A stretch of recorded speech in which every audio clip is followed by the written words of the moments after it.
Chapter 47. Zheng Tan lay on the sofa in the living room, the tip of its tail wagging gently. Zheng Tan liked to think in this state. As for the wagging of its tail, it was a habit formed after Zheng Tan became a cat. It originated from an unconscious action. Just like how some people like to tap their fingers on the table when they were thinking about problems, Zheng Tan liked to wag its tail when it was lying on the sofa. In fact, many cats liked to do this, but not every cat was like Zheng Tan, thinking about those complicated problems. This action might just be a way for them to express their comfort, which meant that they were in a good mood and were living a comfortable life. Or maybe, like Zheng Tan, they were thinking about something that was not as complicated as Zheng Tan's, but that was something that people could not guess. After all, it was hard to guess a cat's mind. Zheng Tan still dreamed of those scenes for the past few nights, but it was not as serious as the first night. Zheng Tan had adjusted his mentality. In fact, if Zheng Tan was still a human, he would not have such a deep impression of those scenes. Maybe he would forget about them, or maybe he would not care. But after becoming a cat, his status and environment changed, so he looked at things from a different perspective. If he was a human, it would be easy to put a sack on him and hit a brick. He could also find someone to teach the tattooed man a lesson. Chopping off his hands, feet, and penis was not a rare thing. Anyway, Zheng Tan did not have to do it himself. But now, without those factors, he had to rely on himself. In the living room, Jiao Yuan and little Pomelo were watching an educational series about wild animals. Jiao Ma was knitting in the bedroom and Jiao Pa was out. At the moment, there were large snowflakes floating outside the house. After a period of sunny weather, it started snowing again. It started snowing in the middle of the night last night. When he woke up this morning, it was all white outside. Jiao Yuan pushed open the window and looked out. It was still snowing. On the TV, the cheetah that had just woken up was sitting on the grass. It should be hunting at this time. There were many prey on the grassland, such as antelopes, wildebeests, and so on. However, as time passed, it did not seem to be in a hurry. In the past, Zheng Tan could not differentiate between cheetahs and other leopards, but Zheng Tan felt that the spots on their bodies were similar. In the program, the host said that the appearance of cheetahs was different from other distant relatives of cats, but Zheng Tan couldn't tell. He had only seen a leopard in the zoo with his own eyes. He didn't even remember what kind of leopard it was, so in Zheng Tan's impression, cheetahs and leopards looked similar. Beside them, Jiao Yuan and little Pomelo were discussing the characteristics of cheetahs. Zheng Tan had not paid much attention to the host's words because he was thinking about the problem. He only heard a few sentences intermittently. From the discussion between Jiao Yuan and little Pomelo, Zheng Tan learned that there was a black stripe that extended from the corner of the cheetah's eyes to the corner of the cheetah's mouth. It looked like two black tears. This was also one of the most prominent characteristics that set cheetahs apart from other leopards. These two black stripes were good for absorbing sunlight, thus broadening one's field of vision. Zheng Tan felt that he had a bigger advantage. He was black all over. Cheetahs are really good at enduring. If it were me, I wouldn't have been able to hold it in. There were so many antelopes, but they didn't catch them. Jiao Yuan peeled a candy and put it in his mouth. Then he put the candy wrapper in front of Zheng Tan's nose. "Do you like mango flavor?" Zheng Tan turned his head away and pulled at his ears. He ignored the kid who was bored out of his mind. "They have to increase their success rate and conserve their energy," little Pomelo said seriously. "Yes, the rules of survival in the wild," Jiao Yuan concluded. Zheng Tan turned over and changed his position. Thinking about it was one thing, but putting it into action was another. Zheng Tan wanted to teach the tattooed man a lesson, but it was not easy. Most importantly, Zheng Tan did not want to expose himself. Otherwise, it would definitely cause trouble. In other words, it was best to take action at night. The tattooed man was the muscular type. He usually fought, but to what extent did he fight? How was his combat strength? Zheng Tan was a little doubtful. When the people around the alley in the old building district talked about the tattooed man, they were a little exaggerated. They only paid attention to the muscles on the tattooed man's arms and the hideous tattoos. Zheng Tan had seen people who were free from knives before. Those people also had tattoos on their bodies, but at the same time, they also had a lot of scars on their bodies. Their exposed arms had all kinds of scars left behind after the wounds healed. Even if there were no scars, their aura and casual gaze were not something that the arrogant tattooed man could compare to. The tattooed man could at most be considered a hooligan. Perhaps things were not as difficult as Zheng Tan thought. However, a thorough understanding of the target was a must. Zheng Tan still needed to stay in the area and observe it. Endure, wait for the opportunity, and kill in one strike. This was the way of survival of the cheetahs on the grassland, and Zheng Tan needed to learn this method of action. Be patient, Zheng Tan looked out of the window. There was a layer of water droplets on the window so he could not see the situation outside clearly. However, hazy had its advantages. If he wanted to know whether or not it was snowing and how heavy the snow was, he had to either wipe away the water droplets or open the window to look. If he did not open the window, there would be a layer of water vapor, and the truth would become hazy. Zheng Tan came to the window in the living room, stood on the windowsill, and looked at the water droplets on the glass. He leaned forward and exhaled. One of the water droplets on the window began to slide down. When it met other water droplets, the water droplets became bigger and slid faster. When it really fell on the window edge, it was unknown how many water droplets had gathered on the glass. If every water droplet was a preparation before the action, then in the end, when the time was ripe, would it be as easy as exhaling? Swinging his tail, Zheng Tan prepared to go out for a walk to clear his mind. The room was too warm and comfortable, making Zheng Tan sleepy. Black charcoal, are you going out? Little Pomelo, who was preparing to peel candy, saw Zheng Tan walking towards the door and said, "Come back when it's time to eat. Otherwise you'll be hungry. If you don't come back when it's time to eat, your drumstick will be mine." Jiao Yuan emphasized the word, drumstick. Jiao Ma prepared 3 drumsticks for the 2 children and Zheng Tan to eat at dinner. Hearing Jiao Yuan's words, Zheng Tan snorted from his nose, indicating that he understood. After leaving the building, Zheng Tan looked at the layer of snow on the ground. Zheng Tan walked up and his limbs were almost submerged. There was a bit of resistance when he walked out. However, for Zheng Tan this was nothing. He walked out step by step. On the pure white snow, a black figure moved out of the family building. It was very conspicuous from above. However, at this time, it seemed that not many people had the leisure to go out and enjoy the cold wind and snow. Zheng Tan could touch the snow on the ground when he lowered his head, and a cool breeze blew on his face. There was no wind, only a large amount of falling snow. Zheng Tan looked up at the falling snow, shook his ears and flicked the snow that fell on his ears, and continued to walk forward. The coolness around him made Zheng Tan's mind a lot clearer, and the sleepiness that accumulated at home disappeared without a trace. Zheng Tan was walking towards the door of the family building when he suddenly heard barking from not far away. Behind the barking there was a person shouting, "Sahara, come back." The response was Sahara's figure running further and further away. After running for a while, it stopped and looked in the direction of its building and barked twice. If it saw someone chasing it, it didn't need to chase far. Sahara would immediately continue to run away as if it had been injected with chicken blood. It was usually like this. During the new year, there were many guests coming in and out of its house. When there were guests, the door was often opened. After all, there were many people coming to visit and it was difficult to control. Sahara's owner had originally tied it up, but a child had unbuckled the dog's neck while playing. Sahara then took the opportunity to squeeze out of the house while guests were coming in and out. Its owner still had to take care of the guests, and at this time he wouldn't abandon the guests to chase after the dog. Besides, this kind of situation had happened several times during the winter holidays. There was no need to worry too much. In less than an hour, Sahara would naturally come back. However, when it came back, it would either be covered in mud or other things. In short, it had to be thoroughly washed. The neighbors had long been used to this kind of thing, and every time they saw this situation they would have the same thought, happy to see this. Sahara ran out of the house.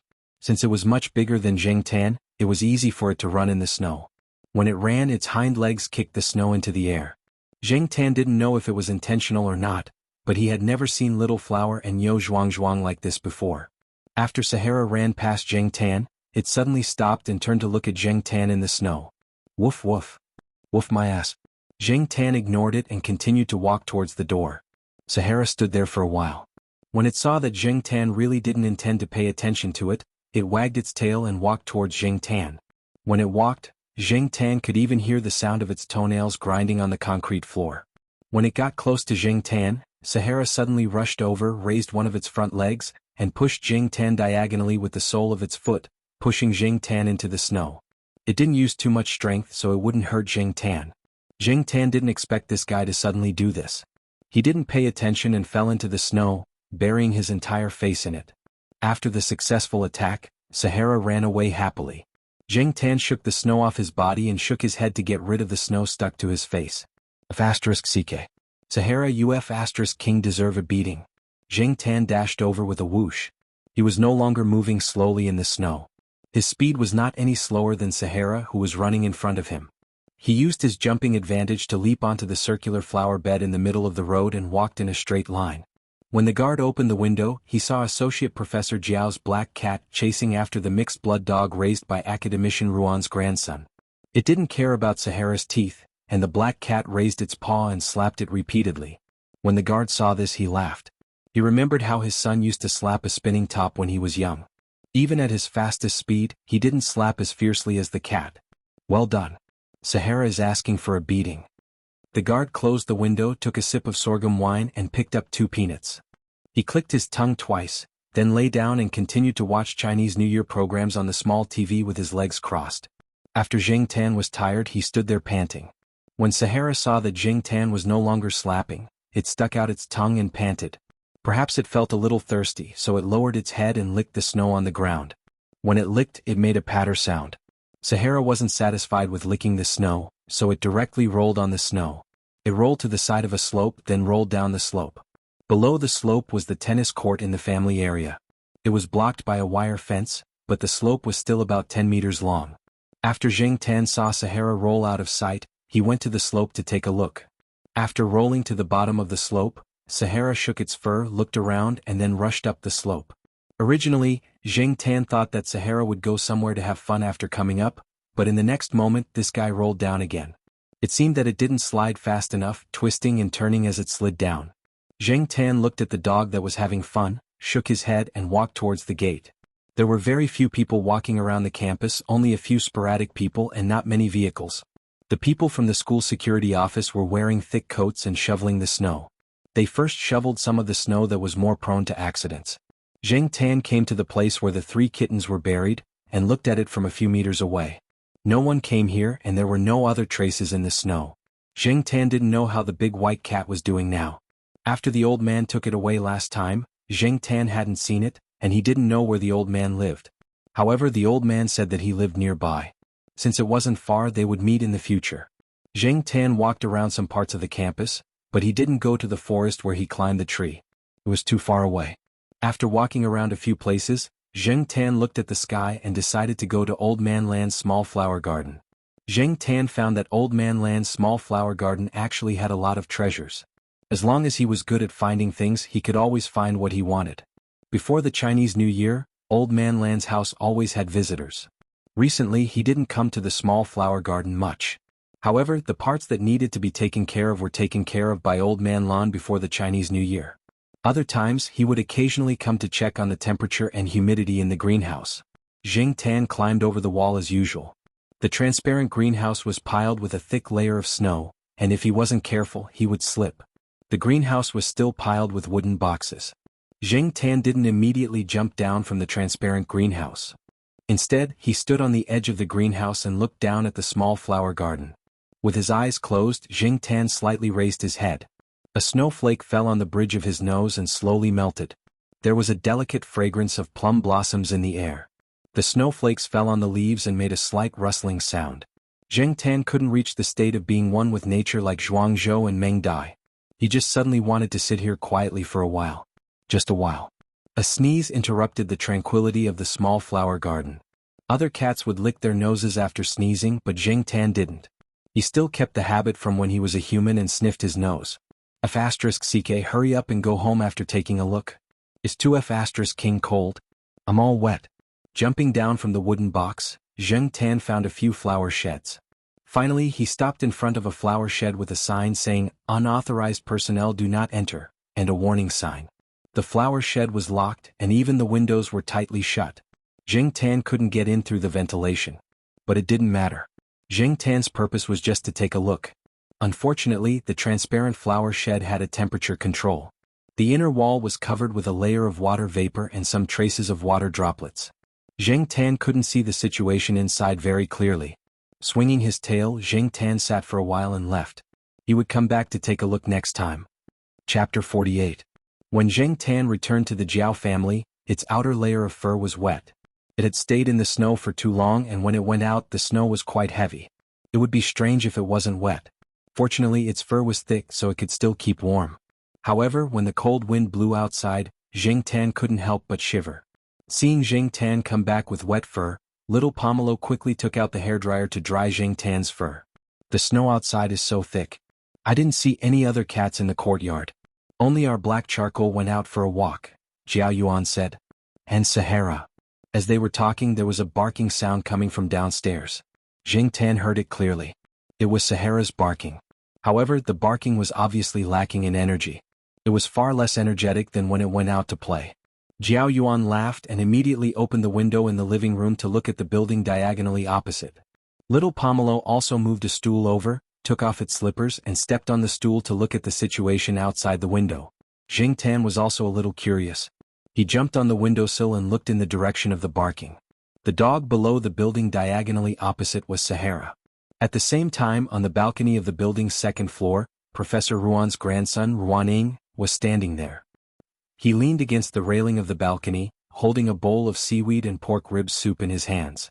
As he drank, he smacked his lips and said to the dog that was licking its lips and jumping downstairs, "Run, try running again. Tonight's pork rib soup won't be served to you." Woof woof, woof woof woof. There was a little whimper in the barking. It was obviously weak. It wanted to go upstairs to eat the ribs, but it couldn't enter the door. Sahara's big paws patted the big iron door of the entrance control area. After patting it once, it retracted its paws. It remembered that this big iron door couldn't be patted randomly. If it did, it would be beaten when it went home later. Woof. In the end, Sahara squatted in front of the iron door and let out a flat whimper from its nose. It opened its mouth twice and yawned twice. It was not until more than 10 minutes later that its owner opened the door and let it in. He was afraid that it would get sick if it squatted outside for too long. As soon as they entered the door, the originally listless Sahara instantly regained its health. It wagged its big tail vigorously and even jumped up the stairs. There were many other people in the courtyard who were watching the drama like Jiao Yuan and the others. Due to the different residential areas, some of them were watching from their balconies, while others were watching from the windows of their bedrooms or living rooms. Sometimes there would be people who would kick up a fuss. Just now, someone had asked Sahara to go to their house to gnaw on a bone. In the end, Sahara still had some backbone. He only moved his but a little and remained firm. Jiao Yuan was talking about the difference between raising a dog and raising a cat when he suddenly heard a sneeze next to him. Jing Tan sniffed and after a few seconds he couldn't help but sneeze again. Jiao Yuan and little Pomelo stared at Jing Tan. After Jing Tan sneezed twice in a row, Jiao Yuan shouted to Jiao Ma in the bedroom, "Mom, black charcoal seems to have caught a cold." "What? Caught a cold?" Jiao Ma immediately put down what she was doing and walked over in her slippers. Jing Tan also had a bad feeling. Did he really catch a cold? "Do you want to take his temperature?" Little Pomelo asked. "Take his temperature?" Jing Tan remembered seeing some pets with thermometers inserted in the pet center and shivered. "Don't put it in the back door to take his temperature." Jiao Ma was not familiar with this situation. She thought about it and called Xiaogua. "Cold. Is his conjunctiva congested? Are there tears in his eyes or a lot of eye mucus?" Xiaogua asked on the other end of the phone. "No. How's his meal?" "It's not dinner time yet." "I don't know. You can take his temperature first. But if you do it at home, you can use the root of your hind legs. It's more convenient that way." Jing Tan jumped onto the desk and pricked up her ears to eavesdrop on the conversation between Auntie Jiao and little Gua. She heaved a sigh of relief when she heard that she did not need to use her rectum to measure the temperature. Jiao Ma finished the phone call and took out the thermometer. When she turned around, she saw Jing Tan lying on his side with his tail tightly clamped and one of his hind legs raised. Jiao Ma could not help but smile. Other people's cats had to go through some foreplay before taking their temperature. Now that it was her cat's turn, she did not even need to say anything. Her cat had already gotten into position by itself. Jing Tan thought that as long as they did not use the rectum to take his temperature, anything else would be fine. However, it seemed that this was a little too revealing. Forget it, it was not like it had never been exposed before. After all, it was a cat now. There was no need to be too pretentious. There were a lot of cats wandering around on the road. Jiao Ma placed the thermometer that she had prepared at the junction between Jing Tan's hind legs and the abdominal wall. After Jing Tan stayed in the position for about 5 minutes, Jiao Ma took out the thermometer. 39 degrees. Jiao Ma frowned. According to Xiaogua, it seemed a little too high. This method of measuring body temperature would give a lower result, so Xiaogua gave a range of standards for this method. After all, the normal body temperature of a cat was higher than that of a human, so the standards were different. Jiao Ma called Xiaogua again and told him about the temperature measurement. "Then it shouldn't be a big problem. We can give it some children's medicine. Let's see what happens tomorrow." Over the phone, Xiaogua heaved a sigh of relief. He still had some spring festival advertisements waiting for this cat. Otherwise they would have wasted a lot of food in the store. After hearing Little Gua's explanation, they felt much more at ease. Jiao Ma made some children's medicine. She didn't need to find a syringe to feed it to Zheng Tan. Cats were different from humans. Zheng Tan didn't want to make himself half dead. During dinner, the members of the Jiao family paid close attention to Zheng Tan. Seeing that he still had a huge appetite, they felt more at ease at the dinner table. With such a big appetite it shouldn't be too sick. At night, Jiao Ma suggested that Zheng Tan sleep on the sofa. Although she had never heard of cats passing the flu to humans, it was always better to take precautions. The 2003 SARS outbreak had alerted many people. It wasn't that she disliked Zheng Tan. Jiao Ma also cared about Zheng Tan. She had already prepared a place for him to sleep on the sofa. In addition to little Pomelo's fur cloak, there was also a woolen sweater from Jiao Ma. Zheng Tan definitely wouldn't catch a cold. Zheng Tan didn't want to pass the flu to others, so he decided to sleep on the sofa. If the flu became serious and was contagious, it wouldn't be good to pass it to others. Not long after the lights went out, little Pomelo opened the door and whispered to Zheng Tan to go to sleep. Zheng Tan didn't move. He only rolled around to make some noise. It was better to be safe than sorry. If he really passed the flu to little Pomelo, Zheng Tan would definitely feel that he had committed a grave sin. Little Pomelo meowed a few times. Seeing that Zheng Tan just turned around and didn't get off the sofa, little Pomelo walked over gently and put her hands on Zheng Tan. After making sure that the cat was breathing well and steadily, she went back to sleep. Not long after little Pomelo went back to sleep, Jiao Yuan did the same thing. In the bedroom, Jiao Ma put her ear against the door to listen to the sounds in the living room. Both kids went back to their rooms? Jiao Pa asked softly. Yes, they went back. I'll go out and take a look. Jiao Ma walked out of the room and tiptoed to the sofa. Zheng Tan didn't even bother to open his eyes this time. It was just a nap. 3 people came in half an hour. Early in the morning, while Zheng Tan was still sleeping, Jiao Ma came over to check his temperature. Zheng Tan slept in a ball, so it was hard to check his temperature in this position. Seeing that Zheng Tan opened his eyes, Jiao Ma put down the thermometer and touched Zheng Tan's head. Good boy, go back to sleep. Check your temperature. Zheng Tan was speechless. I'm not a kid. A few minutes later, Jiao Ma looked at the temperature on the thermometer and finally smiled. Looks like he's fine. In fact, Zheng Tan knew whether his flu was getting better or not. After taking some medicine and sleeping, he felt much better now. His nose didn't hurt as much as it did yesterday. Zheng Tan stretched and jumped off the sofa to go to the bathroom. Seeing Zheng Tan go into the bathroom, Jiao Ma said to Jiao Pa, "Why doesn't Black Charcoal's tail stick up?" Other cats would stick up their tails when they were in a good mood, but Zheng Tan never did. Zheng Tan usually put his tail down diagonally. When it was about to touch the ground, the tip of his tail would stick up a little. There were many black cats in the world, but Jiao family members felt that their black cats were very different from other black cats. It was easy to recognize them when they were put together, because their black cats had small movements that could be easily recognized by people who were familiar with them. Who cares? No one says that a cat's tail has to stick up. Besides, our Black Charcoal is very sensible. It's just that sometimes it has a bad temper, Jiao Pa said. After peeing, Zheng Tan didn't feel sleepy for the time being. He jumped on the windowsill in the living room and looked outside. The sun was out. Last night, when he watched TV, the weather forecast said that it wouldn't snow for the next few days. The Chinese New Year was coming to an end, so there probably wouldn't be such heavy snow. There might even be no snow in the future. The family compound was still white yesterday, but today, when Zheng Tan saw that it had already been cleaned, it wasn't necessarily the work of the janitor or the person in charge of cleaning. Many people in the family compound couldn't help but come out to clean the snow. These 2 days, the Jiao family didn't have many guests. To be safe, Zheng Tan stayed at home for 2 days and didn't go out. On the 3rd day, when the Jiao family had guests again, Zheng Tan went out for a walk. After not going out for 2 days, he still felt uncomfortable. After coming out, Zheng Tan felt that his whole body was relaxed. After climbing a tree in the forest and warming up his body, Zheng Tan walked out. He didn't see Huang and the sheriff, so he went straight out of the school gate. Zheng Tan walked towards the place where the kitten was buried. When he went over to take a look, he saw footprints of people and cats. It should be the old man and the white female cat. The female cat was still alive and was with the old man. Even if the old man wasn't as rich as the family that moved away, at least there were people who cared about it. That was enough. After the weather cleared up, there were more people and cars on the road. It was very lively. Zheng Tan followed the familiar road to the alley in the old building area. He saw the tattooed man wearing a thick down jacket walking out of the alley. He scolded people whenever he bumped into them, regardless of whether it was because he was walking in an S-shaped way. Jing Tan hid in the corner and watched him leave. The tattooed man also had a job. He helped people look after the place and was a follower. He also changed shifts several times a week. Today was the only time he changed shifts in a week. After he left, he probably found a corner to lie down and continue sleeping. Looking at him, he must have watched too many erotic movies last night and used up too much energy.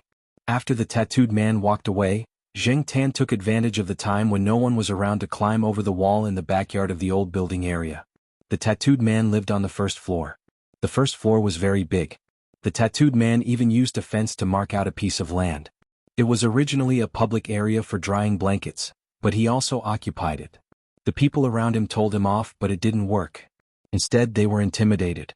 The doors and windows of the room were tightly shut, but the kitchen wasn't.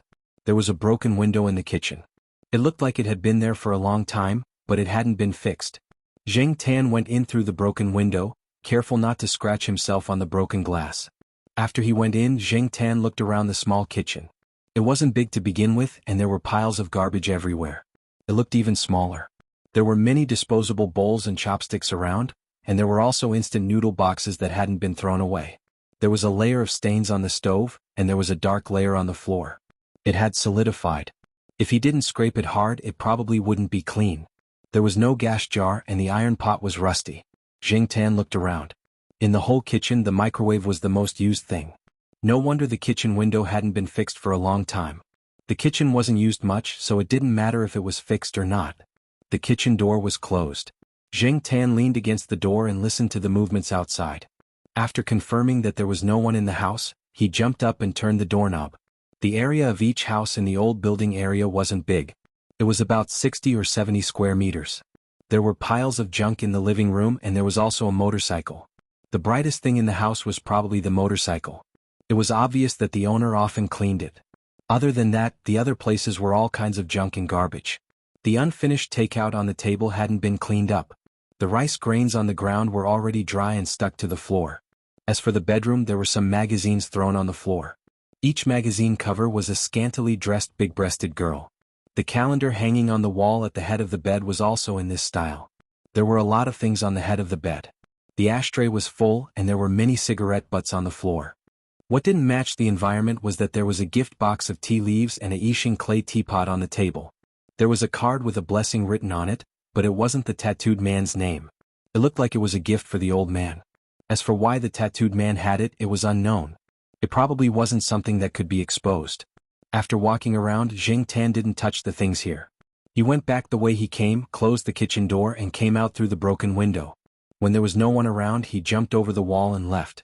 There was a small restaurant not far from the alley in the old building area. The owner probably knew that the surrounding area was going to be demolished. He also planned to move the store so there were fewer things. However, business was still good during the New Year period. Now, many people would call the small restaurant to order food or book a private room when guests came to their house. The restaurant owner made a lot of money on New Year's Eve. The kitchen was next to the restaurant's main building. There were many people washing and cooking. Room 16, a box of beer. Okay, send it over right away. A waiter wearing the restaurant's uniform walked into the warehouse where the beer was stored. However, when he moved the beer, he found that one of the boxes was missing. There were originally 12 bottles, but now there were only 11 bottles left. Could it be that someone secretly drank it? Forget it. Even if someone secretly drank it, it didn't matter if they offended someone. Therefore, the waiter chose another box of 12 bottles of beer and moved it out. After knowing that the store was going to be moved, the management here wasn't as strict as before. In addition, the new year wasn't over yet. The store's business was still good. Sometimes when things got chaotic, people would pretend that they didn't know about it. Chapter 49. After the Lantern Festival, students from both Tsinghua University and the affiliated primary school started attending classes one after another. School started. Some people were happy while others were the opposite. From Zheng Tan's point of view, the students returned to school with more smiles than the kids from Tsinghua Elementary School. The first and second graders were still trying to find excuses to skip school. Some of the kids at the entrance of Tsinghua University's primary school had red eyes. They sniffled from time to time, but under the pressure of their parents they slowly walked into the school. In contrast, the young people who were riding their bicycles were in a much better mood. They were anxious to find the girls they had not seen in a long time and missed. The sixth graders had a special mentality. They had mixed feelings of, I'm finally growing up, and damn, there's still so much homework and exams, as they spent their last days in primary school. Zheng Tan did not know if every sixth grader had the same mentality. At least, Zhao Yuan was like that. The little kid always had an inexplicable sense of excitement and anxiety. Just like what Zhao Pa said, he was entering puberty. Children entering puberty. This meant that when he entered junior high, Zhao Yuan would not be a little kid anymore. He would be a young man. I guess I can read some books about sex in Zhao Yuan's room in the future. Zheng Tan laid on the sofa, the tip of his tail wagging slowly. He watched as Zhao Yuan and little Pomelo left the house. Zhao Ma sent them off. After sending the children off, she went to buy groceries. Zheng Tan did not go out during the day for the past few days. The school was full of people and it was very lively. After the new students returned to school, the school, which had been quiet for the entire winter break, became noisy again. Zheng Tan did not want to go out at this time. It was inconvenient. Therefore, Zheng Tan changed her schedule. During the first week of school, she would sleep at home during the day and go out after dinner at night to do some scouting. After these few nights, Zheng Tan had a better understanding of the tattooed guy's schedule. However, it was still not enough. He had to make sure that he would succeed on the first try. Therefore, he had to watch him a few more times. Moreover, he was still lacking some materials. There were some things that he had yet to find. Zheng Tan lay on the sofa and closed his eyes for a while. When he woke up, he found that it was only 9:30. Zhao Ma was not back yet. He guessed that she had gone to chat with someone. Zheng Tan stretched and looked out the window. The sun was shining brightly, but the temperature was still not high. The people walking around were still wearing thick down jackets. Bored and unable to sleep, Zheng Tan decided to go out for a walk. After the new year, Huang had become much lazier and fatter. Zheng Tan often saw Huang sleeping on the balcony of his house. His head peeked out a little from the gap between the balcony railings, and his tail was swinging out from time to time, as if he was afraid that no one would know that he was sleeping there. Fortunately, the gap between the railings wasn't very big, so Huang wouldn't fall through the gap. As for the sheriff, his family had tied him up at home. Because there were many cat traffickers trapping cats during the new year, after some of the surrounding cats disappeared, the sheriff, who often ran out, was ordered not to leave the house, even if he screamed. Without them around, Zheng Tan was free to do whatever she wanted. After climbing a tree for a while, Zheng Tan walked out of the forest where there were fewer people. At this time there weren't many people walking on the campus. Perhaps it was because the campus had some people, but the 2 rows of bare sycamore trees by the driveway didn't seem so bleak. Zheng Tan walked aimlessly along the sunny places. There was no wind, and the sun shone on his body, making his fur feel warm and fluffy. It was very comfortable. Zheng Tan squinted his eyes and enjoyed the warm sunlight. Suddenly he heard someone call his name. Looking in the direction of the voice, Zheng Tan saw a person wearing a long loose fur coat standing on the other side of the flower bed, waving at him. Little Joie? Zheng Tan turned and walked towards Little Joie. Compared to the last time Zheng Tan saw her, Little Joie's belly was clearly protruding now. Even the loose winter clothes couldn't hide the protruding arc. Little Joie was holding a bag in her hand. There was a book in the bag that looked like it was newly bought. She probably just came back from the bookstore in front of the campus. What are you doing here? Little Joie looked at Zheng Tan and asked. She bent down and reached out to gently tap Zheng Tan's forehead.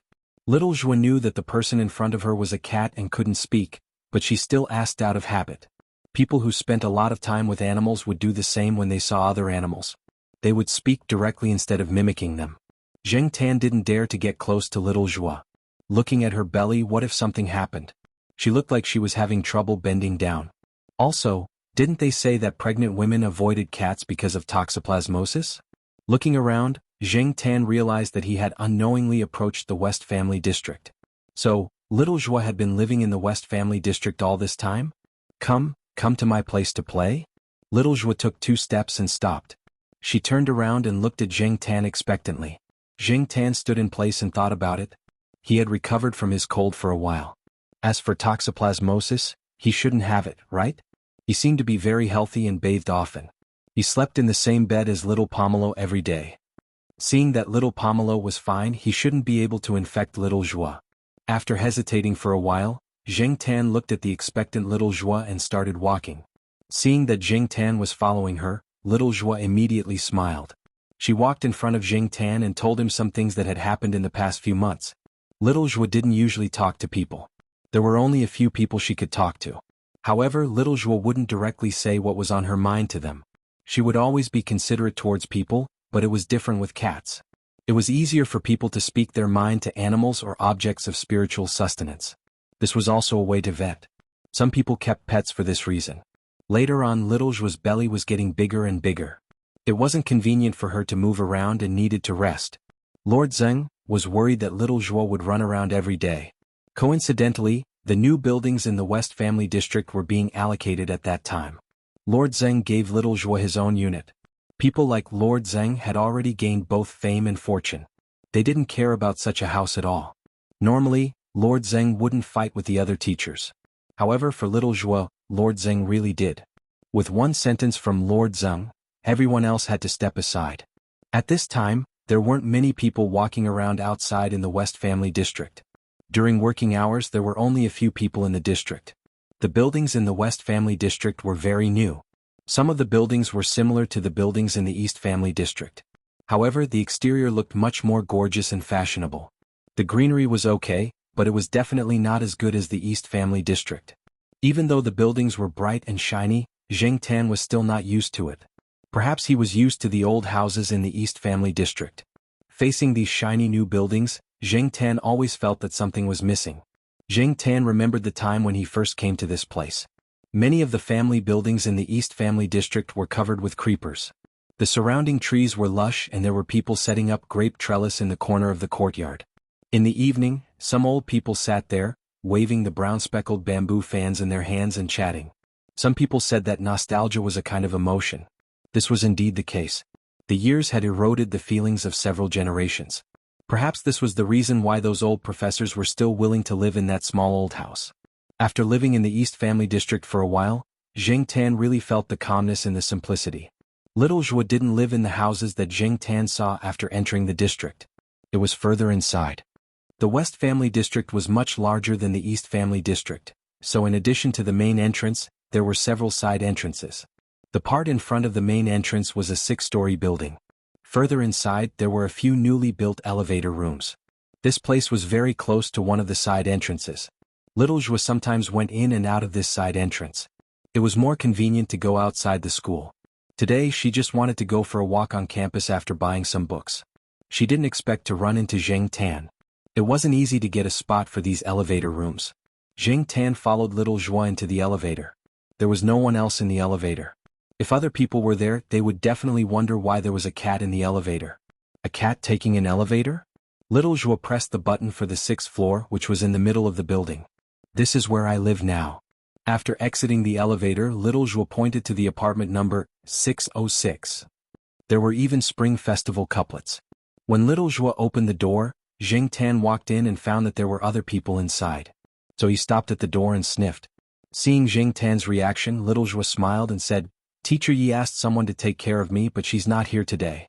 She has something to do." Lord Zheng was really considerate.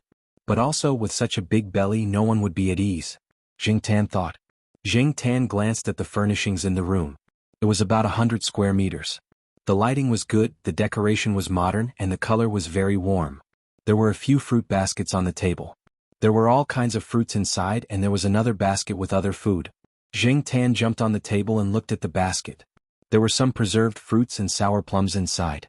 They were all sent by Teacher Ye's family. I can't even finish them. Do you want some?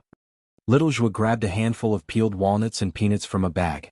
After taking them out, she hesitated. She didn't know if cats could eat these. Regardless of whether other cats could or not, Zheng Tan ate them. Stay for lunch. Little Zhuo touched Zheng Tan's head and said. Zheng Tan pulled his ears. A lonely pregnant woman. Forget it. I'll reluctantly stay and accompany you for a while. Zheng Tan looked at the peeled nuts in the bag. He would eat some snacks and sleep. It would probably be late afternoon. Actually, it wasn't that hard. Little Zhuo didn't know if the cat in front of her understood her words. After class, she called Jiao Pa and explained the situation. It also saved the Jiao family from waiting anxiously at home. Little Zhuo knew that the cat in front of her was very important to the Jiao family. When Jiao Ma was hospitalized, Little Zhuo went to visit her and heard some things about the black cat. The Jiao family really valued this cat. Moreover, little Zhua didn't want to treat this black cat like the other cats in the courtyard. This black cat was different. At noon, the nanny hired by Lord Zeng came back to cook. When the nanny saw Jing Tan, her expression was one of horror. She felt that pregnant women shouldn't get too close to cats. Cats like to run around, play with insects, eat mice and get into a lot of things. Who knew what diseases they carried? The nanny said a few words about the germs and parasites that the cat might carry and the effects of these germs and parasites on the fetus. But Xiao Zhuo only grunted twice to show that he had heard him. Then he continued to lay Jing Tan down beside him, close to him. Seeing that her reminder didn't work, the nanny called Lord Zeng in the kitchen to report the situation. "There's a cat." Lord Zeng's voice raised a lot. It sounded like he didn't agree. Yes.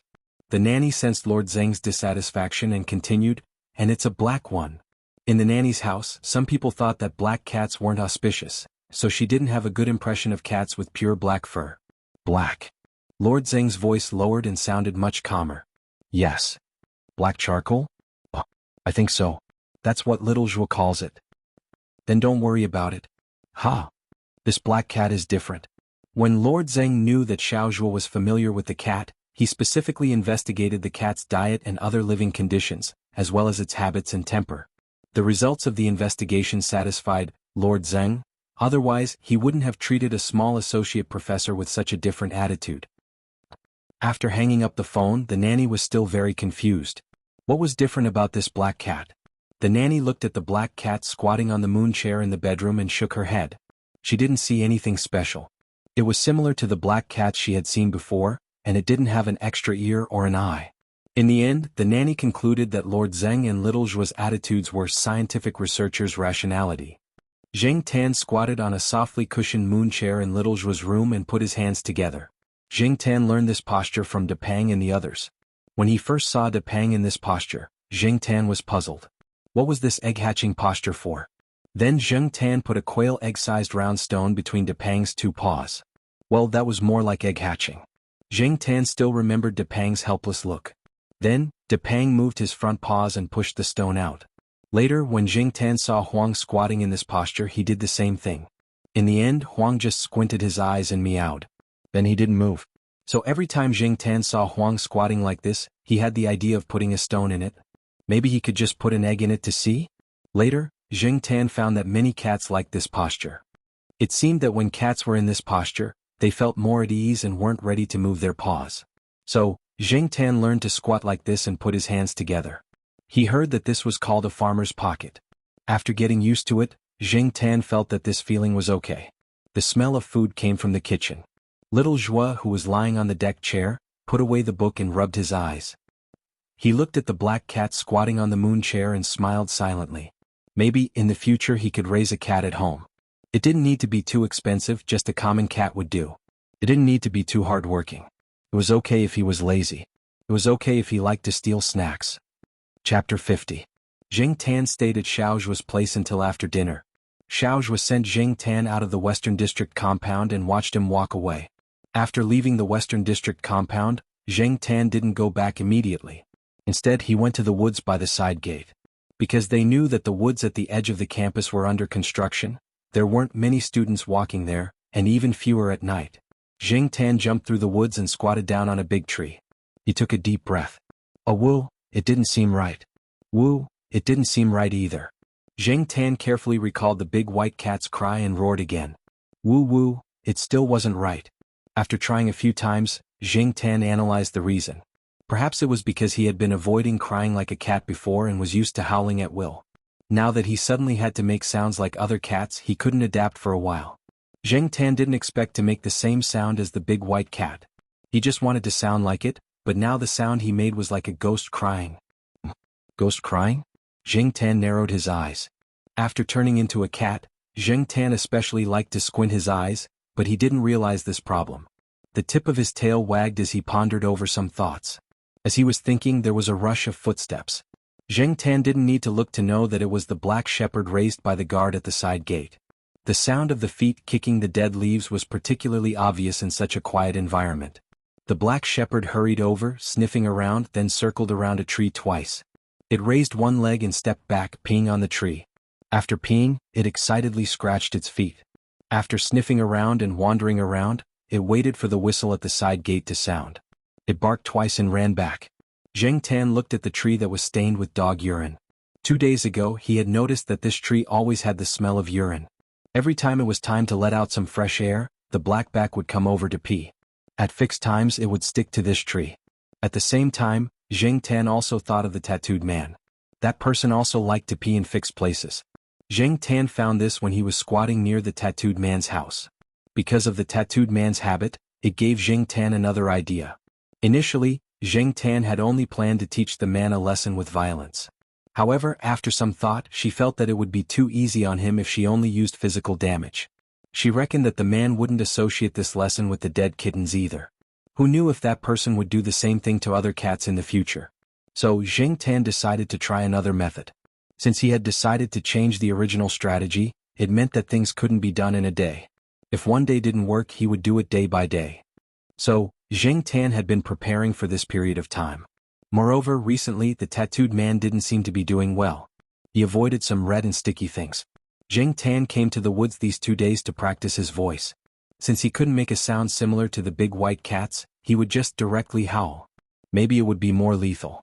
Zheng Tan practiced his voice for a while. Looking at the sky, it was completely dark. Walking out of the woods, Zheng Tan came to a remote corner near the school gate. There were a few lush old pine trees in the corner.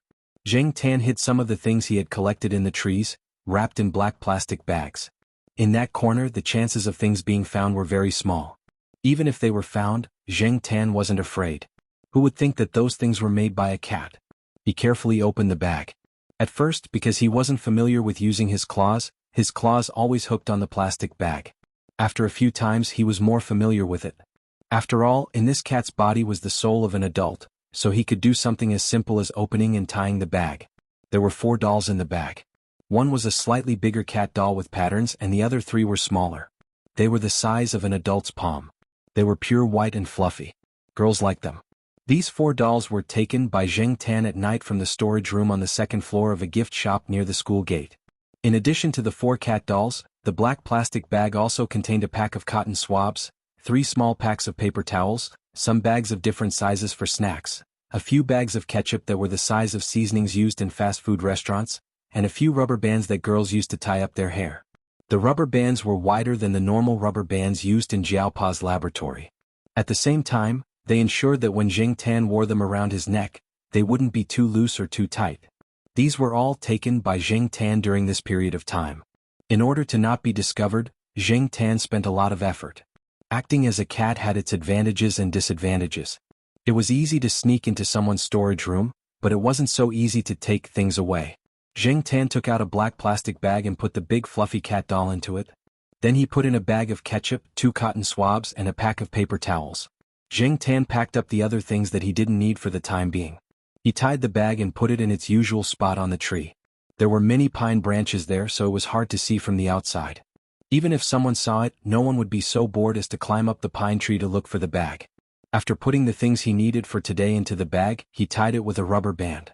Looking around, Zheng Tan made sure that everything here was properly packed and wouldn't fall down. He bit on the rubber band that tied the bag and jumped down the tree with the bag. He went through the fence near the old building at the edge of the campus and rushed into the green flower beds. Under the cover of the plants in the flower beds and the darkness of the night, he quickly disappeared. And the surrounding cars that came and went in a hurry didn't notice the black shadow that flashed by. At this time, the old building alley was much more deserted than the central department store. It was a completely different scene. Occasionally there were dim street lights, but many roads were dark. He could only vaguely see the general layout of the alley from the surrounding houses. As for other things, he couldn't see clearly at all. People who were on the night shift or going home after work, or people who rode electric bikes, would use flashlights to illuminate the area. In such an environment, no one would notice that there was a black cat squatting next to a trash can in the corner. Zheng Tan estimated the time in his heart. According to the situation he learned a while ago, the tattooed man would leave home at 9 o'clock most of the time and go to the club where he worked. Sure enough, not long after, the tattooed man's voice came. There was another person with the tattooed man and the two were talking. That's why we should keep a low profile. The situation is tense. Boss Ye's side is probably in conflict with our boss. Brothers, be careful. Don't lose an arm or a leg at any time. The person beside the tattooed man said. Hee hee, Boss, he doesn't care about small fries like us. The tattooed man's voice sounded like he was laughing, but the laughter was very forced. In short, when they fight, we'll just pretend to be dead. Also, don't cause trouble. Don't get caught. I know that. Oh wait, I need to pee, hee hee. As he said that, the tattooed man took a few steps forward and turned into a dead end. This was where the tattooed man went out or came back to pee. The dead end was very close to the corner where Jing Tan was squatting. Jing Tan could see the situation over there from the trash can. When the two people walked far away, Jing Tan came out with the bag in his mouth and went to the tattooed man's house. He went in through the broken window in the kitchen. The house was no different from the first time Jing Tan came here, dirty and messy as always. Without turning on the lights, Jing Tan could see the layout of the house through the light from other people's houses outside the window. He took off the rubber band, opened the bag, tore open the ketchup, and smeared it on the toy cat. The toy cat also smeared some around its mouth. With the plastic bag as a cushion, the ketchup would not drip outside. Then Jing Tan put the toy cat smeared with ketchup at the tattooed man's bedside. This was just one of the things. He put the cotton swab in the bag in his palm. Compared to human fingers, the cat's palm was very inconvenient. Because of this, Jing Tan would practice using his palm when he was bored at home. It took him a while to become proficient. Dipping the cotton swab in the remaining ketchup, Jing Tan used the cotton swab to smear a red cat's paw on the wooden cabinet not far from the bed. Jing Tan's drawing skills were limited, but it was just a few circles. As long as he could roughly see the paw of a cat or dog, it would be fine.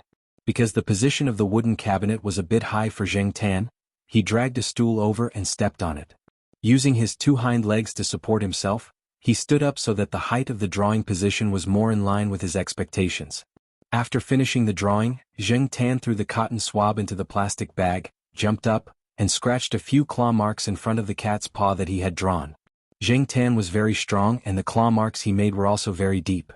After finishing, Jing Tan pushed the stool back to its original position, took out a piece of tissue paper from the small bag, and wiped the stains on the ground and his own claws. He threw the used ketchup packet, cotton swab, and paper into the plastic bag. After thinking about it, Jing Tan was about to leave when he turned around and lifted the bedsheet under the pillow to take a look. This was just something Jing Tan did on a whim. When he was in the Jiao family, Jing Tan once saw the Jiao Yuan hiding his pocket money under the mattress at the head of the bed. That was why he did this. The result really surprised Jing Tan. The tattooed man had this habit too. Did he want to count his money and sleep? Jing Tan counted. There were 800 yuan. Jing Tan took out a 100 yuan note, rolled it up and wrapped it in tissue paper, and put the remaining 700 yuan back to its original position. After looking around and seeing that there was nothing else to do, Jing Tan wrapped the plastic bag with a rubber band and tied it a few times. He also inserted the tissue paper into the rubber band to secure it. Then he left the tattooed man's house with the money in his mouth. After walking out of the alley, Jing Tan found a trash can and took out the money from the bundle. He threw the plastic bag into the trash can, and then went to a gift shop with the money in his mouth. He used some items from outside to climb into the second-floor warehouse. He took out the tissue paper and threw the 100 yuan note on the ground. As for the tissue paper, he casually threw it out the window. After doing all this, Jing Tan returned to the east side courtyard, put on the access card and entered the building. In fact, Jing Tan also wanted to know the tattooed man's reaction. Unfortunately, the Jiao family had been resting very early recently. Everyone went to bed around 10 o'clock. The Jiao Yuan and little Pomelo went to bed at 9:30. Jing Tan could not go home too late. Knowing that Jing Tan went out to play every night, the Jiao Ma did not close the door. Jing Tan only had to open the door when he went home. He did not have to unlock it himself, which saved him a lot of trouble. After returning home, Jing Tan took a bath in the warm water the Jiao Ma prepared for him. He squatted on a stool and let the Jiao Ma dry his hair. Then he went to sleep in his room. At around 10 o'clock in the evening, the gift shop outside the school was about to close. The owner followed his usual routine and went to the warehouse upstairs to check if anything valuable was missing. When the owner of the gift shop came to the second-floor warehouse, he saw the 100 yuan note on the ground. He looked around and did not hear any of the employees say that the money was missing. After thinking about it, he squatted down and quickly picked up the note and put it in his pocket. He did not ask the delivery person or the employees if the money was missing. He casually scanned the shelves in the warehouse to see if anything big or valuable was missing. The owner did not pay much attention to the other small things. Seeing that nothing valuable was missing, the owner of the gift shop hummed a little tune and left. He was very happy that he had picked up 100 yuan for free. However, the owner did not know that his warehouse had been visited by a black cat many times. It had even taken away a few dolls in batches. He did not know what it would take in the future. The 100 yuan was just the cat's consolation money. At around 4 o'clock in the morning, the tattooed man came home with the smell of alcohol. He was not a meticulous person, so he did not notice the subtle things in his house. He did not notice that the house was different from usual. Yawning, the tattooed man kicked off his shoes and lay on the bed. He habitually took out the 800 yuan note under the mattress and counted it. He had accumulated the money from the protection fees he had collected from the students who had set up the street stalls. He purposely kept the newer 800 yuan note under the mattress and counted it every day. It was one of his little fetishes just for the sake of good luck. Just as Zheng Tan expected, the tattooed man liked to count money and sleep. 800 yuan was not 8,000 yuan. He could count it all in a few seconds. Missing 100 yuan? The tattooed man frowned. He licked his fingers and counted them again. Slowly and carefully he counted them one by one. It was still 700 yuan. That was not right. The tattooed man irritably spat on the ground. He did not seem to have taken any money when he went out tonight. Was it a thief? Who would dare to steal from here? Did they want to die? The tattooed man thought that he was the tyrant of this generation. Besides, if there was a thief, he would not have taken only 100 yuan. The tattooed man was puzzled. He tried to recall what he had done before he went out today, but he still did not remember taking any money. Scratching his head, the tattooed man lay down and turned over to continue his memory. However, when he turned over, he found a toy cat doll covered in blood next to him. F***ck. The tattooed man jumped up in fright. It was not that he was making a fuss. It was just that the clubhouse had not been peaceful recently. A few days ago, one of the clubhouse's guards had his hand chopped off. Several other people were also injured. It was quite serious.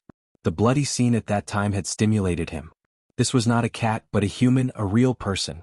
So now when he saw this blood-red thing he could not help but have goosebumps. Recently the restaurant did not order sweet and sour pork tenderloin. After a few quick breaths the tattooed man looked around. Then his eyes stopped on the wooden wardrobe. Chapter 51. The tattooed man felt that he must have offended someone. Ever since he came home that day he saw the toy cat smeared with ketchup on the bed, the red pattern on the wooden wardrobe that looked like an animal's footprint, and the deep scratches on the wooden wardrobe. The tattooed man began to wonder who he had offended. There were too many people who were suspicious. After all, they would definitely offend someone as a caretaker. Especially the recent conflicts between several forces, they were all suspicious. However, it was hard to determine who would do this in a short time. After all, those people's methods would be more direct and bloody, and would not just use ketchup. The people around him? The tattooed man shook his head. He had lived here for several years, and the people around him were all soft-hearted. He had called people to beat up and intimidate a few of the more stubborn ones. After that, those people stopped challenging him. However, it was not absolutely impossible. Who could it be? The tattooed man could not figure it out. He poked the toy cat smeared with ketchup with a knife and threw it into the garbage. As for the scratches on the wooden wardrobe, after wiping them, he covered them with several layers of newspaper. In addition, the tattooed man also changed the lock of his house. He felt that someone must have gotten the key to his house or used some means to unlock the door. The next day the tattooed man returned home at the same time. When he was about to unlock the door, he held a steel rod in his other hand. He was afraid that someone would be in the house. However, before he could insert the key into the keyhole, he felt that he had stepped on something. There was no light outside the door, and at this time the other residents were already asleep. It was dark all around. Only the circle of light from the flashlight in his armpit shone on the door lock. Just now, he was so focused on the door lock that he did not pay attention to what was on the ground outside the door. The tattooed man had a bad feeling. He threw the key into his pocket and shone the flashlight down. There was a furry toy cat doll at the door. It was smaller than the one yesterday. Its fur should have been white, but there were some red marks on it, especially around the cat's mouth. The tattooed man's hands trembled. However, after watching over someone's house for so long, he was not necessarily a coward. So he opened the door and walked into the house. The house was still the same as before. There were no scratches on the wooden wardrobe, and there were no suspicious marks on the surrounding ground. The tattooed man relaxed a lot. It seemed that changing the door lock was useful. In fact, Zheng Tan had also entered the house this time, but after he saw that the door lock was changed, he did not put anything in the house, nor did he do anything in the house. What if the tattooed man got anxious and sealed the broken window? Therefore Zheng Tan took care of the cat doll and left it at the tattooed man's door. After walking around the house, the tattooed man became bold again. He walked to the door and picked up the toy cat. He sniffed it and licked it. It smelled like tomato. Tisk. The tattooed man curled his lips. He felt that someone must be playing a prank. On the third day when the tattooed man returned home, the first thing he did was shine the flashlight on the ground by the door. There was indeed a cat doll there, just like the one from yesterday, but with a lot more red paint on it. After yesterday's experience, the tattooed man wasn't afraid anymore. He didn't open the door and walked over to pick up the toy cat on the ground. However, when he held the toy cat, the tattooed man suddenly had goosebumps all over his body. Something was wrong. The sticky feeling. The tattooed man's movements were a little stiff as he brought the cat doll closer and sniffed it. The smell of blood. Suddenly, the tattooed man felt as if his hand was burning, and he threw the cat doll away. The smell of blood still lingered in his nose, and the tattooed man was reminded of the cruel and bloody scene he saw in the clubhouse. Taking a few deep breaths, the tattooed man shone the flashlight back on the door lock, and his hand paused. There was a long red mark on the door lock, and there was also a claw mark. It was like a cat scratching its way down from the door lock. However, this trace was blood red. This time Zheng Tan didn't use ketchup. During the day when he went to the Institute of Biological Sciences, he saw some students in the basic laboratory collecting blood samples from rabbits. They used plastic tubes to store the blood samples. The collected blood samples were mixed with heparin sodium solution. Heparin sodium had an anticoagulant effect. Zheng Tan often came here, so he had heard about it. Therefore, Zheng Tan took advantage of the time when the students were leaving to grab 3 tubes. He took them away 3 times. Zheng Tan could only take 1 tube each time, and he had to be careful not to be discovered. There were cameras in the corridor outside the laboratory, so Zheng Tan always left through the window. If he took a few tubes at a time, it would be inconvenient for Zheng Tan to move around. When he smeared the blood in the plastic tube on the cat doll, Zheng Tan's palm was stained with blood, so he simply smeared some blood on the tattooed man's door lock. After that, Zheng Tan went to the kitchen sink in the restaurant to wash vegetables and washed his claws with detergent. Anyway, there weren't many vegetables to be washed in the kitchen, and there weren't many people around the sink. On the 4th day the situation was similar. Coupled with the recent warming of the weather, some cats that had been cooped up in the house for a long time ran out and started to meow at night. There weren't many cats, and most of them didn't live in the alley. They just came here to play. They probably didn't expect that after the new year, there would be no more cats here. The tattooed man, who had been sensitive to the word cat recently, would pick up things and throw them at the cats to chase them away when he saw them running around at night. He couldn't sleep well at home and he started to have nightmares. During the day when the tattooed man went out, his eyes were bloodshot. Recently, the residents around the old residential area had also noticed that something was wrong with the tattooed man. In the past, this person used to walk with his nose up in the air, but recently when he looked at people, he seemed a little strange, as if he was suspicious of something. If you opened your mouth to ask, the tattooed man would roar back at you with an unfriendly expression, as if he would beat you up in the next moment. Therefore, recently when people in the old building area saw the tattooed man, they would take a detour and never meet him face to face. This man must have a mental problem, and there was no guarantee that he would do something wrong. On the 5th day Zheng Tan didn't bring a toy cat. He only brought a small bag wrapped in several layers. This time, Zheng Tan didn't hold the small bag in his mouth. Instead, he put a wide rubber band around his neck, and the small bag was tied to the rubber band. Zheng Tan tried to run a few steps, but it didn't drop. Although it wasn't very comfortable, Zheng Tan really didn't want to hold it in his mouth. Zheng Tan was also afraid of this thing. Even if it was wrapped in a bag, it still felt uncomfortable, so it was better not to touch his mouth. Zheng Tan's ability to use his hands wasn't strong, so he could only think of this simple way to carry it. There were a few small mushroom-like things in the bag. These things were obtained by Zheng Tan from Old Man Land's small flower garden. The flower shed where these things were planted had strict temperature and humidity control, so the door of the flower shed was usually tightly shut. However, because Zheng Tan went there often, he knew that Old Man Lan would take samples of the soil in the flower shed one day every week to check the pH level and the change in the soil element ratio. After all the flower sheds were sampled, Old Man Lan would close the door of the flower shed. Zheng Tan took advantage of the time when Old Man Lan went to the other flower sheds to take samples. Zheng Tan had only found out about these plants when she overheard Old Man Lan instructing his students when she came here to play. Only then did she know that these plants were planted in a few special flower sheds. The mushroom-like things that Jing Tan found weren't from Wuxia. They were imported. Old Man Lan got some from a friend. Because these plants were symbiotic, Old Man Lan purposely planted some other species in the flower shed. Because of the size of the flower shed, he couldn't plant very big trees. Later, Old Man Lan found that no matter how he adjusted the temperature and growing environment, these imported species couldn't be grown well. They were always small and couldn't grow big, but they were still poisonous. It contained a hallucinogenic neurotoxin. Those who accidentally ingested it would experience hallucinations, feeling as if everything around them had been magnified. This was what Elder Lan had told the students about visual hallucination syndrome. However, it seemed that there were very few cases of death. There were only a few cases that weren't fatal. The onset time was 30 minutes to 2 hours after consumption. The patient would experience obvious dizziness, vomiting, hallucinations, and so on. At that time, Jing Tan was lying on top of the flower shed, listening to Old Man Lan's explanation. He felt that this thing was really magical.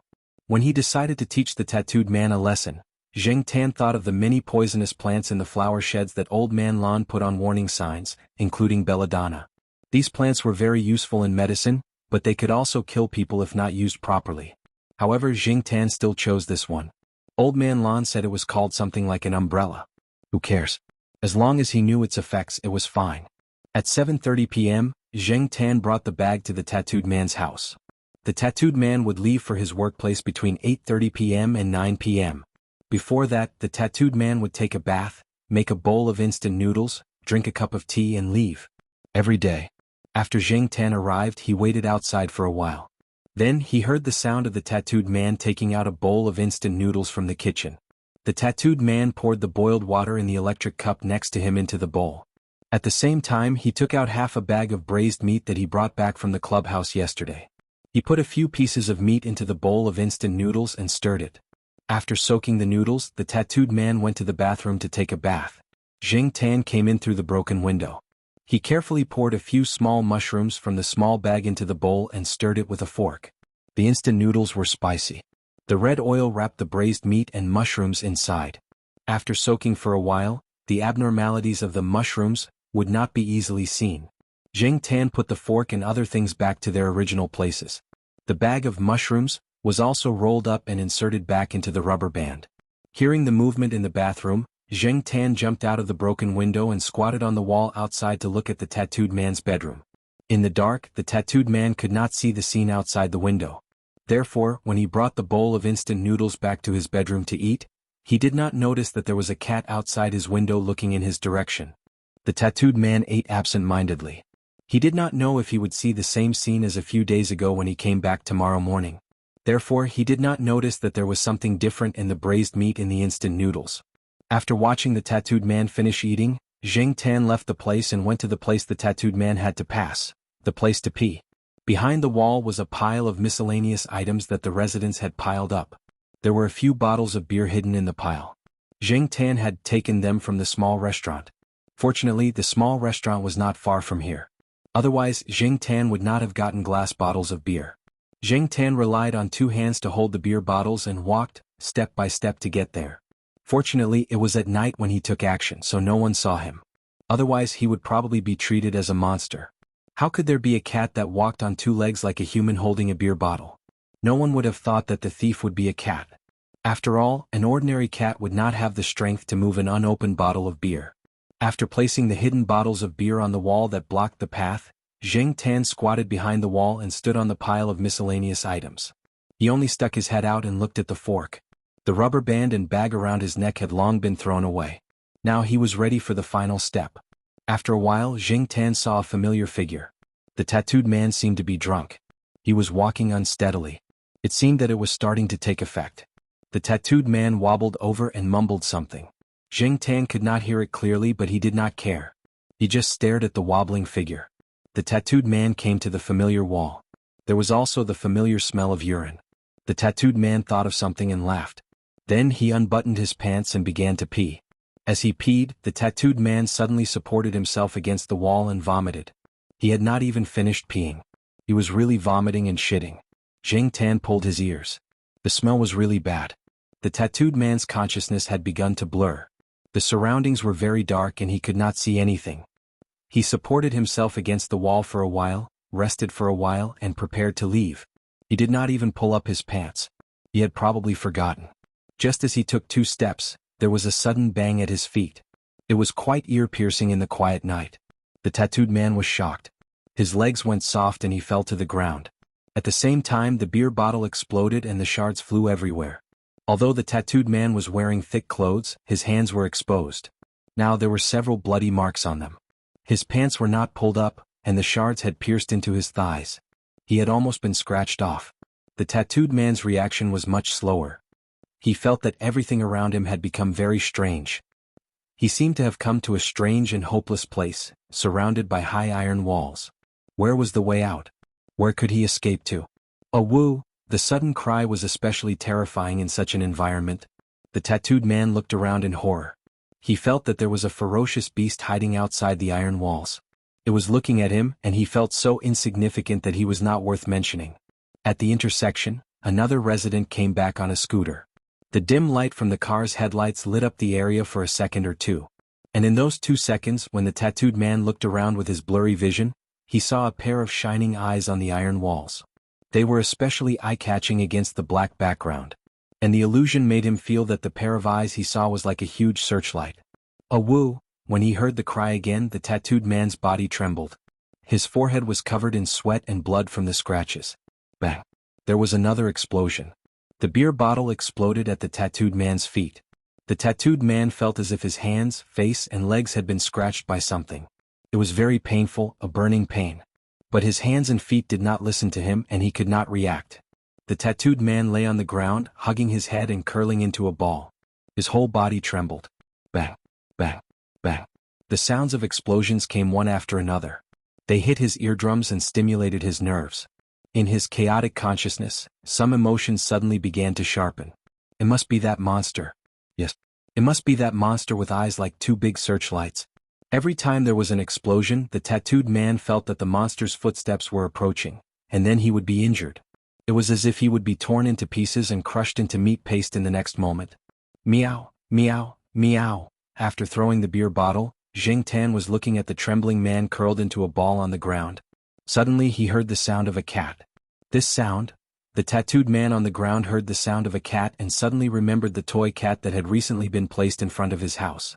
He also remembered the kittens that had fallen to their death some time ago. Was it because of those cats that the big monster had come to find him? Cats, blood, meows and other things related or unrelated to them that made him afraid, all of them appeared in his mind one by one. The burning pain in some parts of his body was getting stronger and stronger. It was so painful that he wanted to cry out, but in fact he could only make groaning sounds. It felt as if there was a pair of big feet stepping on his body. It was too oppressive and could not be released. The human brain was a very strange thing. You always thought that you had forgotten things, but at some unintentional moment, you would remember those forgotten parts. Or, under the stimulation of some environmental factors, you would piece those faded fragments together piece by piece, slowly and clearly playing them in your mind. And when you remembered something at this time, it would not be as easy to forget it as it was the first time. It would take a few months or a few years, or if it was serious, it would become a conditioned reflex for the rest of your life.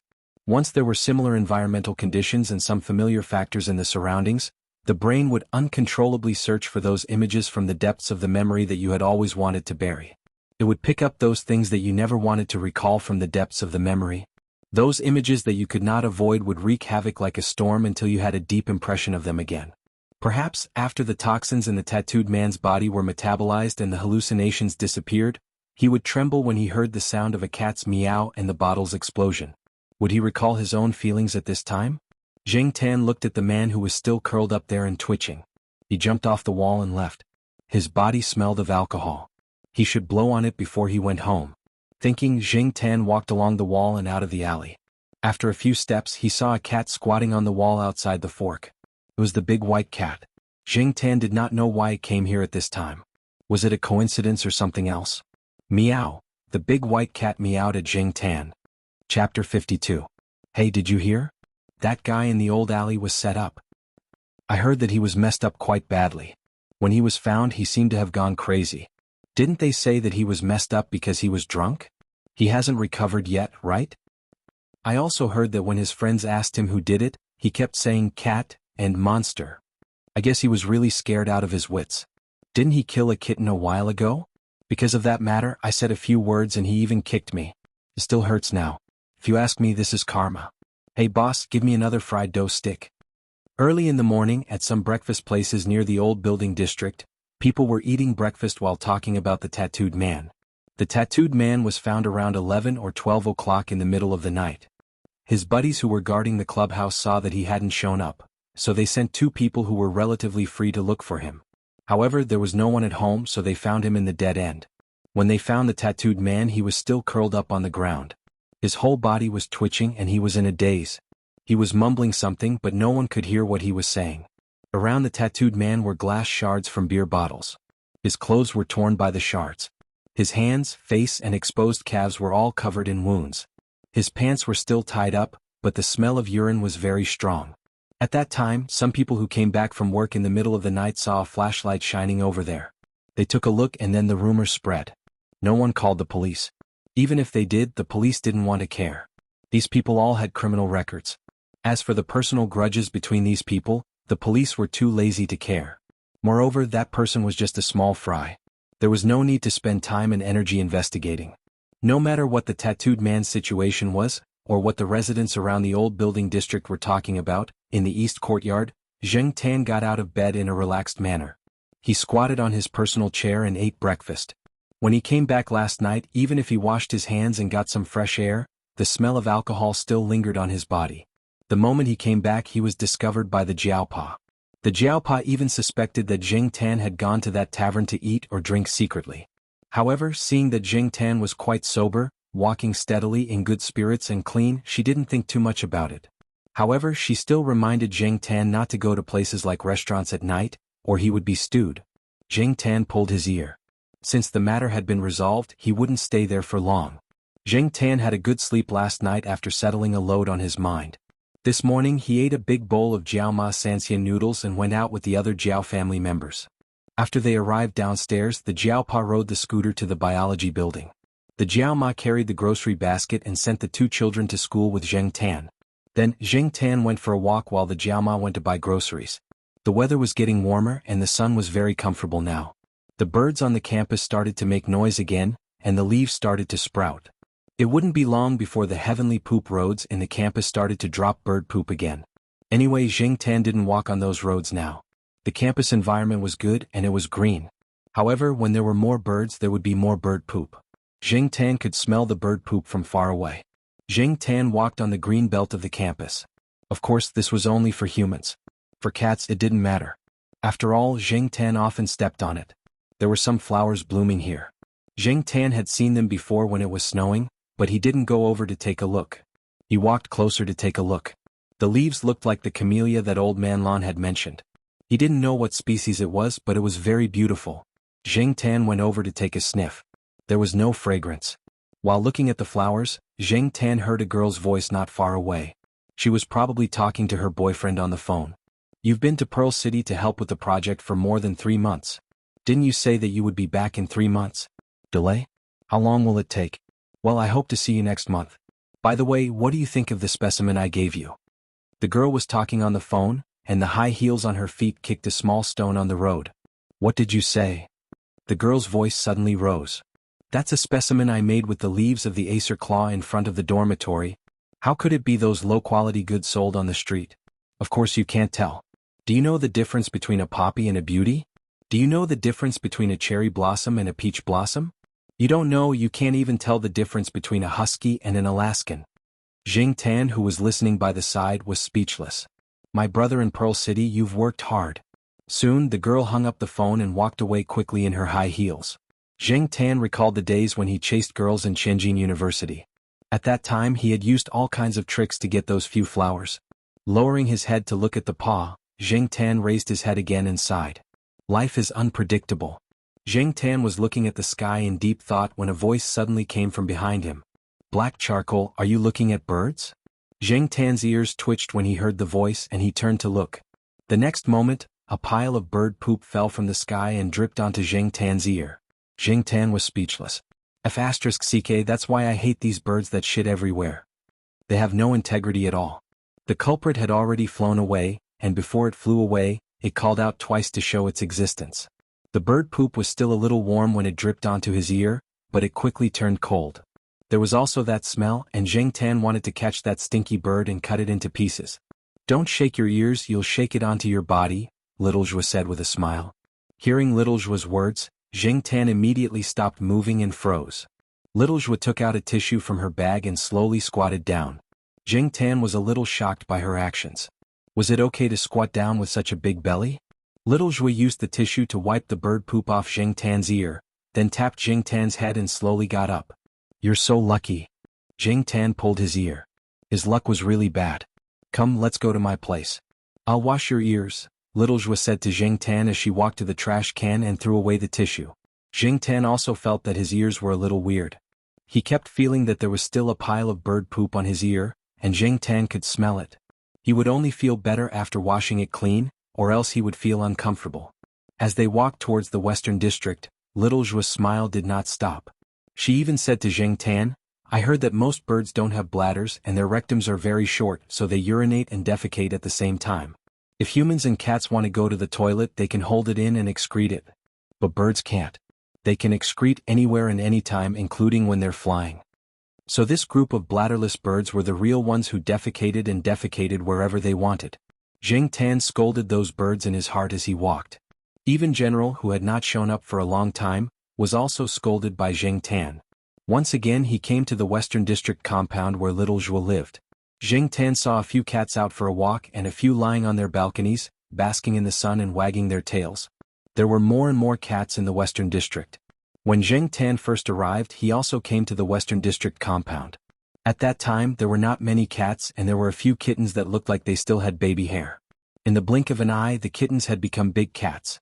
He wondered if there would be a big fight between the cats in the Eastern and Western Districts. The sheriff would definitely be very happy. A group fight.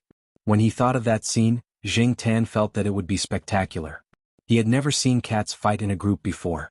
As he thought about it, he arrived at Little Zhua's residence. The nanny was watching TV. When she saw Little Zhua come back, she had a caring smile on her face. But when she saw Zheng Tan walking in beside Little Zhua's feet, the smile on the nanny's face suddenly cracked. Zheng Tan did not care about what the nanny was thinking. He just wanted to wash his ears quickly. The smell of bird poop made Zheng Tan want to vomit. Little Zhua got some warm water.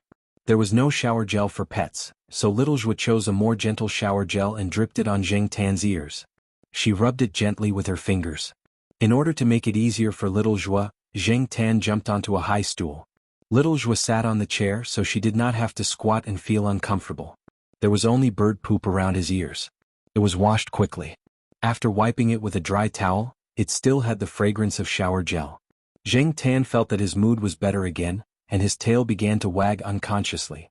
Just like last time, Little Zhua was lying on the recliner, and Zheng Tan was lying on the moon chair next to her.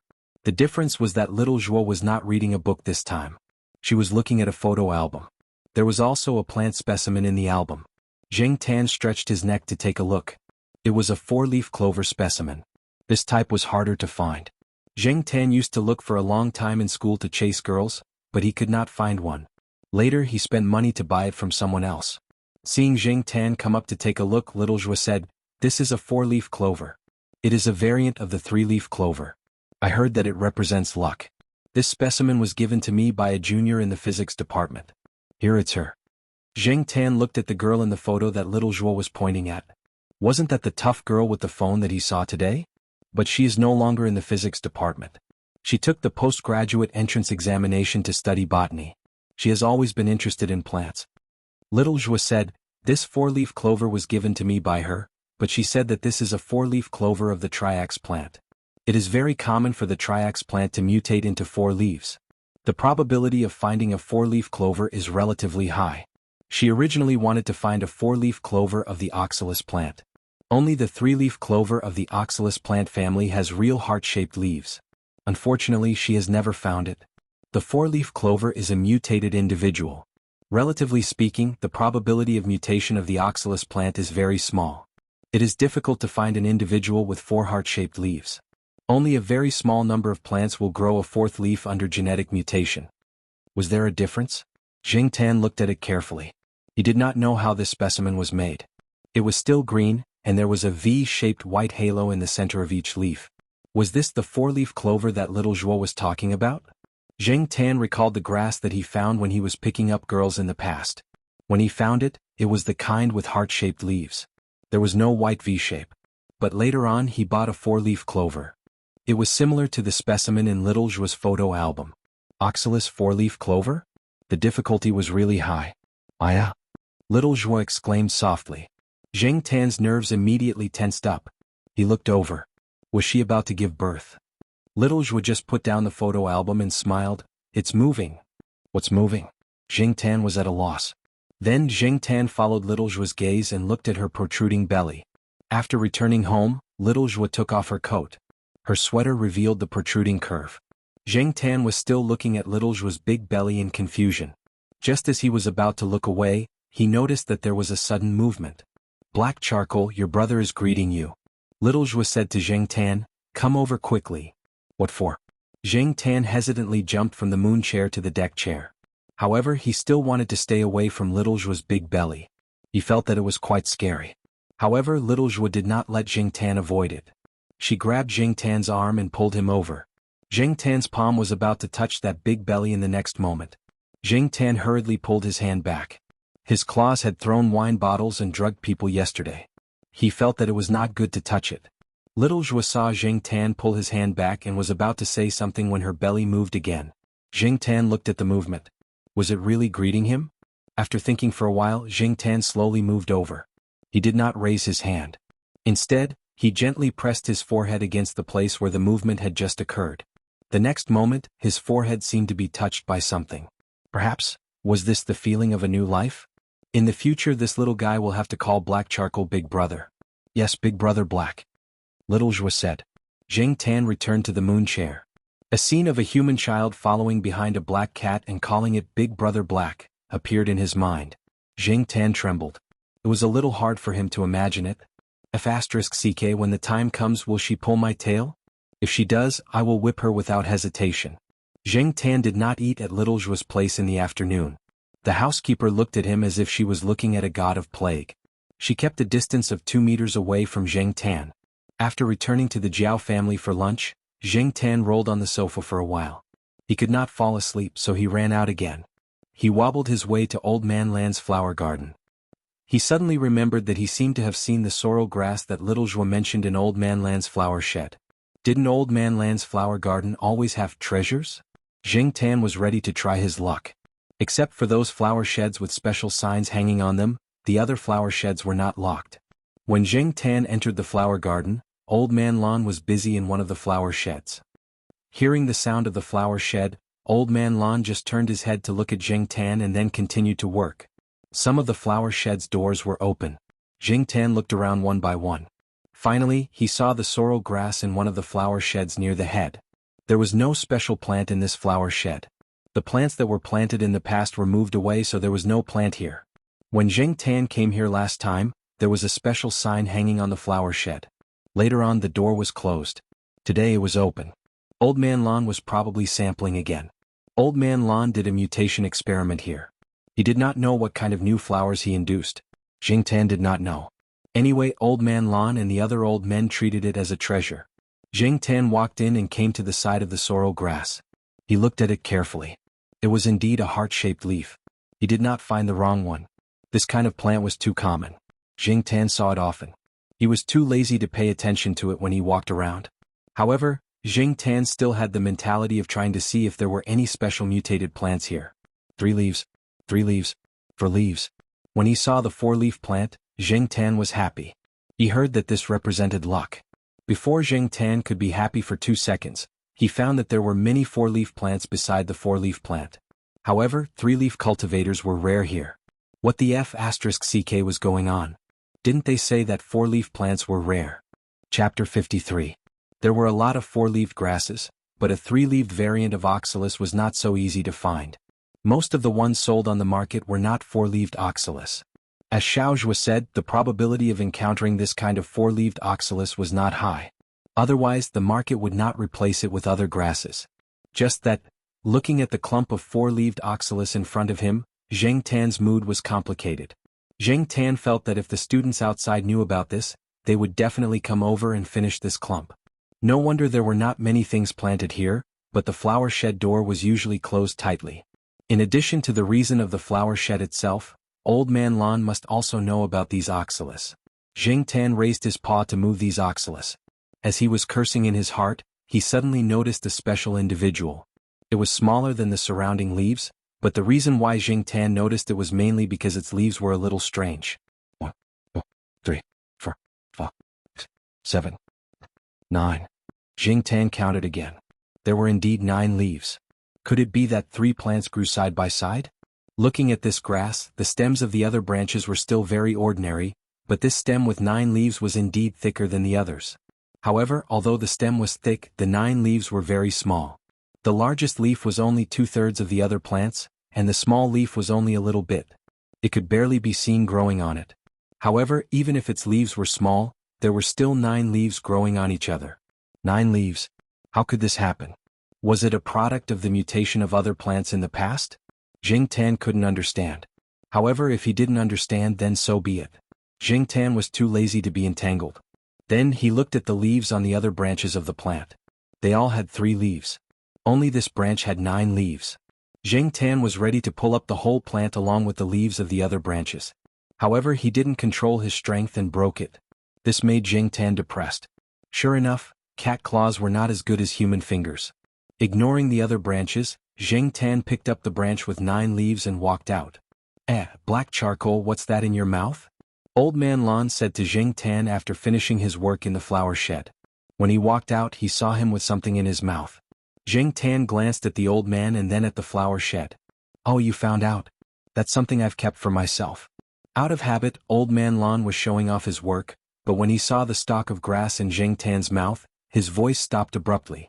Jing Tan ignored him, jumped directly from the box to the roof of the flower shed, and ran away in the blink of an eye. Old Man Lan was still standing where he was, recalling the scene he had just witnessed. What black charcoal was holding seemed to be more than 4 leaves. There were at least 6 or even 7 leaves. However, Old Man Lan was only stunned for a moment. He didn't care about the oxalis grass the most. Those were just for fun. In the entire flower garden, he cared about his orchids the most, so he quickly forgot about the oxalis grass Jing Tan found. Coming out of Old Man Lan's small flower garden, Jing Tan went directly to the West District family compound. Every time Jing Tan came out, it was during class and work hours, so there weren't many people.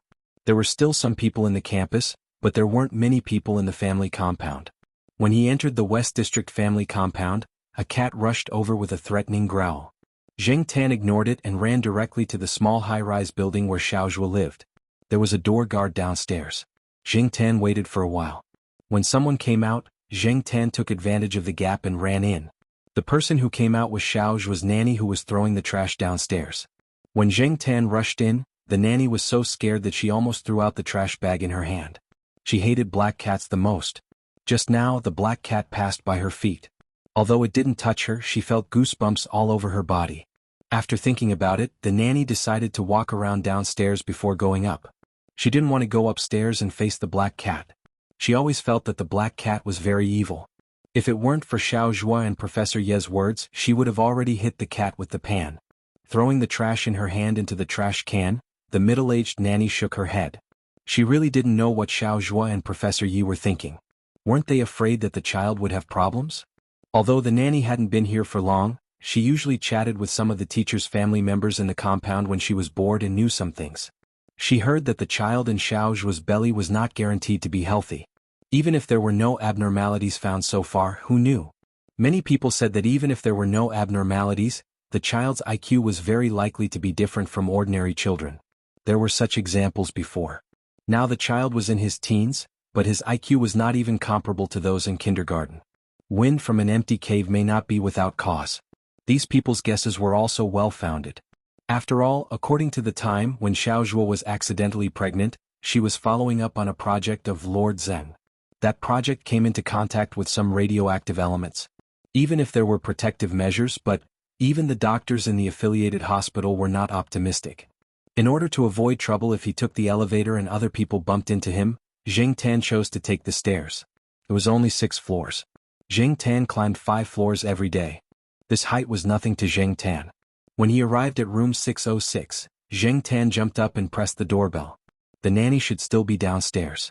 It was not convenient for Xiao Zhuo to move around at home alone, so after Zheng Tan pressed the doorbell twice, he squatted in front of the door and waited. After waiting for a while, the door opened. At first, Xiao Zhuo thought that the nanny didn't bring the key and didn't see anyone when she opened the door. She looked down and saw Zheng Tan squatting in front of the door. Before Xiao Zhuo could see what Zheng Tan was holding in his mouth, Zheng Tan had already run through the door. He jumped onto the moon chair in Xiao Zhuo's room and lay on his stomach, panting. Xiao Zhuo took the small cup that Zheng Tan used to drink water from the water dispenser. She tested the temperature of the water before putting it on the desk. Zheng Tan jumped onto the desk and drank some water. In fact, he was not very thirsty. He stopped after licking 2 mouthfuls. In the past, Zheng Tan was not used to this way of drinking water. Later he gradually got used to this non-human way of drinking water. Xiao Zhuo was really happy to see Zheng Tan. She didn't expect this black cat to come again in the afternoon after coming in the morning. Xiao Zhuo knew what the eyes of the people around her meant. Therefore many times Xiao Zhuo was not willing to go out and face those people. Occasionally when she went out for a walk, she would choose to do so when there were fewer people around.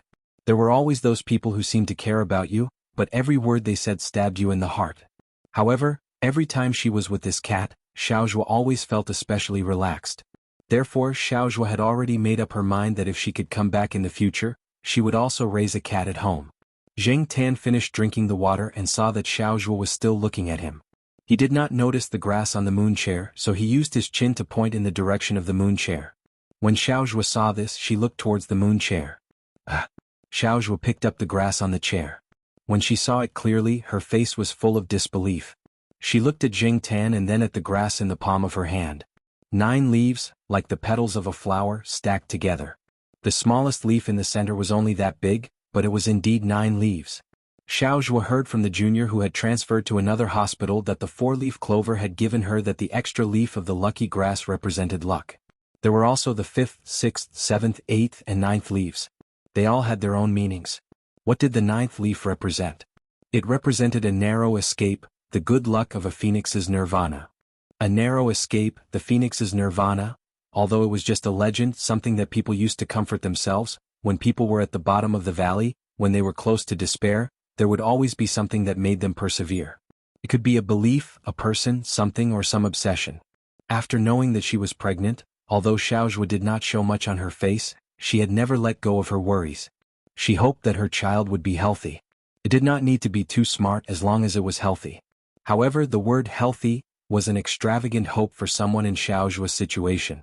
The gazes of the people around her and the words they said behind her back were so oppressive that Xiao Zhuo could not breathe.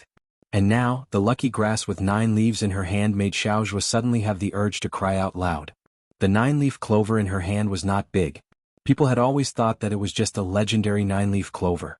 It was as if Xiao Zhuo had seen a shining star in the darkness of despair.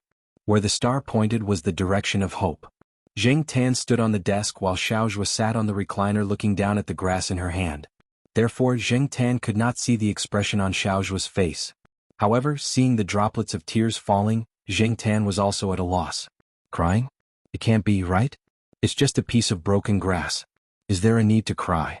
Pregnant women are so sentimental. Shaking his beard, Zheng Tan really did not know how to react. Not long after, Xiao Zhuo sniffed and said, "A 4-leaf clover is not easy to find. Many people can't find one even after searching for a long time. I didn't expect you to be able to find this." Zheng Tan really wanted to say that this 4-leaf clover was not difficult to find. Really, Old Man Lan had a lot of them hidden in his flower shed. "Child, even if mommy can't come back in the future and can't accompany you, Brother He will accompany you," Xiao Zhuo whispered. Zheng Tan pulled his ears. In his mind, he recalled the scene of a little kid in Huang's house grabbing Huang's tail and sending it into his mouth. Then Zheng Tan was horrified. "I don't want to take care of children. Calling him Brother He is useless. I can't even call him Daddy. I'm just a cat now. They'll grab my tail and pull my ears. They'll even cry at me for no reason." Zheng Tan was a little confused by Xiao Zhuo's reaction. Xiao Zhuo even said that she wanted to thank Zheng Tan properly. However, looking at Xiao Zhuo's expression, Zheng Tan was afraid that something bad would happen. With such a big belly and so sentimental, was it really okay? Fortunately, at this moment the nanny came back. Zheng Tan took the opportunity to run out. Not long after, when Jingtan met Xiaozhua again, who was walking outside with the nanny to bask in the sun, Xiaozhua showed Jingtan the pendant hanging around her neck. The pendant was slightly bigger than a longan fruit. Inside it was the 9-leaf clover that Jingtan found. The material that wrapped the clover was unknown. It was neither plastic nor glass. The material was transparent. However, because of the plant inside, the pendant looked green and full of vitality. The nanny was sitting on another chair 10 meters away. She was a little far from Xiaozhua and Jingtan. She could not see what Xiaozhua was hanging and was not interested. Now her attention was on Jingtan. She was afraid that Jingtan would run over. If Xiaozhua was not here, the nanny would have run away the moment she saw Jingtan. Jingtan felt that Xiaozhua was a little different today. Compared to the Xiaozhua before, Xiaozhua felt more lively. Unlike before, even when she smiled, there was a trace of melancholy. Jingtan yawned and shook his fur. Seeing that Xiaozhua and the nanny had walked away, Jingtan continued to walk forward. He was going to go to Jiao Pa's office to sleep. Recently, Jiao Ma's colleagues often came to the house to play, so Jingtan did not want to stay at home and face those unfamiliar people. When he arrived at the biology building, Jingtan did not immediately go to Jiao Pa's office. He saw a group of people dissecting white mice in the public laboratory on the first floor. Although he did not see EXN, Jingtan saw a familiar face. Wasn't this the beef jerky? Jingtan did not remember Su Chu's name, but he remembered his Inner Mongolian beef jerky. Su Chu's size was very eye-catching among those people. He was wearing a sweater inside and a white lab coat on the outside. After the winter break, he had put on some weight and looked like a polar bear. Jingtan was suddenly interested. He squatted on a camphor tree outside the window of the public laboratory on the first floor and looked over there. The windows of the laboratory were not all closed, so Jingtan could hear the voices of those people inside. At the beginning of March, the scores of the graduate entrance examination were announced. As for the cutoff score for the second round, because Tsinghua University was an independent university, the cutoff score was released before the national cutoff score. In the middle of March, all the faculties announced the cutoff score one after another. When Jingtan was at home, he heard Jiao Pa mention that the big guy did not exceed the cutoff score by much, but at least he passed the cutoff score. It was reasonable to say that the second round would take 2 weeks, and it was based on the ratio of 1:1. With a 2:1 ratio difference, those who passed the cutoff score would be eliminated. However, when the scores of the first round were announced, many people with higher scores had already started to contact the teachers in the university. As for those with lower scores, they had already started to look for connections to find a teacher they liked and settle down. After all, the person who decided whether you could stay or not was still the teacher who had a spot for the graduate entrance examination. If the teacher decided on you, you would pass regardless of your score. Therefore, many people had already decided before the second round. When the time came, the second round was just a formality. This was a semi-public internal rule, and many universities were like this. Jingtan only knew about it when he heard Jiao Pa and Jiao Ma's discussion. As for the beef jerky guy, Jiao Pa seemed to have already decided on him. Otherwise, he would not have let him come over to familiarize himself with the laboratory. At this moment, the big guy was laughing and chatting with the others. His hands were not careless at all, and his knife skills were very sharp. After the dissection, the tweezers could accurately find the part to be sampled. Su Chu's score for the first round was not high. Under normal circumstances, people like this were more likely to be eliminated in the second round. However, Su Chu was now standing in the laboratory to study under the instructions of Associate Professor Jiao. This meant that this person had already been decided. He would officially become a member of the university in September. The other senior graduate students in the university also understood the significance of this. Therefore, they were very willing to accept this prospective junior. In the past 2 days, the big guy often helped some of the seniors in the university carry things and helped the seniors take samples. Therefore, he was quite popular. As for the results, So what if you came in first in the second round? Those who had experienced it before knew that once you entered the university, you would only look at the published articles and the impact factor of the articles. Everything else was bullsh*t. There were so many classes in the first year of postgraduate studies. As long as you skipped classes to do experiments in the laboratory, your respective supervisors would be happy. Some of the more easygoing supervisors would even help cover up for you, approve leave requests, and so on. When EXN first entered the university, her score was not even in the top 10. But now, when the famous people of this year were mentioned, who would dare to ignore such a person? EXIN's name was still hanging on the university's annual honor list. As for the top 10 of the exam results, how many people still remembered them now?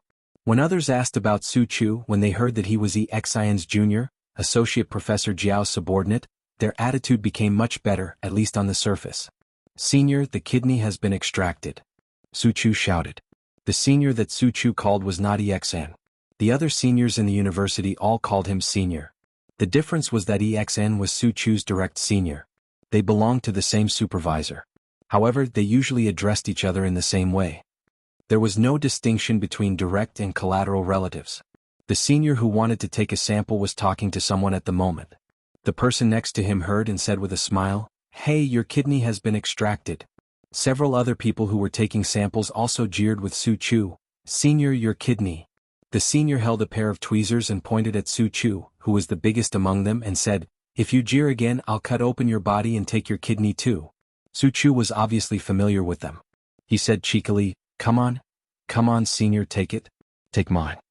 At this time, EXN was about to step in with the documents in her hand. She was followed by a few undergraduates. Before they entered the laboratory, they heard Su Chu's cheeky words. The expressions on the faces of the undergraduates were quite subtle. EXN wanted to cover her face. "Boss Jiao, can we return the goods?" Zheng Tan squatted on the tree outside and laughed. This Su Chu was really a fool. Chapter 54. Zheng Tan had an impression of this person. Zheng Tan had seen him a few times when he came here. Zheng Tan had heard people call him Professor Ren. This Professor Ren was one of the young returnees that the institute had introduced last year. He was very popular among the students, especially the female students. Professor Ren was only in his early 30s, but his file was already glorious. He also had the halo of a returnee. Otherwise, the institute would not have recruited him. Speaking of which, Professor Ren and Jiaopa's research was in the same direction. To some extent, they were competitors. However, Professor Ren was already a full professor while Jiaopa was still an associate professor. The difference was not small. Professor Ren had a London accent when he spoke English. Coupled with his good looks and his pretentious words and deeds, he was also one of the people that the students talked about in private. However, Zheng Tan had always felt that this person was too fake. Just looking at him made him uncomfortable. In the few times that he had met him, Zheng Tan knew that this person always had a kind smile when facing students, teachers, and leaders. He looked very gentlemanly. Many female students praised Professor Ren behind his back for being very gentlemanly. However, Zheng Tan felt that every time this person looked at him, there was an indescribable malice. He originally thought that this person did not like cats and treated all cats this way. However, Zheng Tan later rejected this idea. Even if this person did not like other cats, he would not have such malice. When this person faced cats, he removed his usual disguise. The smile in his eyes was cold.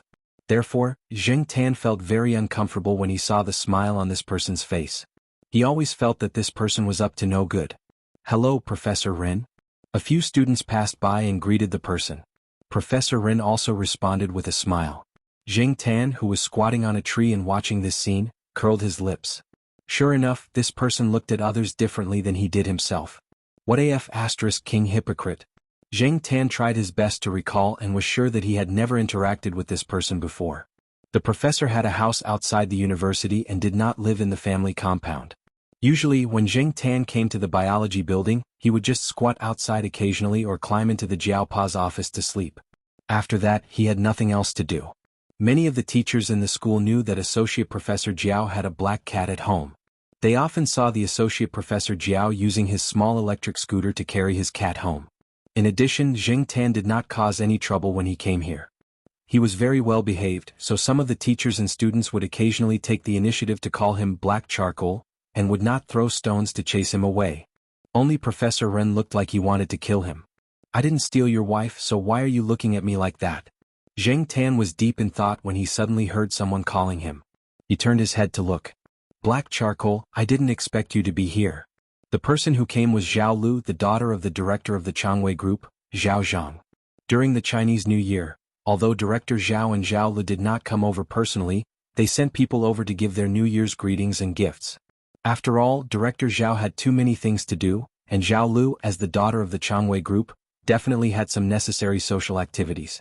Both of them were busy people. The Jiao family did not lack snacks or fruits, and Jiaoma did not need to buy her own cosmetics anymore.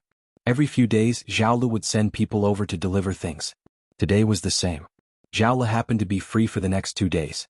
She did not have classes in the afternoon, so she bought some things and went to the Jiao family. In the end, only Jiao Ma and a few of her colleagues were in the Jiao family. Zhao Le did not see Jing Tan, so she decided to go to the Jiao Pa to ask about Jing Tan's recent situation and Jiao Pa and Yuanzi's company. Mr. and Mrs. Jiao didn't disclose Zhao Li's identity to the public. They only said that he was a friend's child. However, Mrs. Jiao's colleagues were still confused when they saw Zhao Le carrying so many snacks and some imported cosmetics for Mrs. Jiao. However, since the host didn't want to talk about it, they didn't ask. Zhao Le did not expect to see Jing Tan outside the Institute of Biological Sciences. But every time she saw Jing Tan, Zhao Le was happy. At this time, she also noticed the person standing not far away. She knew that he was Associate Professor Jiao's teacher, but she was not familiar with him. So she just greeted him casually. Professor Rin smiled warmly. "You're not from our department, right?" "Yes, I'm just here to look for someone." "Who are you looking for? Do you need help?" "No, thank you." Zhao Le maintained a polite smile, but there was a sense of alienation in her smile. After Professor Ren walked into the building and disappeared, Zhao Li's smile faded. She frowned and looked at Jing Tan, who was squatting on the tree. "Did you offend him?" "How the F***ck would I know?" Jing Tan pulled his ears, jumped down from the tree and stretched. "Let's go and look for Professor Jiao." Zhao Le took out a cloth bag from her bag. The name of a snack brand was printed on it. Zhao Le had always folded the bag and put it in her bag in case of emergencies. She did not expect to use it now. Jing Tan looked at the bag that Zhao Le opened, shook its whiskers and jumped into the bag. Zhao Le felt that her hand was heavy, and she almost lost her grip on the bag. "Did you get fatter?" Zhao Le smiled. Jing Tan looked at itself. It could not be, right? Although it was not exercising properly, it was not fat. It was clearly strong. 2 days ago, when it went to Xiaogui's place to shoot the advertisement, Xiaogui even praised it. It said that the other cats in the shop were all fat, but only Jing Tan was strong. Xiaogui also wanted the cats in his shop to exercise more. Spring was coming and they needed to exercise.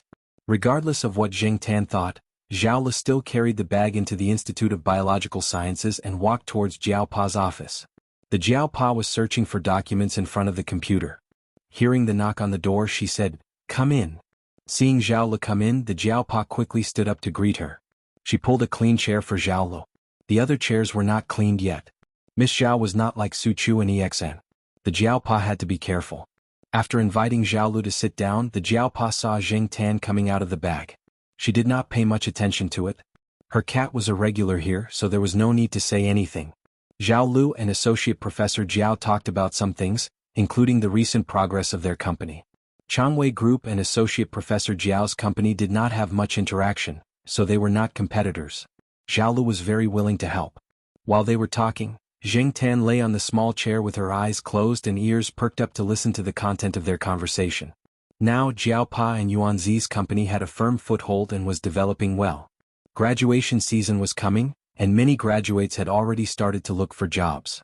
Recently, Yuanzi had been poaching people from various universities. What they lacked now was talent. "Oh right, Professor Jiao, how much do you know about Professor Ren Chong?" Zhao Le suddenly asked. When Zhao Lu entered the building, she saw the introduction of the professors on the first floor of the Institute of Biological Sciences. She knew that the professor was the overseas returnee that the institute had introduced. In order to show that the institute valued these overseas returnee professors, they had specially set up a special column to introduce them. It had been hanging in the lobby of the first floor all this time. Professor Rin? The Jiao Pa was surprised that Zhao Lu would ask about him. Not much. The Jiao Pa told Zhao Lu and Jing Tan about what they knew about Professor Ren. Zhao Lu and Zhao Lu were puzzled. It did not sound like they had any grudges. "What? Miss Zhao, are you interested in Professor Ren?" "Professor Ren is very popular among the girls in our institute." The Jiao Pa joked. Zhao Lu did not laugh. After all, she was the daughter of the head of Changwei Group. She was very sensitive to certain things. Zhao Lu shook her head and said, "I saw Professor Ren downstairs just now. Black charcoal was on the tree." Professor Ren's attitude towards black charcoal didn't seem to be very good. Hearing this, the Jiao Pa looked at Jing Tan and asked, "Did you offend him?" Jing Tan glanced at the Jiao Pa. "I really don't know how I offended him." The Jiao Pa could not think of a reason at the moment, but he still thanked Zhao Lu for her reminder. After Zhao Lu left, the Jiao Pa poked Jing Tan and said, "Next time you see Professor Ren, stay away from him. He is not as kind as he looks." You should be careful not to be dragged to the laboratory table and dissected by him. Jing Tan felt a chill down his spine. After hearing the Jiaopa's words and recalling the look in Professor Ren's eyes, he could not tell if that was what Professor Ren meant. For the sake of his life, Jing Tan decided to listen to the Jiaopa and stay away from that hypocritical Professor Ren. At around 6 p.m., the Jiaopa took Jing Tan home after settling the matter. As usual, Jing Tan squatted in the basket of the Jiaopa's small electric car.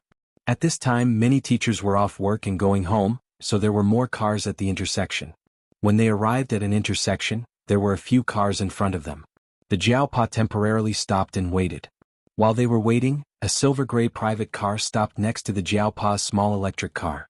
It seemed like it was also waiting for the cars at the intersection to turn. The windows of the silver-gray car were rolled down, revealing the person in the driver's seat. Professor Ren. Since the Jiaopa saw Professor Ren, he could not pretend that he did not see him, so he greeted him. Professor Ren, who was in the driver's seat, smiled and nodded. His gaze swept across Jing Tan, who was squatting in the basket. At this time the cars in front of them had finished turning. The silver-gray car next to them closed its windows and slowly drove away. The Jiaopa was riding on the small electric car. He felt strange. He noticed that Zhao Lu was right. There was something wrong with Professor Ren.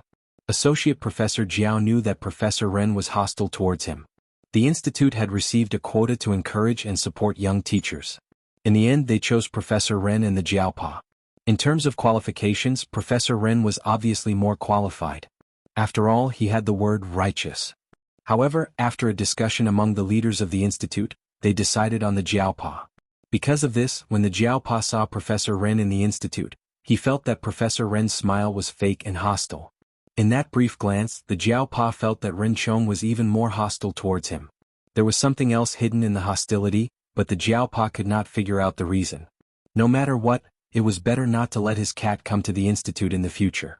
Who knew if Ren Chong was a psychopath? On the other hand, Ren Chong drove back to the villa he bought.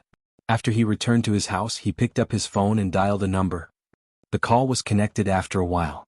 "How's the investigation going?" Ren Chong asked. The person on the other end of the phone talked to Ren Chong for about 5 minutes. During these 5 minutes, Ren Chong did not speak, but his expression was very bad. If the students of the Institute of Biological Sciences saw Professor Ren at this moment, their jaws would definitely drop. No one would have thought that the usually smiling and gentlemanly Professor Ren would have such a gloomy and fierce expression. Although his expression was very bad, his tone was the same as before. After the person on the other end finished speaking, Ren Chong said, "I understand. Continue to investigate." After hanging up the phone, Ren Chong sat on the sofa and thought about some of the things that had happened after he returned to China. Generally speaking, it was quite smooth until he met Jiao Mingxing. Jiao Mingxing was just a local associate professor. He had never been abroad, so he did not know the limits of his abilities. Did he really think that he was so great after being praised by those students who did not know anything? In terms of value, how could a country bumpkin like Jiao Mingxing compare to him? Those old guys in the institute and the few people in the university who made the decisions were really blind. From the moment he lost his place, Ren Chong knew that his obstacle had appeared. Before he returned to China, Ren Chong had met a few people at a banquet. One of them had learned some divination. Ren Chong had never believed in divination, so he did not take the person's words to heart. After arriving at Tsinghua University, not long after he lost his place, he happened to see Associate Professor Jiao driving his black cat home. At that moment, Ren Chong remembered what the person at the banquet had said. If you return to China to develop your career, pay attention to the cat. The biggest obstacle in your way might be the cat. If the biggest obstacle was a human, Ren Chong would have believed it. However, if it was a cat, Ren Chong would not have believed it even if he was beaten to death. Not only Ren Chong but the people around him also did not believe it. Even the person who did the divination had some doubts about the results of his divination. Later on he even apologized and said that it might be because he was not good enough and had not learned for long. Everyone was just playing around and did not take it too seriously. But now Ren Chong had to take it seriously. Based on the information he had just learned, Ren Chong felt that it was hard to imagine. No wonder so many people said that the black cat was evil. Yi He, the dean of the School of Physics and the wife of the principal, who was known as Lord Buddha. Lan Chiesu, an old professor who had retired from the School of Biological Sciences but still had influence. The famous chairman of the Changwei Group and his daughter Zhao Lu. These people took care of Jiao Mingxing openly and secretly. Even if they did not, no one knew if they were secretly involved. Sometimes, a word from these people was worth a few years or even decades of hard work. And the one who played an important role in this was only a cat that looked very ordinary. Although they did not find out how the cat was connected to these people, the fact was that it was undeniable. This was only what they had found so far. As for those who had not been found, how many people were connected to the cat? How many people could support Jiao Mingxing? Ren Chong never thought that he would lose to a country bumpkin like Jiao Mingxing. He heard that the institute had already arranged for Jiao Mingxing to go abroad. The fastest he could go abroad was a year. When he came back a year later, the associate on Jiao Mingxing's head would be removed. Ren Chong did not want Jiao Mingxing to go so smoothly. Now the cat was like a thorn in Ren Chong's throat. Ren Chong could not wait to pull it out. Some things were better removed as soon as possible. Originally, Ren Chong was going to take care of it himself, but he still underestimated the cat's influence. He did not expect that a cat would involve so many people. Therefore, to be on the safe side, Ren Chong was not going to get involved and let others do it for him. When dealing with cats, there were always professionals. Chapter 55. Zheng Tan felt like he was being watched for the past 2 days. He wasn't sure who was watching him, but the feeling was very strong. Because of Jiao Pa's instructions, Zheng Tan didn't go to the biology building to avoid Ren Baqian. Not only that, but he also rarely left the courtyard at night. He only went out during the day when he couldn't hold it in. Usually, he would wait for the 2 children at the entrance of Fu Elementary School around 5 p.m. and then go home together. Even if he went out at night, he would only take a walk in the courtyard. He wouldn't go out of the courtyard, let alone to the alley in the old building. There were a lot of people during the day, so the campus was full of people. After all, it wasn't a closed school, so the checks on people entering and leaving the school weren't that strict. However, Zheng Tan couldn't relax until he found out why he was being watched. On this day, Zheng Tan found a big sycamore tree not far from the Dong family courtyard and climbed up to take a nap. Sure enough, it was safer to be high up, and the view was wider. Zheng Tan yawned. He thought too much last night and didn't sleep well, so he had to catch up on sleep during the day. Jiao Ma and a few colleagues recently had a teaching project to collaborate on. In a few months, Jiao Yuan would be entering junior high school. Jiao Ma also had to show her presence among the junior high school teachers. When the time came, Jiao Yuan would be able to gain more benefits from the school. The other families had elderly people or children who hadn't gone to kindergarten, so it wasn't convenient to visit them. In the end, they settled on Jiao family. Therefore, Zheng Tan wandered outside every day during the day. When he was tired, he would climb up a tree and sleep. If it rained, he would go to De Pang's house. After all, Zheng Tan didn't want to stay at home and face those junior high school teachers. Zheng Tan was drowsily dozing off when the feeling of being watched came again. Zheng Tan moved his ears, but he didn't hear any strange sounds. There were only students walking around. Not far away there was a cleaner sweeping the floor. From time to time there were cars passing by. Not far from here there was a sports field. Occasionally there would be some cheering from there.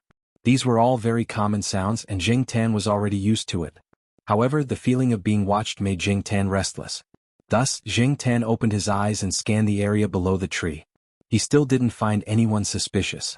However, Zheng Tan was more careful this time. He tried his best to remember those who were walking slowly or sitting on the benches and grass, as well as those who didn't move quickly. If the other party wanted to keep an eye on them, they would definitely not move quickly. Coming down from the tree, Zheng Tan came to a cafeteria near the teaching area of the school. After looking around, he found a big tree in the north corner of the cafeteria and jumped onto it. With his back facing the road, he continued to lie down and sleep. After a while, when the feeling of being watched rose again, Zheng Tan narrowed his eyes and looked at the cafeteria across from him. The reason why Zheng Tan chose this cafeteria and the tree in the north corner was because of the SLR glass in the north corner of the second floor. Because there was an office in the corner of the second floor, it was renovated with SLR glass. Only the inside could see the outside. If one looked from outside the cafeteria, it could be used as a mirror. Zheng Tan looked at the reflection of the glass and observed the people inside. Then he compared them with the people he remembered. Finally, Zheng Tan's gaze fell on a seemingly ordinary student. The student was carrying a backpack and holding a book in his hand. He slowly walked towards the cafeteria. During this process he looked at where Zheng Tan was every 2 steps. Finally, he came to the grass in front of the cafeteria and sat down, spreading out his book. Before Zheng Tan came over, this person was reading on the grass not far from the sycamore tree that Zheng Tan was under. There were many students reading on the grass like this. When Zheng Tan opened his eyes and looked over, he also had his head down, so Jing Tan didn't notice him. After thinking about it, Jing Tan got up and stretched. Then he looked around casually. Sure enough, that person lowered his head again. Jing Tan lay down and continued to sleep facing the hall, but his eyes were looking at the SLR glass in the cafeteria. Just as Jing Tan guessed, that person raised his head and looked in Jing Tan's direction again. And every few seconds he would look over here. Jing Tan was puzzled. Who was this person? Why was he spying on him? Moreover, even if he was spying on him, the target was only a cat. Was there a need to be so cautious? Jing Tan couldn't understand. Could it be that he was too famous in the advertisement and someone wanted to take him away? That was how it was on TV. Otherwise, why would a cat with no value be spied on like this? Since he had found a suspect, Jing Tan was going to go against him. Jing Tan was very regular every day. In the morning he came out with the children, walked around, and came to the tree north of the cafeteria to sleep. At the same time he was also spying on that person. At noon he would go home for lunch and take a nap. In the afternoon he would come out with the two children, jump on the same tree and continue to spy on him. Sometimes he was afraid of being discovered, so Jing Tan would change places. Some of the supermarkets and snack shops in the school also had this kind of SLR glass. It wasn't that Jing Tan was overly cautious. It was just that the other person's behavior of spying on a cat made Jing Tan feel uneasy. No matter what, it was better to be careful. A week later, Jing Tan found that the person was gone. The feeling of being spied on also disappeared. No more spying? Or could it be that there was a next step?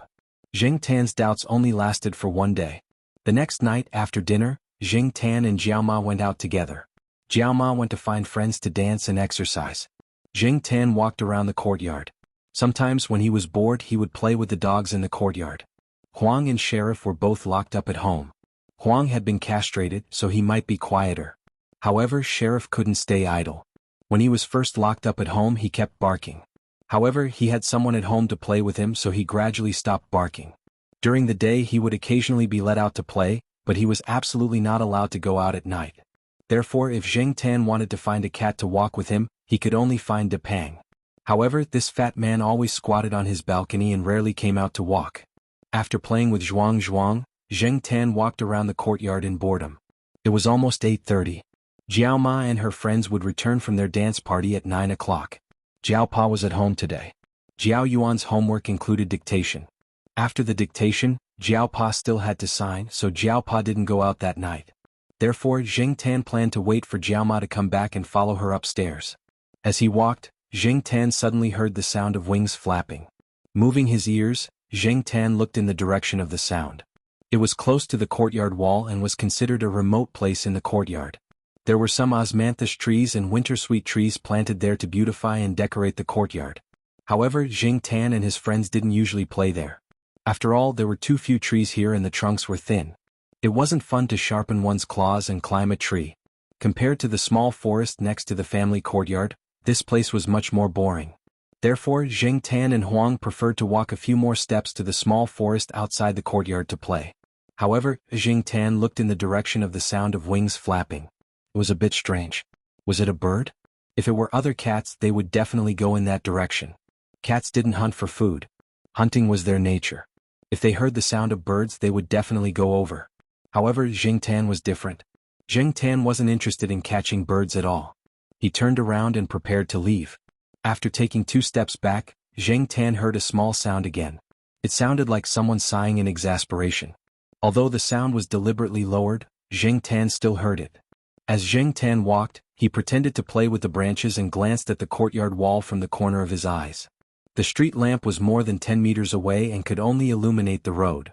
It was still very dark on the side of the tree, but Jing Tan still noticed the head on the courtyard wall with the advantage of being a cat. Something was wrong. After Jing Tan pretended to scratch the branches twice, he heard the cage flapping a few more times. Jing Tan took the opportunity to go over and see what was going on. Although he was curious, Jing Tan still paid attention to the movements around him. He didn't want to get hit for no reason. The trees here were all about 3 or 4 meters tall. Although there weren't many, they were quite dense. From the surroundings, it was impossible to see what was going on under the trees. The flapping sound came from under the osmanthus trees. As he approached the osmanthus trees, Jing Tan smelled the scent of birds and other smells. The flapping sound of wings was accompanied by the sound of metal colliding. It was just like when Jing Tan saw the cage used to catch mice in Xiao Chu's house. When Xiao Chu patted the mouse cage, it was similar to this sound. Cage. Cat catcher? Cat catcher, or specifically to catch him? Jing Tan's heart was full of questions. Logically speaking, there should be fewer people catching cats at this time, not to mention that this was the family compound of the university. How could these people be so bold? Jing Tan had already walked under the osmanthus trees. As he slowly approached, he saw the cage. There were some leaves on the cage for cover. One side of the cage was open. That was the opening of the cage. The cage was about 60 centimeters long and 20 centimeters wide. A sparrow could be seen fluttering inside the cage from time to time. Perhaps it had sensed Jing Tan's approach, for the sparrow fluttered even more violently. However, since it was chained inside the cage, it couldn't get out at all. It could only flap its wings inside the cage. Sometimes, when it struggled too violently and shook too hard, its wings would hit the top of the cage and hit the cage.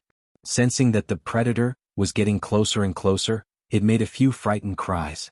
When Jing Tan approached the cage, De Pang, who was squatting on the balcony on the first floor of the B family building, suddenly moved its ears and opened its eyes. It looked at the old lady in the room who was wearing reading glasses and fastening buttons. It made a low meow sound, like the warning sound other cats made when they encountered a threat, but it was a little different. After the old lady heard it, she stopped fastening the buttons and immediately put down the things in her hands. What's wrong? The old lady looked at De Pang. Meow. The old lady frowned, then picked up the phone and called the guard. When she looked up again, De Pang was gone. What the hell happened? The old lady whispered. She immediately put on her coat and took the stun baton, ready to see what happened. If it was just like last time when they encountered a thief, De Pang wouldn't run out by himself, but this time, Jing Tan stood 1 meter in front of the cage and didn't get any closer. He just stood there and looked at the cage. At the same time, he paid attention to the person who was leaning against the wall and looking over here. However, because the trees here were too dense, there were too many branches and the branches were too lush. There was also a row of azaleas planted near the road, which blocked the view above and the side. However, Jing Tan couldn't see that person, and that person certainly couldn't see Jing Tan. Therefore, Jing Tan was going to wait and see when that person couldn't help but climb over the wall. As he was thinking, Jing Tan heard a meow sound. It was De Pang, and it sounded like this guy was running over here. Whoosh! De Pang had already jumped over the row of azaleas and came under the osmanthus tree. Seeing Jing Tan standing in front of the cage, he rushed over and slapped Jing Tan twice. Jing Tan reacted quickly and took 2 steps back to avoid De Pang's claws. De Pang arched his back and the hair on his back stood up. He lowered his ears and growled twice at Jing Tan, then at the cage. Jing Tan knew that De Pang was warning him to stay away from the cage. Jing Tan shook his tail and walked over, ignoring De Pang's look of imminent disaster. He raised his paw and gently patted his head, then walked to the back of the cage, not facing the opening of the cage. De Pang was still meowing and preparing to come over. Jing Tan shook his tail, reached out his paw and grabbed the cage. He lifted the cage and slammed it twice. De Pang pulled his ears. Obviously, he didn't expect Jing Tan to have such a reaction. After all, De Pang wasn't human. Even if he was relatively smart, his thinking wasn't as good as a human's. If he were a human, he would definitely be shocked by Jing Tan's reaction. Lifting the cage and slamming it directly wasn't something a cat could do. After slamming it twice, Jing Tan looked at the cage. The door of the cage wasn't closed. It seemed that the mechanism inside hadn't been activated. The design was quite strict. Looking around, Jing Tan bent his paw and hooked a thin branch. He then put the branch inside and touched a place inside the cage. When the door of the cage closed, there was almost no time for the cat to react. If a cat was playing with a sparrow inside, it definitely wouldn't react before the door closed. De Pang pulled his ears again and wagged his tail. He seemed a little confused, but he didn't look like he was about to face a disaster like before. After the cage closed, Jing Tan's attention was on the person on the wall. However, that person seemed to be more cautious and didn't immediately climb over the wall. Jing Tan understood what had happened a few days ago. These people had been monitoring him for so long and even placed the cage here. They had probably figured out his pattern of movement, and their target was most likely him. Awoo! Jing Tan roared twice at the top of his lungs. I don't believe that you can hold back and not move before I yell at the people in the yard. Hearing Jing Tan's roar, De Pang also meowed loudly. In the family building, many people might not have heard it clearly, but the pets could hear it clearly. Huang and the sheriff could hear their 2 companions' cries, so they followed suit. The other dogs barked happily, especially the bulldog Zhuang Zhuang. It barked and scratched the iron door with all its might. For a moment, the yard was filled with cats and dogs barking. The last time something like this happened was when they were catching a thief. Obviously, after that experience, the first thought that came to the people's minds when they heard the noise was, "Someone is here to steal again." Old Man Yin threw down the newspaper in his hand and hurried downstairs to open the door for Niu Zhuangzhuang. "Quick, catch the thief." Before the door was fully opened, Niu Zhuangzhuang couldn't wait to squeeze out and run towards Zheng Tan and the others. Old Man Li didn't tie up his big dog. Seeing Old Man Yan's Zhuangzhuang run out, Old Man Li untied the dog leash on Xiaohua's neck and watched his dog run away with Niu Zhuangzhuang. The Saint Bernard was so big, but it still had to perform at critical moments. It couldn't just be big and not do anything. Other than these two, Sahara was also released by its owner. This guy was like on steroids again. It didn't care what its owner said behind it and kept running in the direction of Zheng Tan and Depang. As for the other people's small dogs like Chihuahuas, Pekingese and Corgi, they weren't released. Regardless of whether they could catch the thief or not, even if they could, with the two big dogs and Niu Zhuangzhuang's ferocious lead the charge, the few small dogs would probably be accidentally hurt.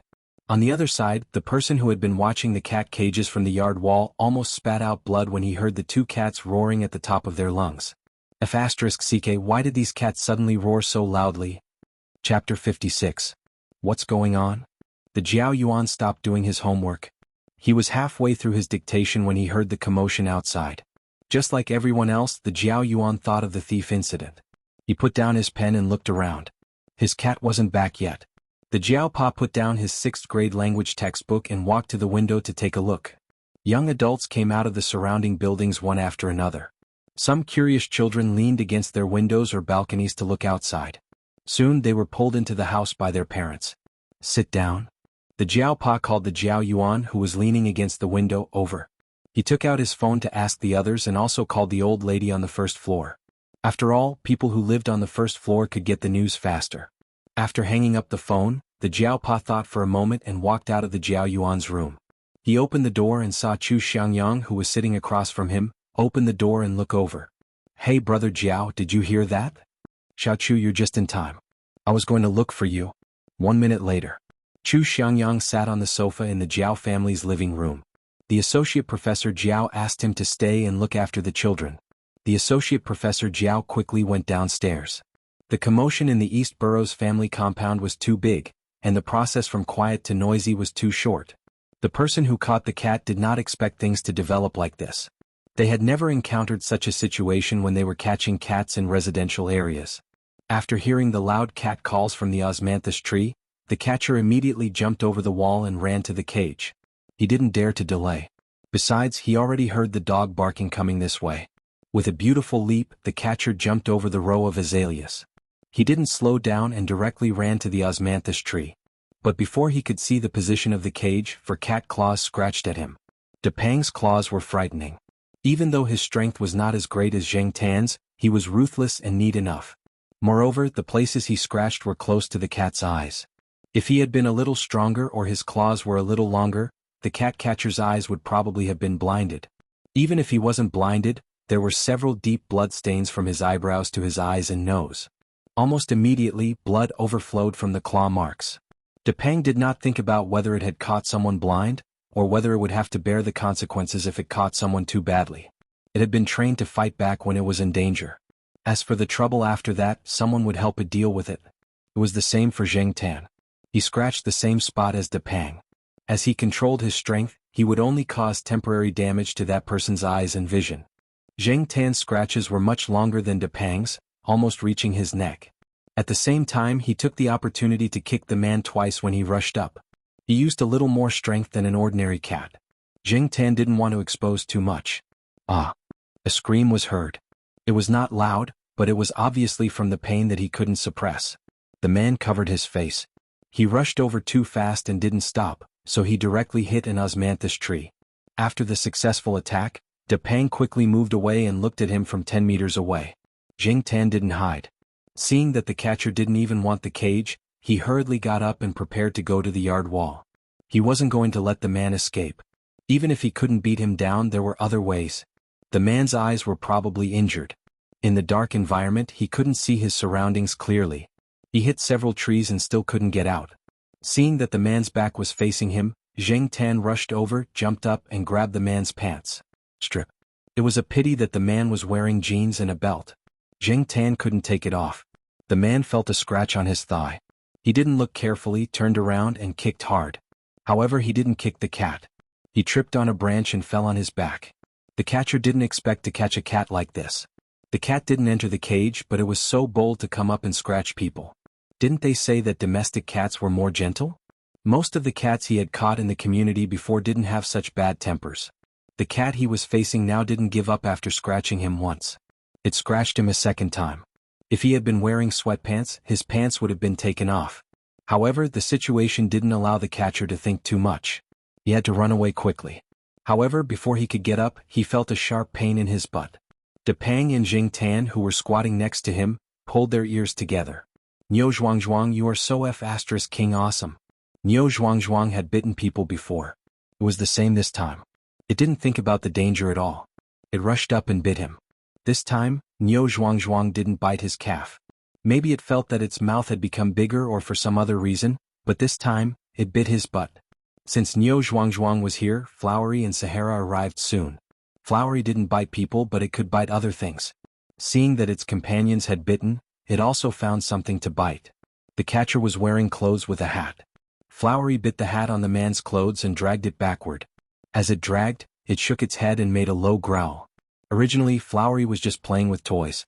However, the catcher raised his hand to slap the big dog because the hat on his clothes was bitten. However, this slap made Flowery angry. It had a good temper, but it didn't mean that it wouldn't get angry. In addition, there were two companions next to it, so it gradually became serious. It used more strength, and its tearing action was much more violent than before. As Flowery tore and swayed, the catcher was also pulled to the side. He was already dizzy, and now he was even dizzier. Zheng Tan thought of a movie he had seen before. It was called Cujo. In that movie, Saint Bernard dogs were once the symbol of terror. After coming back to his senses, Zheng Tan looked at the situation again. The funny thing was that Flowery was biting the man's hat, and Sahara was biting the man's pants. The two dogs were pulling in opposite directions. Moreover, Niu Zhuangzhuang was biting in the middle. It had to be said that the catcher was really unlucky. The catcher was feeling terrible. His face was still burning and there was a dog biting his butt. There were two dogs eyeing him from head to toe. He was getting dizzier and dizzier. After he took a breath, he didn't bother to fight with the big dog. He reached into his pocket and searched. He searched. There was nothing. He searched again. There was still nothing. He searched again. There was still nothing. Where was the knife? Zheng Tan looked at the man's movements and knew what he was looking for. However, when the man fell and Niu Zhuangzhuang rushed up to bite him, Zheng Tan took the opportunity to take the knife out of the man's pocket and threw it to the side. He didn't want the man to hurt the three dogs with the knife. The people in the courtyard weren't slow either. They quickly arrived. The first to arrive was the guard uncle. The guards in charge of this area were a few steps behind him. The guard uncle got to work quickly after he received the old lady's call. He was a retired soldier. Although his relatives had helped, it was mainly because of the old lady that he was able to come here to do this leisurely job. Her son had also helped arrange it, so he would often help the old lady a little. When the old lady called to explain the situation, he immediately notified the school's security office. He also came out with a flashlight and a shirt. He couldn't let the staff in the courtyard take the risk. However, the guard uncle was helpless when he arrived. The three dogs were too engrossed and their tempers were obviously aroused. He would definitely be implicated if he went up rashly. Scratching his head, the guard uncle looked at the two cats squatting next to him. What should we do? Zheng Tan glanced at him, then walked over to the cat cage. The guard uncle shone the flashlight at Zheng Tan and quickly recognized the use of the cage. He walked over and took the cage out. He looked at the sparrows that hadn't moved much. He also looked at some marks on the cage. Obviously, many cats had been caught in this cage. Wow, you've got guts. You actually came to the courtyard to trap cats. The guard uncle looked back at Depang, who was squatting on the side of the road as if it had nothing to do with him, and then looked at the cat catcher who was being bullied by the three dogs. He curled his lips. Coming here to trap cats, wasn't he looking for death? Even if the laws in this area weren't perfect in our country, since he was caught, he definitely wouldn't be let off easily. Moreover, the fat dragonly was involved. A few people from the compound came over and used their flashlights to look at the situation over there. They also heard the guard talk about the use of the cage, so they didn't go up to help the cat catcher. They just stood at the side and watched, chatting with the guard. It was the first time they had seen a cage used to catch cats, so they were curious. People like this who steal cats usually sleep during the day and start stealing cats around midnight. From midnight to 5 or 6 in the morning, they can steal 10 to 20 cats. Didn't you say that a lot of people lost their cats a while ago? It's all done by these people. But it's strange. This person looks like an experienced cat thief. He actually came here to steal cats, and at 8 or 9 in the morning. The guard uncle shook his head as he spoke. Zheng Tan squatted not far away and listened to their conversation. He also wanted to know something about this. After all, before he became a cat, he didn't care about these things at all. But now he had no choice. After all, it was related to his life. Are they all stolen pet cats? Even if they're eaten, can't the merchants raise them? Chickens, pigs, and other livestock for eating, aren't there specialized factories to raise them? Why are they stealing house cats? A younger guy asked. The guard uncle smiled. Raise them? How is that possible? It's better to steal cats. It's faster and cheaper. Cats aren't like dogs. They're easy to catch. And these people have skills in trapping cats. They specialize in trapping big cats and let go of the small ones. They'll come back next year. Anyway, they don't have to spend their own money to raise cats. *MN. Did that mean that the cats that were raised so painstakingly were raised for these people? Also, don't they often see stray cats? Catching stray cats is bad enough, but stealing house cats. The young man sighed. There aren't many stray cats. The market demand is high, so these people target domestic pet cats. Moreover, house cats are raised well and don't have diseases. They can be sold at a higher price. But the people who lose their cats are pitiful. A middle-aged teacher next to him also interrupted. That's right. After raising a cat for so long, they have feelings for it. Those who lose their cats will be sad for a long time. Wasn't that person before? After losing his cat, he couldn't eat or drink. Zheng Tan knew the person who lost his cat. He also lived in the east courtyard, but that family's cat didn't play with Zheng Tan and the others. That cat once ran into the first floor of Building B and climbed over the balcony to steal Depang's food. It was severely taught a lesson by Depang. But during the new year, Zheng Tan heard that the cat had disappeared. He didn't think too much about it. Now that he thought about it, Zheng Tan sighed. How much does this cat sell for? The young man asked curiously. Not much, just a few dozen yuan. Native cats are similar, so it's sold cheaply. After the cats were caught, some of them were skinned and sent to fur markets in other places. As for the cat meat, they were sold to restaurants or barbecue stalls. Some of the barbecue and skewers at street stalls might have cat meat in them, and some other foods might also have cat meat in them.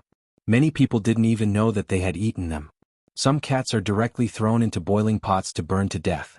It's said that chopping off the head and feet can be passed off as rabbit meat or other meat. This is the fur and cat meat business. There are also cat-catching organizations that do live cat business. After catching the cats, they're shipped to the south in truckloads. In the big cities, to get these truckloads of cats, they're all stolen house cats. No wonder Sister Ling kept her cat at home. I haven't seen her Huang recently. Right, are there many cat-catching organizations? The young man asked. There are many. Why don't you catch these people? The guard uncle paused and said, there are more cat-catching organizations than you think. They're all over the country. It's too complicated and involves too many things. Some people pull truckloads of cats to the south. Even if they're stopped halfway, they still have a license in their hands. There are always other legitimate reasons to avoid them. You can't catch them. Zheng Tan listened to their conversation and suddenly felt cold all over. Because he was now a cat, the feeling was even stronger. Connecting the conversation between the guard uncle and the few people, Zheng Tan knew that the cat that stole Depang's rations was lost and would never come back. The people in the courtyard gradually gathered here, and the people in the security office also rushed over. The 3 dogs were called back by their owners. As for the cat catcher, he was in quite a sorry state. His face was full of cat scratches, his trousers were torn, his buttocks were bleeding, and his clothes were torn into rags. But no one here sympathized with him. The woman who had just mentioned that the cat was lost was very emotional. She waved her hand and wanted to come over, but she was stopped by her husband. Under the osmanthus tree, the cat thief covered his face and lay there, blood still flowing from between his fingers. Soon, this person was taken away by the security office. But the people in the courtyard didn't stop discussing. Zheng Tan saw the jiaopa and ran over. It was safer to be with family. Depang was very excited when he saw the old lady. He rushed over and jumped on her. The old lady picked him up. Looking at the series of actions, it was obvious that she had done this kind of thing often. Jing Tan watched from the side and was very surprised.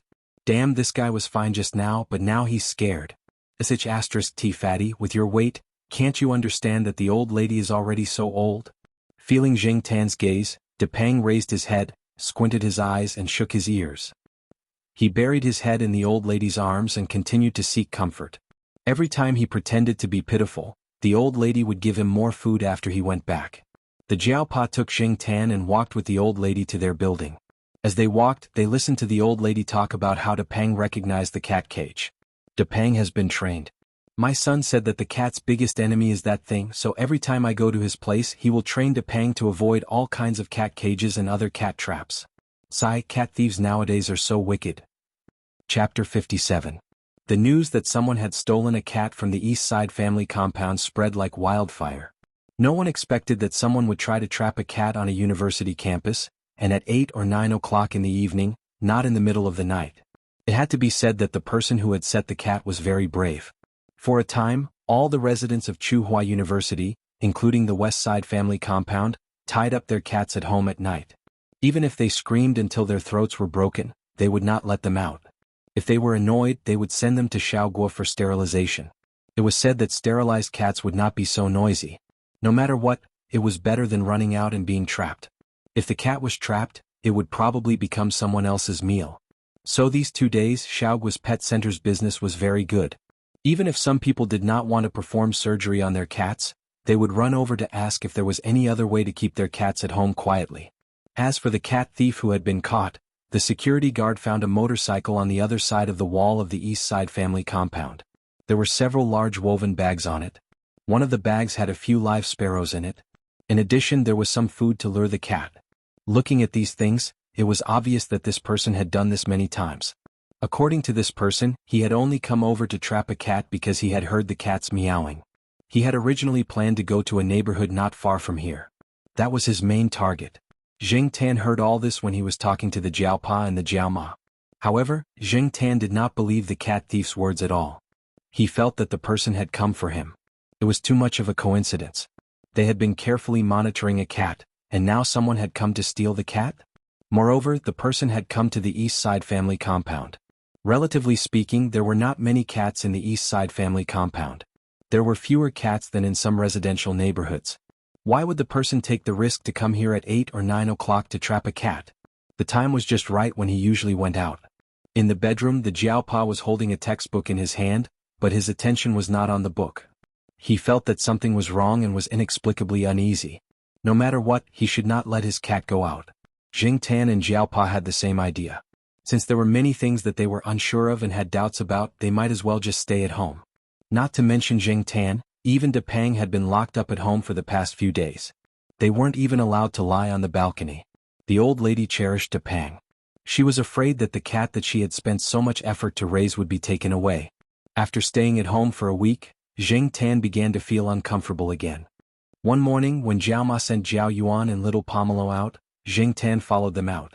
To be on the safe side, the Jiaoma asked Jing Tan to follow her all the way to the Jiaoma Primary School affiliated to Renmin University of China.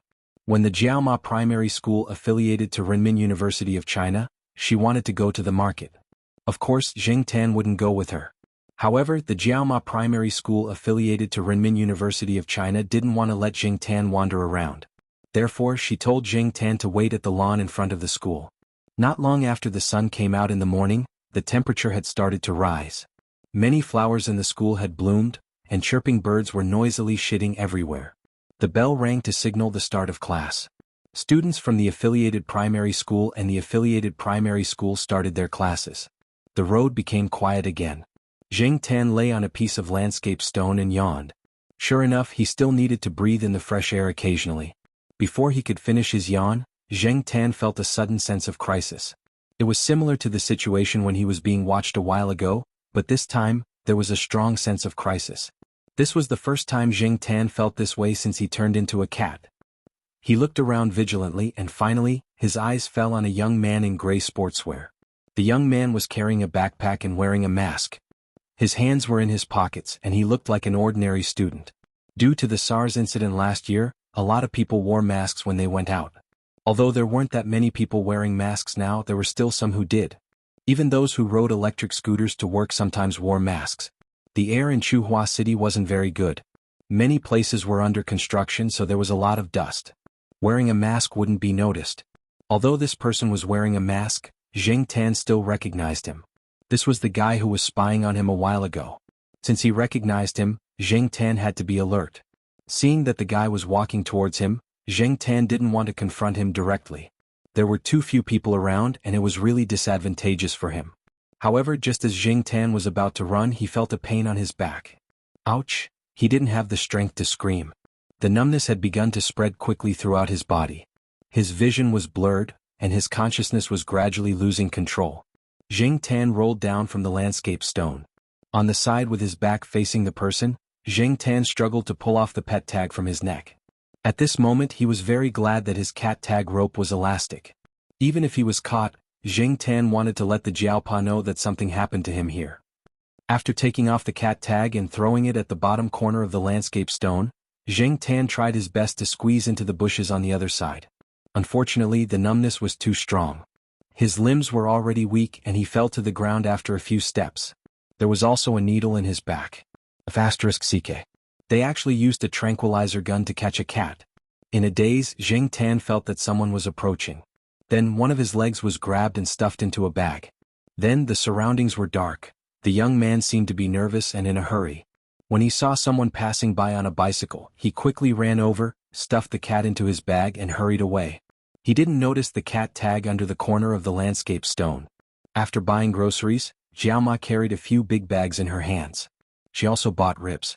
She was going to cook a big meal for everyone. However, when she came back, her cat was no longer on the lawn. Before she left, her cat was lying on the stone. Did it go to play? Black charcoal. After calling twice, Jiaoma looked around the lawn. When she came to the back of the landscape stone, she found the cat tag that had fallen there. Jiaoma asked around. No one paid attention to the situation here. However, a teacher in the teaching building of affiliated primary school said that when he came out of the office, he saw a person wearing a mask go to the lawn. However, from this angle they couldn't see the lawn clearly. Jiaoma didn't care about the groceries in her hands. Instead, she quickly took out her phone and called Jiaopa based on her understanding of her cat. If it had been told to wait here, it wouldn't have left for no reason. Moreover, it had left the cat tag here. Her cat was so smart. Thinking about the cat incident a few days ago, Jiaoma was very worried. Was it really taken away? In the teaching building, Jiaopa was in class. He felt the phone in his pocket vibrate. He looked at the screen, frowned, took out his phone and walked out of the professor's office. Usually, teachers weren't allowed to answer phone calls in class, except for emergencies. When Jiaopa saw Jiaoma's phone number, he knew it must be something urgent. Otherwise, she wouldn't have called him even though she knew he had classes in the morning. The students sitting in the classroom saw Associate Professor Jiao go out to answer a phone call. After a while, he came back in with a serious face. He turned off the projector and told everyone to study by themselves. Then he left in a hurry. The young man who had caught Zheng Tan hurriedly walked out of Chuhua University's campus. He was about to find a place to deal with the cat when the phone in his pocket rang. "Uncle, what's up?" "I'm leaving in an hour. If you're leaving, come here quickly." The person on the other side of the phone seemed to be worried. "Why are you in such a hurry? Didn't you say you're leaving at night?" "No, it's an emergency. Come here quickly." After that, the person on the other side of the phone hung up. The young man hesitated, gritted his teeth and decided to leave first. He could deal with a cat anytime. However, it might be a little troublesome to get the money. An hour later, the young man appeared in a warehouse in the suburbs. In front of the warehouse was a small truck. Next to the truck was a man in his 40s or 50s, smoking. After seeing the young man, the man said impatiently, "What took you so long?" "I did a job." The young man didn't say much. He took out his backpack and showed it to the man. The man took a deep puff and threw away the cigarette butt. He took the backpack and opened the zipper. He saw a black cat in the backpack. He lifted the cat by its legs and looked at it. "Not bad. I can sell it for a good price. The fur is not bad. I'm sure people will buy it when I get rid of it. What should I do with this cat? My employer told me to kill it and I was about to throw it into the river when the time came." "Uncle, you called me. Why would you throw it away?" The man stared at the young man. "This cat is well fed. If we're lucky, we can sell it for a few hundred yuan with the meat and the shiny fur. It's not common to see pure black fur." "Okay." The young man agreed. Who wouldn't want to sell it for money? The man carried the cat into the truck and threw it into the cage. This medium-sized truck was filled with cages of cats. According to the cat's appearance and the price they could sell for, they were divided into several grades and kept in different cages. Outside the truck, there were some large cardboard boxes with some sundries inside. They were brought in by the people they helped, so they had more ways to make money. After throwing the cat into a cage on the upper level, the man closed the door of the truck, climbed into the driver's seat and drove away. The young man sat in the passenger seat. He didn't have time to ask some questions before, so he held it in until now. "Uncle, why are you in such a hurry? I don't know what's going on these 2 days. Someone checked, and the fake IDs in the hands of a few of my fellows were found. Even the whole truck was detained. I'm afraid they'll investigate further. It's better to run away first." This time he didn't catch too many cats. The cages in the truck weren't full yet. If it weren't for the urgent situation, he would have stayed here for a few more days. Even if there were no cat traps, he could still drug a few dogs. Yesterday he saw a few big fat dogs. Investigate further? No way. It hasn't been like this in the past. The young man was surprised. Anyway, we don't plan to come to Chuhua City for the next few months. The situation here is tense. I'm so King unlucky. This has never happened before. Didn't those people turn a blind eye to it? Why are they suddenly so serious now? The man complained as he drove. The young man in sportswear didn't care about his relatives' complaints. He took out his phone and started to make a call. He hadn't met the employer, but it didn't matter if he met the employer or not. The cat is settled. When will you transfer the money to me? The young man in sportswear asked. Is the cat dead? The person on the other side asked. It was shot with a tranquilizer gun. It's probably dead if it can't withstand it. Even if it can, it's useless. My uncle took it to the south and sold it to the market there. You don't have to worry about that. The person on the other side of the phone was silent and didn't speak. The young man thought that the other party didn't want to pay, so he was anxious. Chuhua City has been tense recently. You are also anxious. I risked being found out to help you. The tranquilizer gun cost a few thousand. Your deposit is all gone. You can't disappoint me. Don't worry. I promised you 30,000 yuan. I will transfer it to you later. Also, don't contact me in the future. After saying that, the person on the other side of the phone hung up. The young man listened to the beeping sound on the phone and cursed. What? That person wants to renege on the payment? The driver asked. Who knows? The young man sneered. Why did you buy a tranquilizer gun to trap a cat? The driver said disdainfully. I asked around. I heard that the cat has been trained. The employer also said that the cat is very smart. I was very careful even when I was monitoring it. The young man said and gradually changed the topic. He didn't say how much the employer had paid. In fact, he bought the tranquilizer gun secondhand from a friend. It was only a few hundred yuan. Even if the employer didn't pay, he still made a profit. The person who went to the eastern courtyard to trap the cat was contacted by the young man. He used that person to test the waters. If he managed to trap the cat, of course it would be better. The young man could get rid of him with a few dozen yuan. But the results proved that the cat was not easy to catch. Coincidentally, a friend had a tranquilizer gun, so the young man bought it. But the cat didn't come out for the next few days. He couldn't find a chance to catch it. It had dragged on for too long. He had to be more aggressive. He didn't know if there were any cameras around. If there were, it would be best for him to hide in the south for a while. He actually used a tranquilizer gun to catch a cat. The young man didn't expect it to be like this. In the cabin of the medium-sized truck, Zheng Tan and a few cats were squeezed together in the cage at the top. Many of the cats in the cage had been drugged. They were groggy and didn't make any noise. Even if the cats were awake, they would only make a noise occasionally. They probably didn't have much energy left. Zheng Tan, who was in a coma, didn't know that because of his disappearance, there was a hurricane in Chuhua City. A large number of cat traffickers were arrested. That night, several trucks carrying live cats and dogs were detained.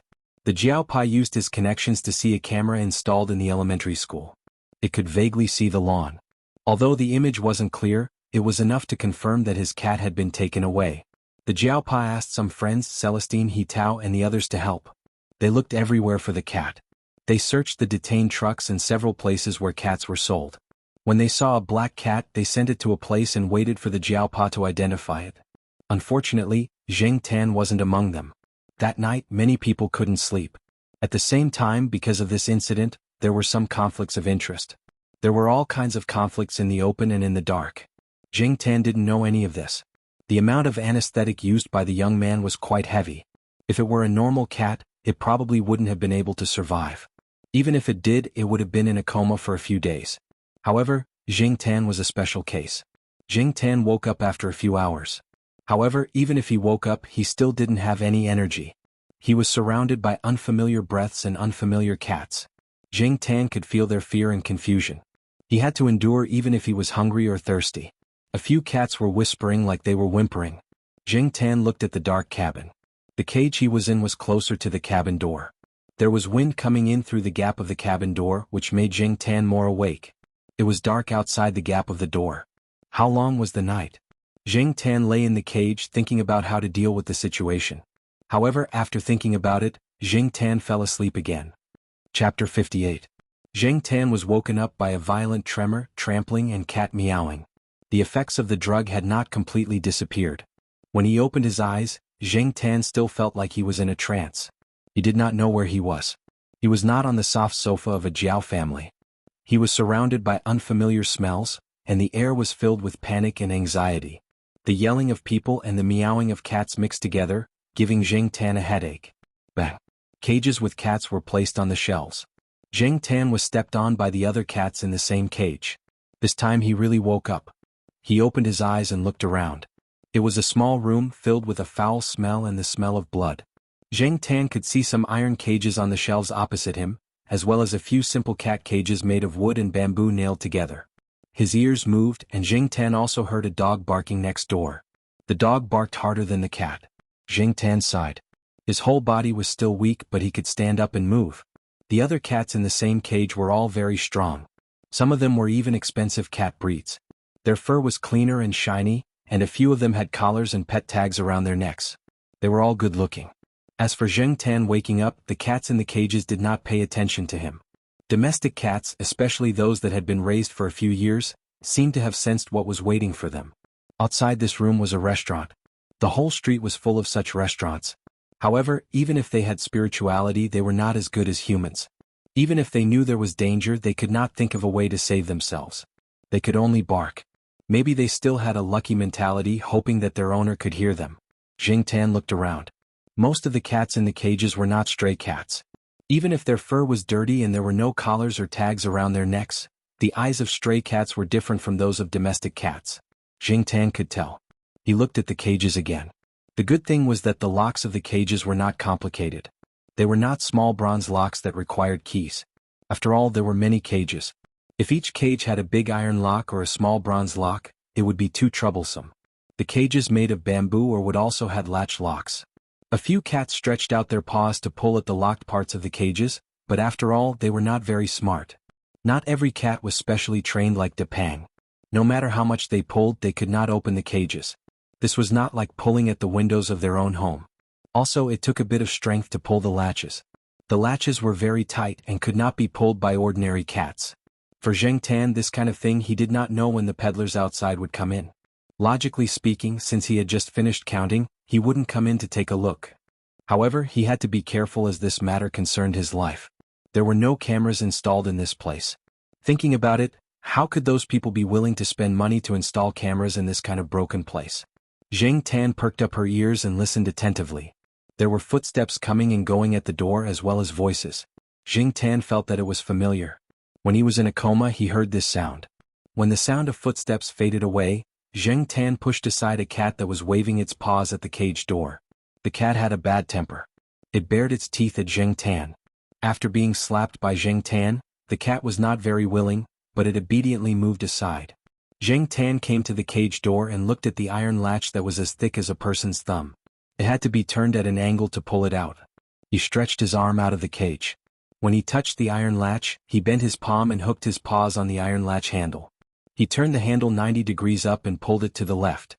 Because Jing Tan had slapped the cat that was blocking the cage door, the other cats in the cage kept a little distance from Jing Tan. So, after Jing Tan removed the latch, he pushed the cage open and slipped out.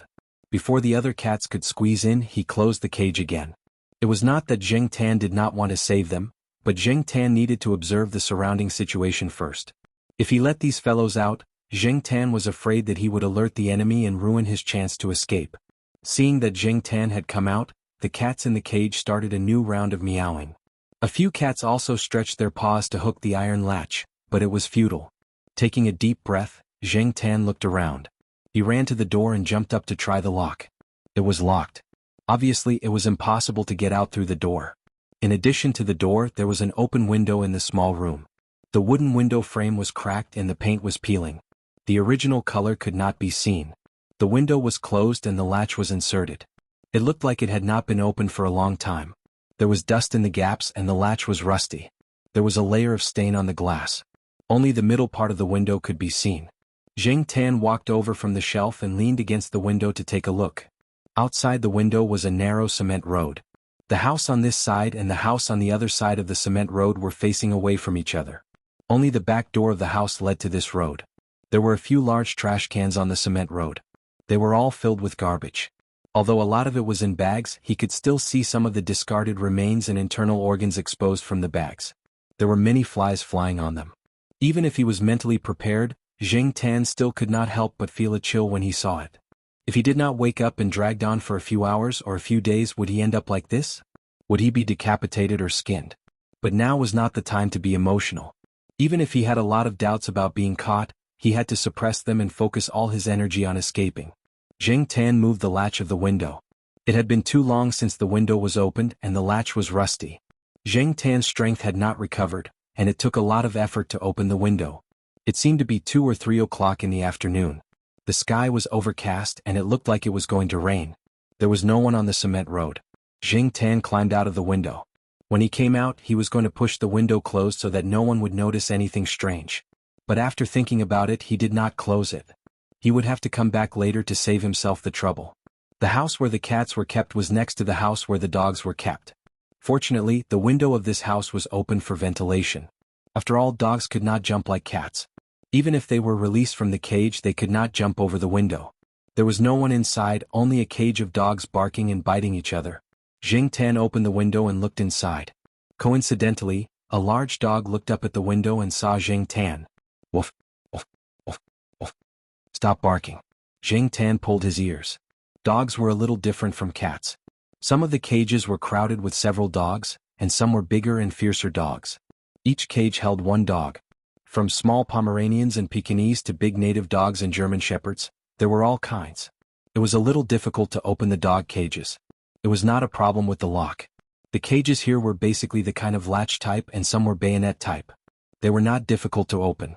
There were a few low cages with a few native dogs squeezed in. The narrow cages made it difficult for them to stand up. They did not bark much and their mental state was not very good. But Zheng Tan did not dare to open the cages. Who knew if these dogs would bite him when they came out? There were also a few dogs barking happily. Looking at their eyes, it seemed like they wanted to rush up and bite him. What to do? Zheng Tan looked around and finally his eyes stopped on a thin iron rod in a shelf. The front end of the iron rod was sharpened, and there were blood stains on it. There were some ropes and thin iron wires next to it. Zheng Tan climbed into the house. The surrounding dogs made Zheng Tan nervous. Many of the dogs had a murderous aura and were growling in their throats. They were probably thinking about how to bite Zheng Tan. Zheng Tan pulled out the thin iron rod and tied the thin iron wire to the iron rod. The iron wire formed a circle. Then he grabbed the iron rod with both hands and walked upright with 2 legs. Although it was a little difficult, he could walk slowly. On the shelf, there were some sticks and other things used for hitting. They were all bloody. Zheng Tan walked step by step. The pungent smell of blood almost made him vomit. Standing on the shelf, even if the cages were opened, the dogs could not do anything to Zheng Tan. They could not jump so high. Zheng Tan extended the thin iron rod downwards until it reached the latch of the cage. The iron wire tied to the top of the iron rod was hooked onto the latch. She lifted the iron rod, causing the latch to turn, and then pulled it to the side. With a click, the door of the cage opened. A few puppies ran out and scurried around looking for an exit. Zheng Tan did not care about them and continued to open the cages. The type with the bayonet was easier to handle. He poked it twice and it opened. In addition to the effort of lifting the iron rod, Zheng Tan was also familiar with opening a few cages. He opened the cages faster and faster. However, if someone opened the door and came in at this time, Zheng Tan would throw away the tools and leave. Escape was the first priority. After opening all the cages, Zheng Tan did not stay any longer. The dogs were barking too loudly. A few of the fiercer big dogs were showing signs of going crazy. The movement here was obviously easy to attract the attention of people outside. Out of the window, Zheng Tan went to the house where the cats were kept. He opened the cat cages one by one. The windows were open and the cats escaped through the windows. When he opened the last cage, Zheng Tan heard someone shouting outside. Obviously, the escape of the cats had been discovered. Zheng Tan rushed out of the window. There were no shortcuts to escape. Even if the residents around were not restaurant owners, they would not be merciful to the cats. Zheng Tan did not dare hide there. He tried to run as far as he could. There was only one thought in his mind. Run away from this street. Run away from this area with signs like XX Hot Pot and XX Cat, Dog and Rabbit Meat Restaurant everywhere. While Zheng Tan was busy escaping, the young man who caught Zheng Tan was talking to a man in his 50s.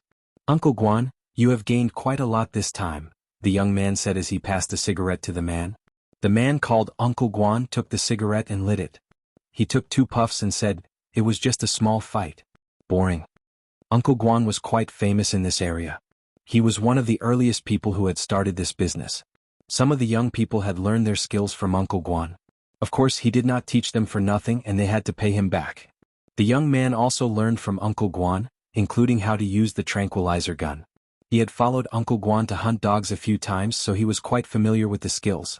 He was a fast learner and he had been doing this a lot in the past few years. He had earned quite a lot. Last year, during the SARS outbreak, he was at a low point, but now he was slowly recovering. He was busy earning money. "You can earn about 100,000 renminbi a year now, right?" Uncle Guan said. Although it was a question, it was very certain. He was very good at this. The young man smiled and did not answer directly. He took out something and showed it to Uncle Guan. "Tranquilizer gun?" Uncle Guan looked at it casually. "Not bad, but it is too small. Boring. It does not feel good to hold. This kind of syringe is not easy to get. Based on the dosage, are you shooting dogs or humans?" The young man smiled. "Cats." Uncle Guan raised his eyebrows. "You are quite capable. Using this to shoot cats." His tone was full of disdain. Uncle Guan had always thought that cats were dumb as hell. Their curious nature could kill them, so they were easy to catch. The young man did not mind Uncle Guan's sarcasm. "That cat is not easy to catch. If I was not in a hurry to come back, I would not have used this. This time, I followed my uncle to a few cities in the central region and got this tranquilizer gun. I also got a BMQ to play with." The young man told some truths and lies. As for how much he had earned from the last job, he did not say a word. If he did, he would have to show some respect. Uncle Guan snorted and did not take the young man's words seriously. He paused and said, "Tomorrow I am going out to do a job. Are you interested?" "Where are you going?" the young man asked. Uncle Guan pointed to the west. The young man did not speak. Although he beat dogs to catch cats and sometimes took a few jobs through middlemen, he had also beaten people up before. But he had never poached before. After finishing the cigarette, the young man threw the butt on the ground and squashed it with the tip of his foot. "Okay. This time I will follow Uncle Guan and gain some experience." Just as he finished, a worker rushed out from the shop with blood on his arm. The dog ran away. The cat ran away too. Their shop was not only a restaurant but also a wholesale business. Earlier, someone wanted to buy a dog, so the worker took him to see the dog. Before he got close to the storage room, he heard someone say that the cat had run away. He was secretly happy, but when he reached the door, he heard that the dog's barking was not right and he was worried. When he opened the door, he saw a big dog charging at him. If not for his quick reaction, his arm would have been broken. When the young man heard the worker's words, his heart skipped a beat. He hurried over to check out the situation. After 2 steps, he turned back to look at Uncle Guan. Before he could say anything, Uncle Guan pulled out the tools used to shoot dogs from his truck. "Let's go. My hands are itchy, so I'll give you a hand." "These animals are just restless," Uncle Guan said casually, but there was a crazed and cruel murderous intent in his words. Zheng Tan did not know what was going on at the restaurant, so he kept running. However, it took too much effort to open the cage earlier, and the effect of the drug had not completely worn off. Suddenly, a wave of tiredness and fainting hit him. Misfortune never came alone. The people behind him rode motorcycles and drove cars, picking up the escaped cats and dogs along the way. Not only the owner of the restaurant, other people on the street also joined in the action. The dogs barking and the sound of the batons stimulated Zheng Tan's eardrums. Zheng Tan just wanted to leave this street as soon as possible. This place was like a demon's den, but his legs were not listening to him, and his heartbeat was irregular. Before he lay down, Zheng Tan practically crawled to a corner. They were already out of the street, but when Zheng Tan heard the running footsteps, it was useless even if she cursed God in her heart. She took a few deep breaths to recover a little and planned to hide in the garbage dump at the corner. Although she was unwilling, her life was more important. Just as he was about to crawl into the trash pile, a white shadow appeared around the corner. A few young men were holding nets, sacks, and iron batons. They caught the escaped cats and dogs along the way. No one on this street had pets, so as long as they saw a cat or dog, they would catch it or hit it with a baton. It did not matter whether they were dead or alive. When they turned the corner, the young men saw a large white bear squatting not far from the trash pile. Even though they caught dogs, they did not dare to do so. It was a familiar face. It was raised by the son of a big boss and it lived nearby. It was not on their street. Looking at the big white bear that was baring its teeth at them, the young men quickly left. The big guy did not have a good attitude toward the people on this street. Soon after they left, a girl about 17 or 18 years old passed by on a foldable bicycle. She waved at them. "You Jin, let's go." The big white bear barked. It looked at Zheng Tan, who was trapped inside, and jogged to catch up. The numbness only appeared for a while. After resting for a while, Zheng Tan began to feel his legs and feet again. Maybe it was the effect of the drug or maybe it was the side effect of the drug, but he did feel much better now. Chapter 59. At night. Tsinghua University's residential area. The Jiaopa was standing in front of the door. He raised his hand and rubbed his face to hide his tired expression. He took out his keys and opened the door. The sofa in the living room was still empty. There was no longer a black cat lying there and watching TV. When they heard the sound of the door opening, the doors of the two children's rooms opened at almost the same time. However, when they saw the expression on the Jiaopa's face, their eyes dimmed again. It had been a week and there was still no news. The few illegal cat and dog trafficking dens that were taken down in Tsinghua City didn't have the information they wanted. Bang! The door of the two children's rooms was closed again. They went to do their homework. When they first found out that their cat was missing, the eyes of the two children were swollen from crying. Even though a week had passed, their eyes were still red and they were in low spirits. "Still no news?" the Jiaoma asked in a low voice. She was also in a bad mood. The Jiaopa shook his head and didn't say anything. After a while he said, "Celestine and Director He are helping to look for it. Director Zhao also asked a friend to keep an eye out for news in this area. There should be news soon." Just as he finished speaking, the phone in the bedroom rang. The Jiaopa quickly got up to answer it. The two children in the room pressed their ears against the door, hoping to hear some good news. However, the Jiaopa didn't say much after answering the phone. He only said a few words in a very low voice. He didn't seem to be very happy. After he hung up the phone, the Jiaopa took out a cigarette and stood on the balcony to smoke. Normally, the Jiaopa didn't smoke unless he was in a bad mood. The person who called just now was Celestine. He told the Jiaopa the results of his investigation. There was no news of black charcoal. However, the person who sold the tranquilizer gun had found it. Following this lead, they dug deeper. However, the person who bought the tranquilizer gun wasn't a local and was more cunning, so they couldn't find much. Although there wasn't much useful information, Jiaopa had always had a suspect in his heart. Then he thought about his recent encounter with Professor Rin in the hospital. Professor Rin seemed to be quite proud of himself recently. While the people of Tsinghua City were busy searching for Zheng Tan was sleeping in the attic of a villa. That day he followed Dabai and the girl to a neighborhood nearby. The neighborhood was more luxurious, with elevators and villas. Dabai's house was one of the villas. As the girl's speed was not fast, it looked like she was just taking a stroll. She would stop and occasionally get off to buy something, so Zheng Tan was able to secretly catch up with her. It was just that he was too tired and had a hard time. His condition that day was really bad. The girl and the white bear entered from the main entrance of the residential area, but Zheng Tan entered from the side of the fence. He followed the direction of the girl and the dog and arrived at a villa. He found a nice place in the villa, the attic.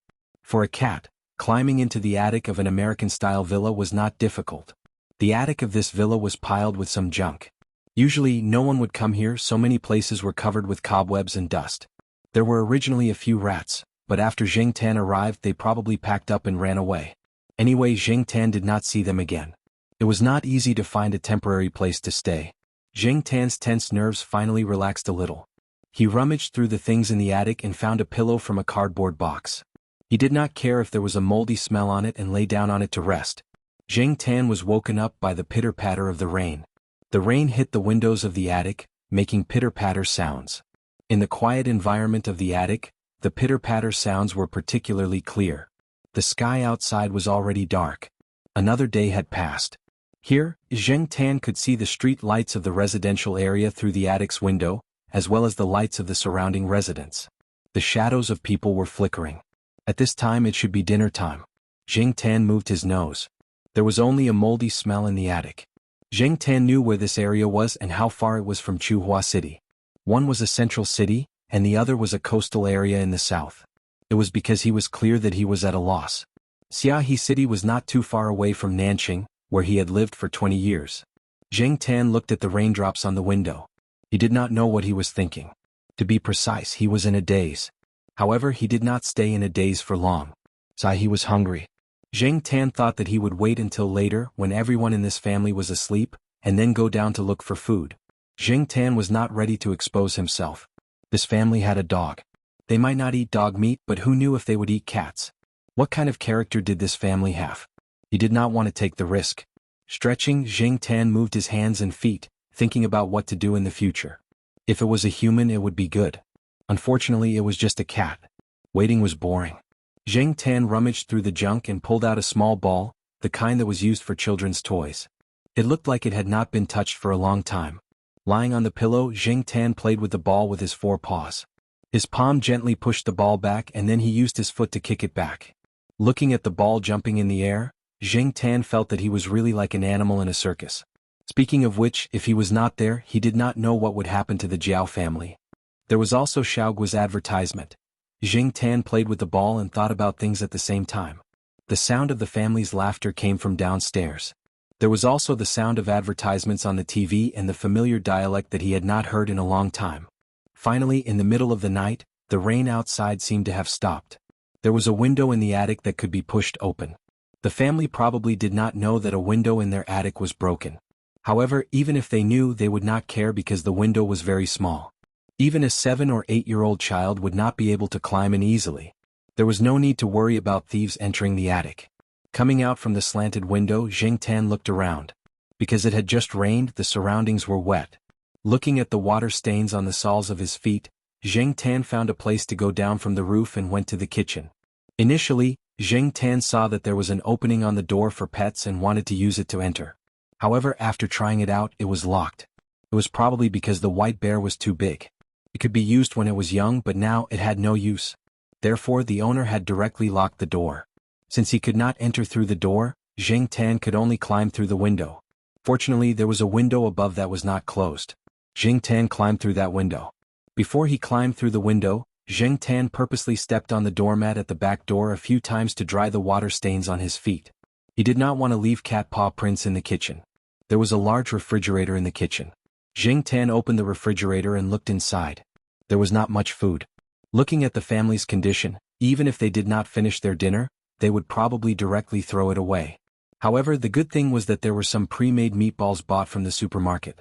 Zheng Tan ate a few, but they were not cooked. He could only make do with them. Most of the other food was for children. There were some biscuits, fruit cakes and so on. Zheng Tan ate some of them. Zheng Tan took out some of the snacks that came with individual small packaging. He would take them to the attic later. After eating some food, Zheng Tan felt much better. Although they were all cold, it was much better than starving. Gently closing the refrigerator door, Zheng Tan carried some snacks and quietly left. He was getting more and more proficient at walking with 2 legs. It was a little troublesome to climb through the window. It was not easy to climb with 2 legs, so Zheng Tan carried the snacks out bag by bag. Before leaving the kitchen, Zheng Tan looked at the gap under the closed kitchen door. Through the gap, he could see some white dog hair. The big white bear was lying on the other side of the door. Zheng Tan believed that it should have discovered him, but it did not make a sound. What a good dog. It could bare its teeth at the people who beat the dog and it would cover for him. It was quite smart. After looking for food, he moved the bags of snacks to the attic. Zheng Tan lay on the musty pillow again. He never thought that he would steal food at night like a mouse. He had fallen to this point. At night he slept well.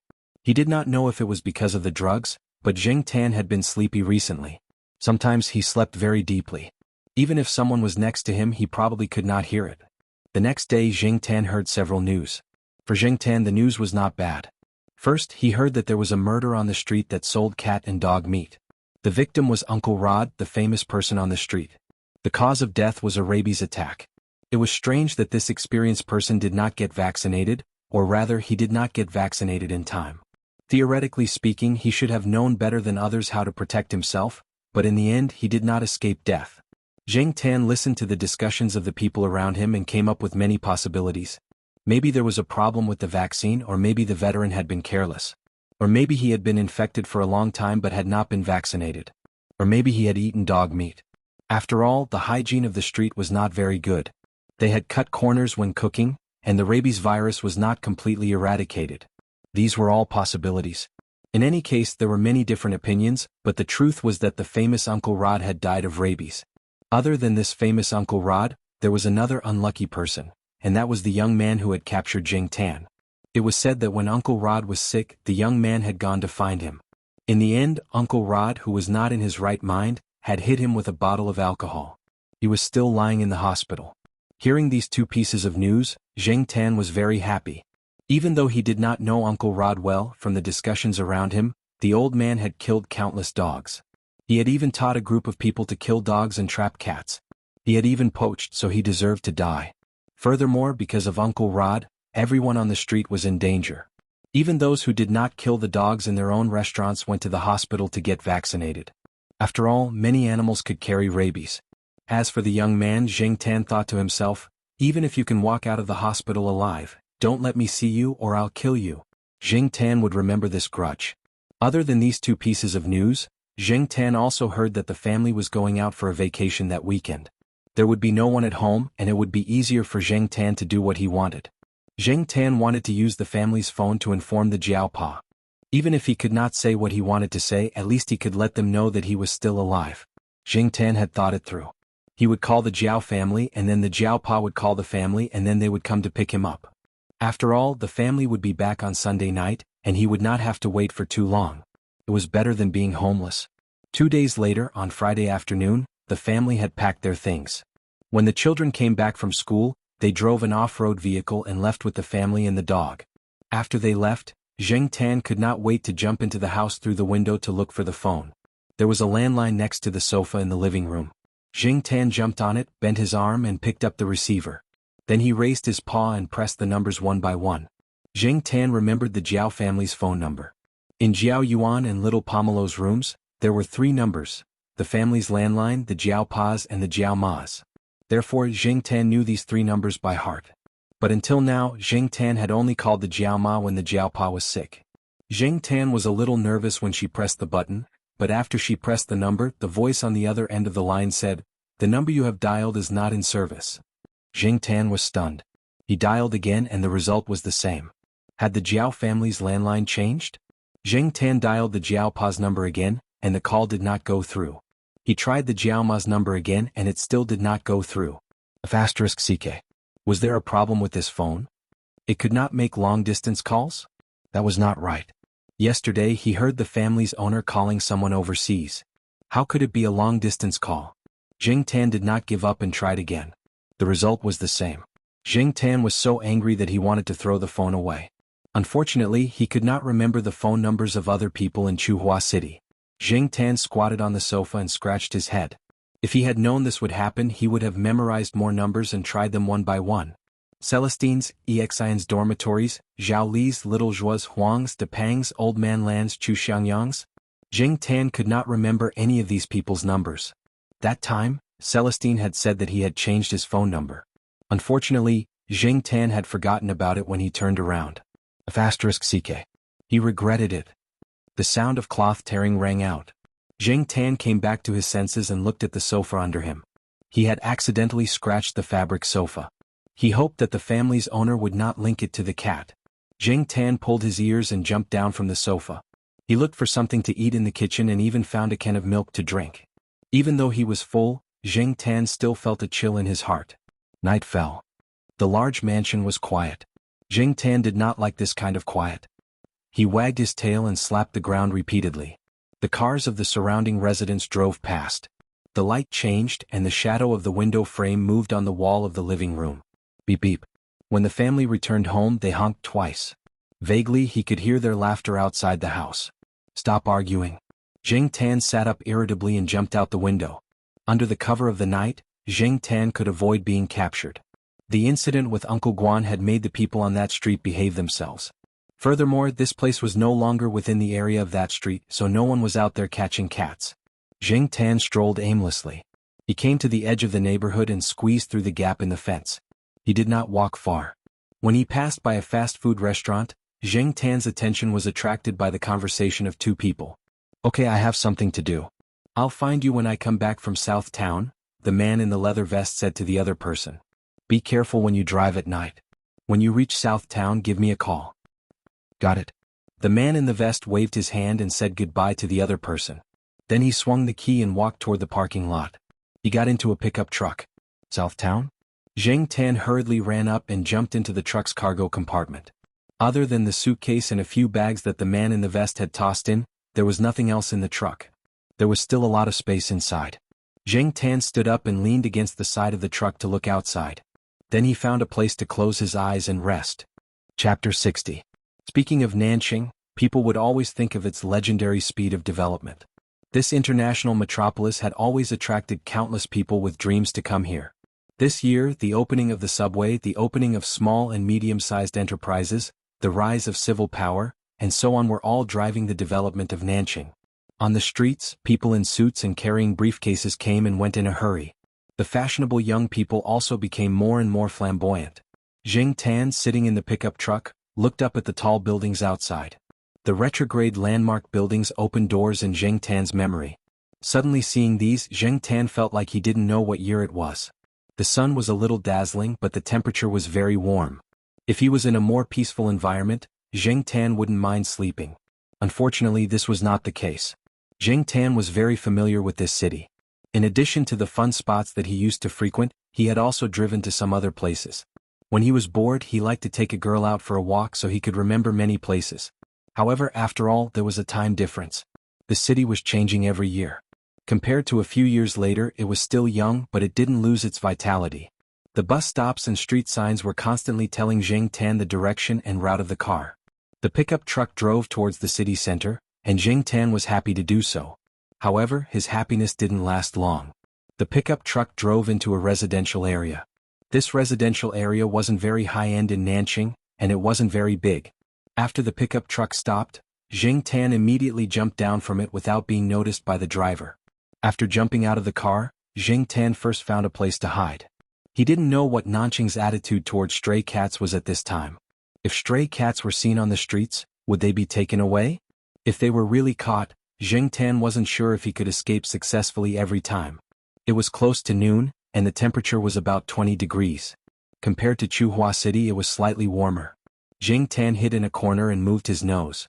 He smelled a stench on his body, and his body was a little itchy. He didn't know if it was because he was in the same cage with other cats. With so many cats in the same room, the possibility of getting fleas was very high. What a troublesome matter. Zheng Tan hadn't taken a shower since he was caught. His body was covered in dust, and there were probably some bloodstains on it as well.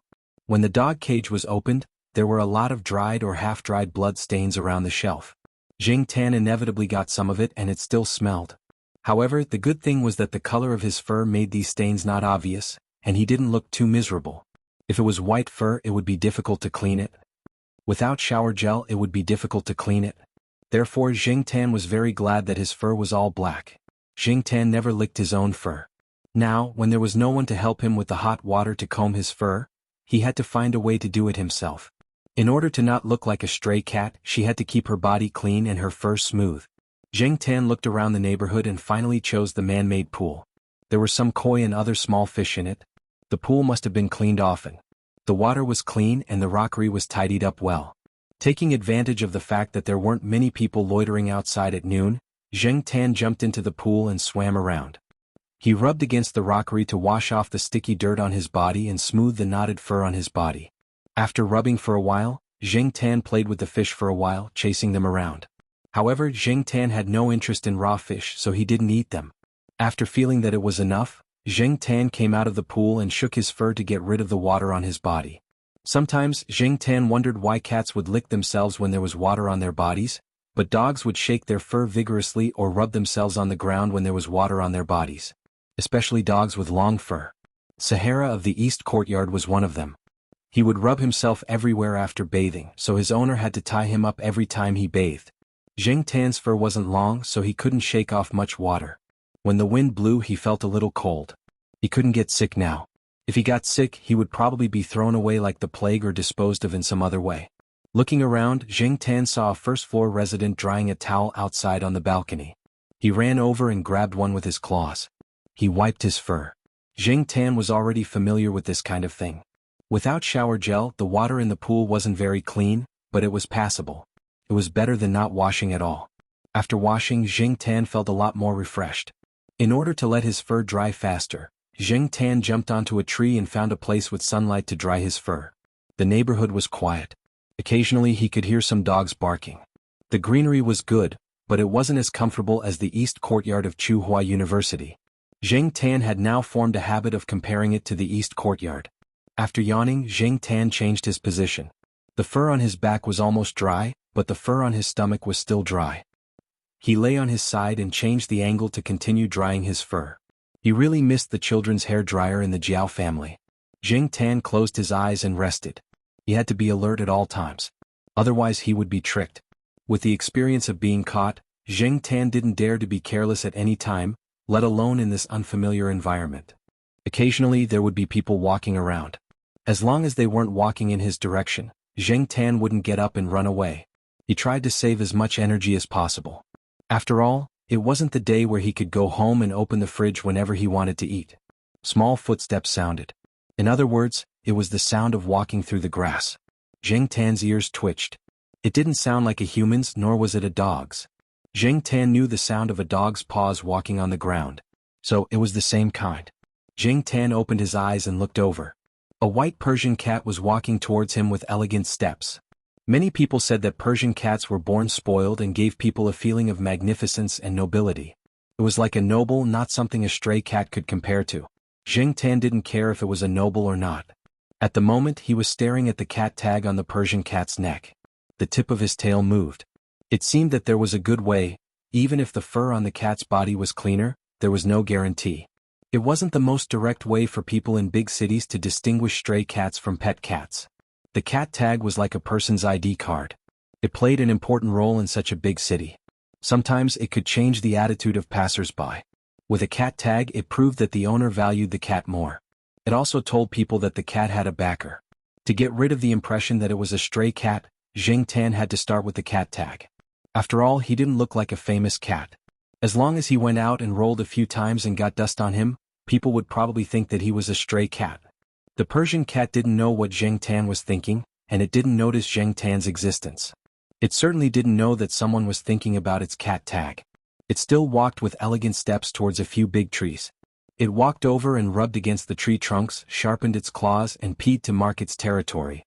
No matter how elegant a cat was, it couldn't get rid of some of its natural instincts. Zheng Tan was no longer lying down. He quietly moved over from the branch and waited there. The elegant Persian cat was still intoxicated in its own world. After it finished marking its territory, it was probably ready to go to the pond next to it to watch the fish. When it raised its tail and passed by the tree Zheng Tan was in, Zheng Tan saw it and rushed over. When they were in the east side courtyard, Zheng Tan had seen Huang play and fight with the sheriff. He knew that cats generally used those few skills the most. They would either scratch and slap like a spinning top or hug and bite and kick with their legs. So, in order to avoid those situations, Zheng Tan rushed over and rode on its back. He didn't let the Persian cat turn over at all. The Persian cat struggled hard and made an angry meow, but it couldn't compare to Zheng Tan's strength. Zheng Tan pressed it to the ground and freed his paws to untie the cat collar on its neck. The cat collar was still leather like a buckle on a belt, and not the elastic one Zheng Tan used to wear. The cat tag was also the color of local tycoon gold, and the metal engraved. It was not easy to control his strength to hold down a cat and ensure that it did not suffer any internal injuries or fractures. Furthermore, the cat's fur was thick and long, making it easy for his arm to slip. It took Zheng Tan quite a bit of effort to hold it down. Sure enough, it was easier to hold it down with a human hand. The cat's paws weren't as flexible as a human's. When he untied the cat collar, he was almost scratched by the cat several times. The cat looked very gentle, but when it was pressed down it was really irritable. Meow.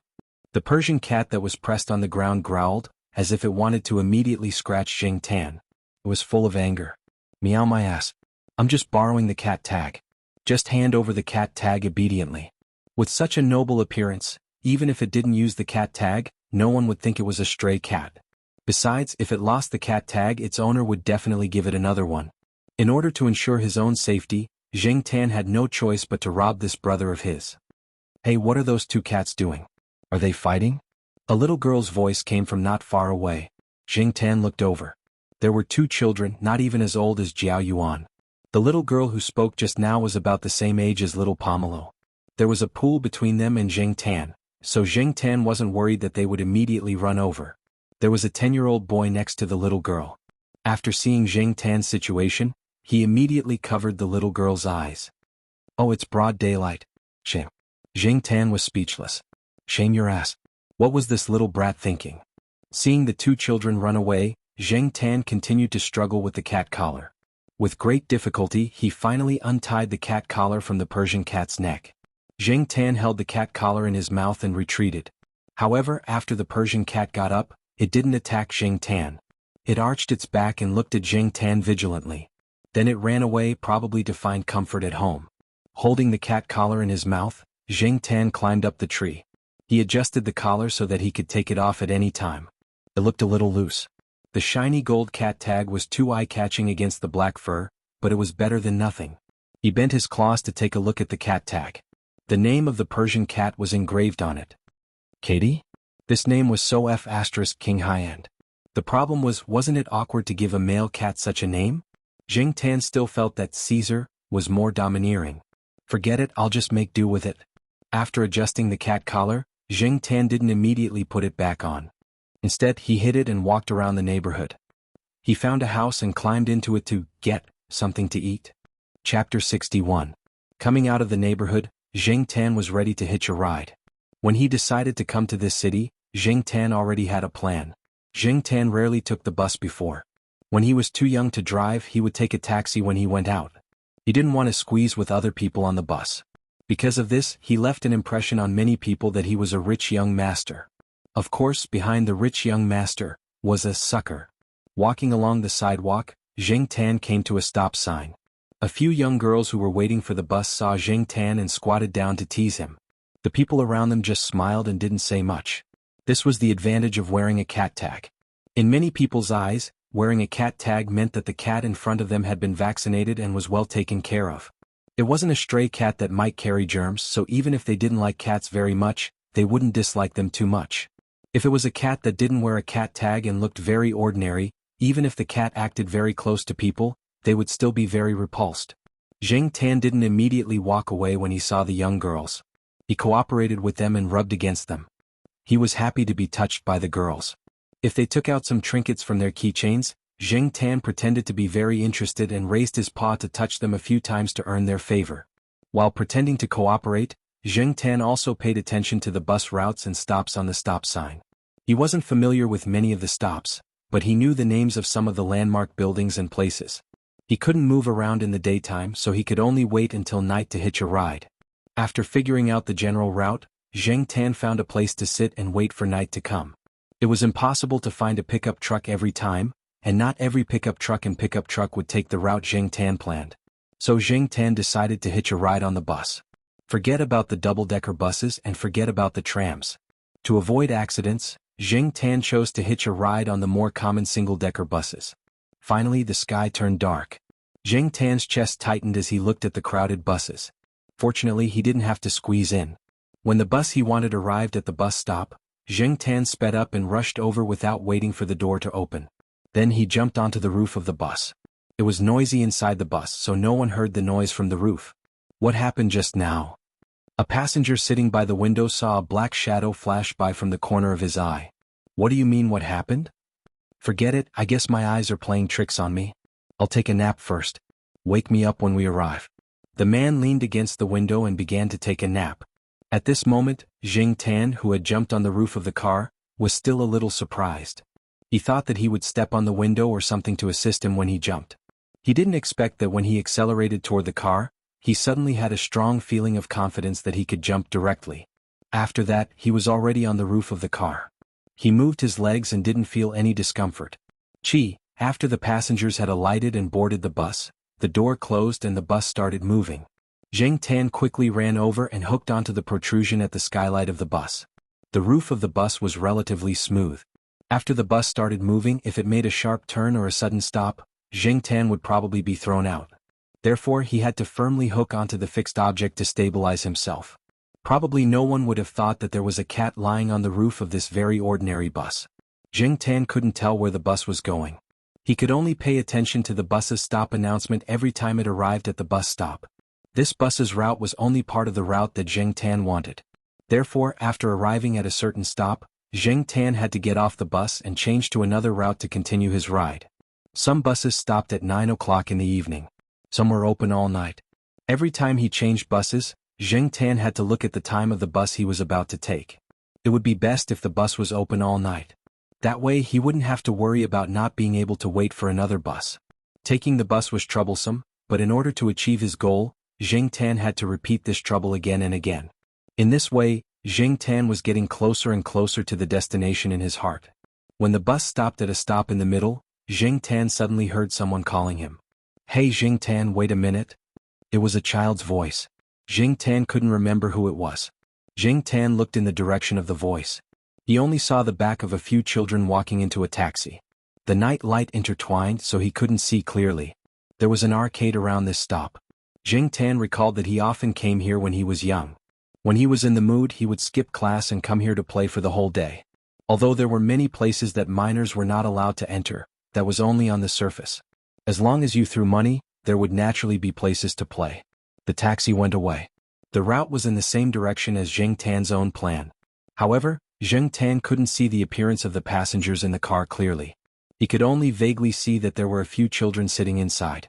He was inexplicably nervous. When the bus suddenly moved, Zheng Tan almost lost his grip and slid out.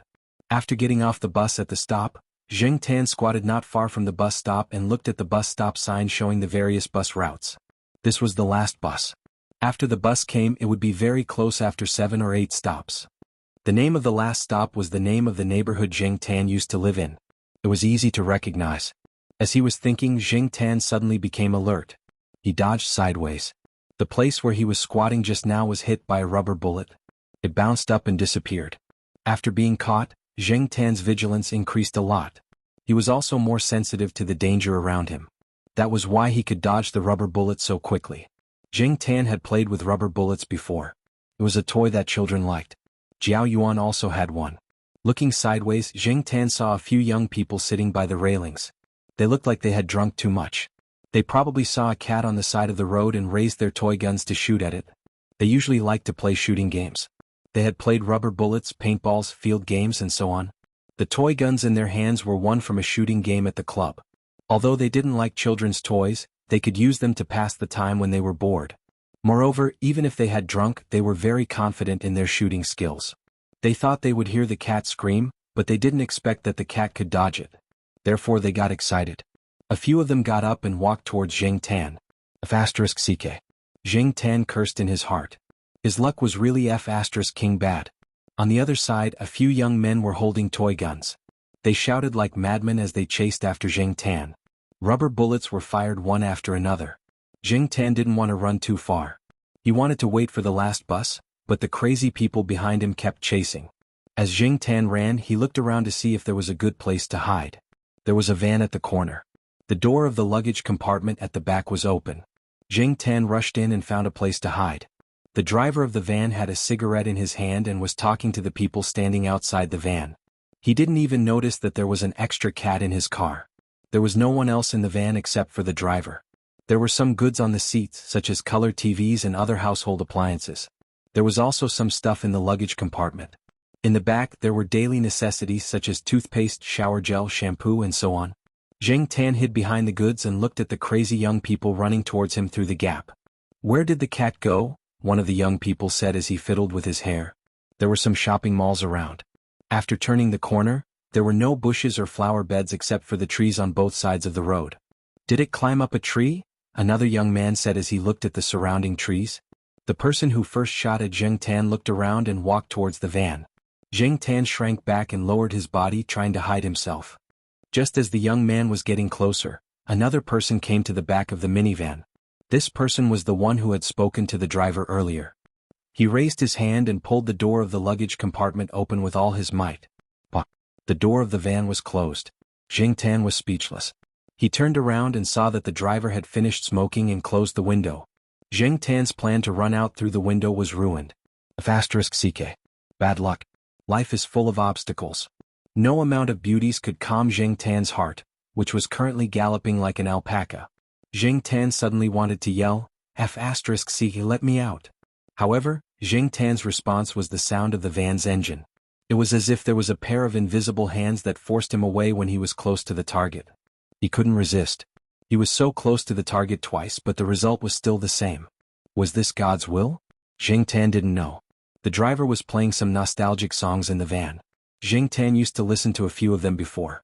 Coupled with Zheng Tan's complicated feelings, he had the urge to bang his head against the wall.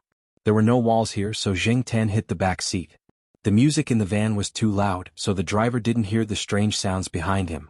He was still singing along in his narcissistic state. After a while, the driver's phone rang. He turned down the music and answered the call. Zheng Tan wanted to say that it was dangerous to talk on the phone while driving, but he used to do this often. Even drunk driving was common. Zheng Tan really felt that he was lucky to be able to grow up safely. Okay, I'll call him. Yes, I know how to call the landline. Oh, what's the area code in Beijing? 010. Okay, I got it. The driver happily talked on the phone, but Zheng Tan felt like he was stuck in mud and then struck by lightning. Area code? *CK. He didn't add the area code last time. As for the phone, it seemed like he needed to add a 0 when he called a long-distance call from another province. Zheng Tan, you're a pig. He hadn't used a phone for so long that he didn't even remember this basic knowledge. Zheng Tan wanted to slap himself a few times. His brain wasn't working at the critical moment. He really didn't expect it to be so severe at that time. The opportunity was so close and he had suffered so much for nothing. His current situation was even more unpredictable. If the Jiaopa knew about it, he would definitely blame himself for not teaching his cat how to make long-distance calls. Zheng Tan lay on a cardboard box, thinking back to when he made the call. His brain wasn't very clear and he wasn't very rational. It must be the side effect of the drug. Yes, the telecommunications company was also at fault. Even if they couldn't recognize the number from another province, they should have given some hints. No matter what, the opportunity was missed. What should he do now?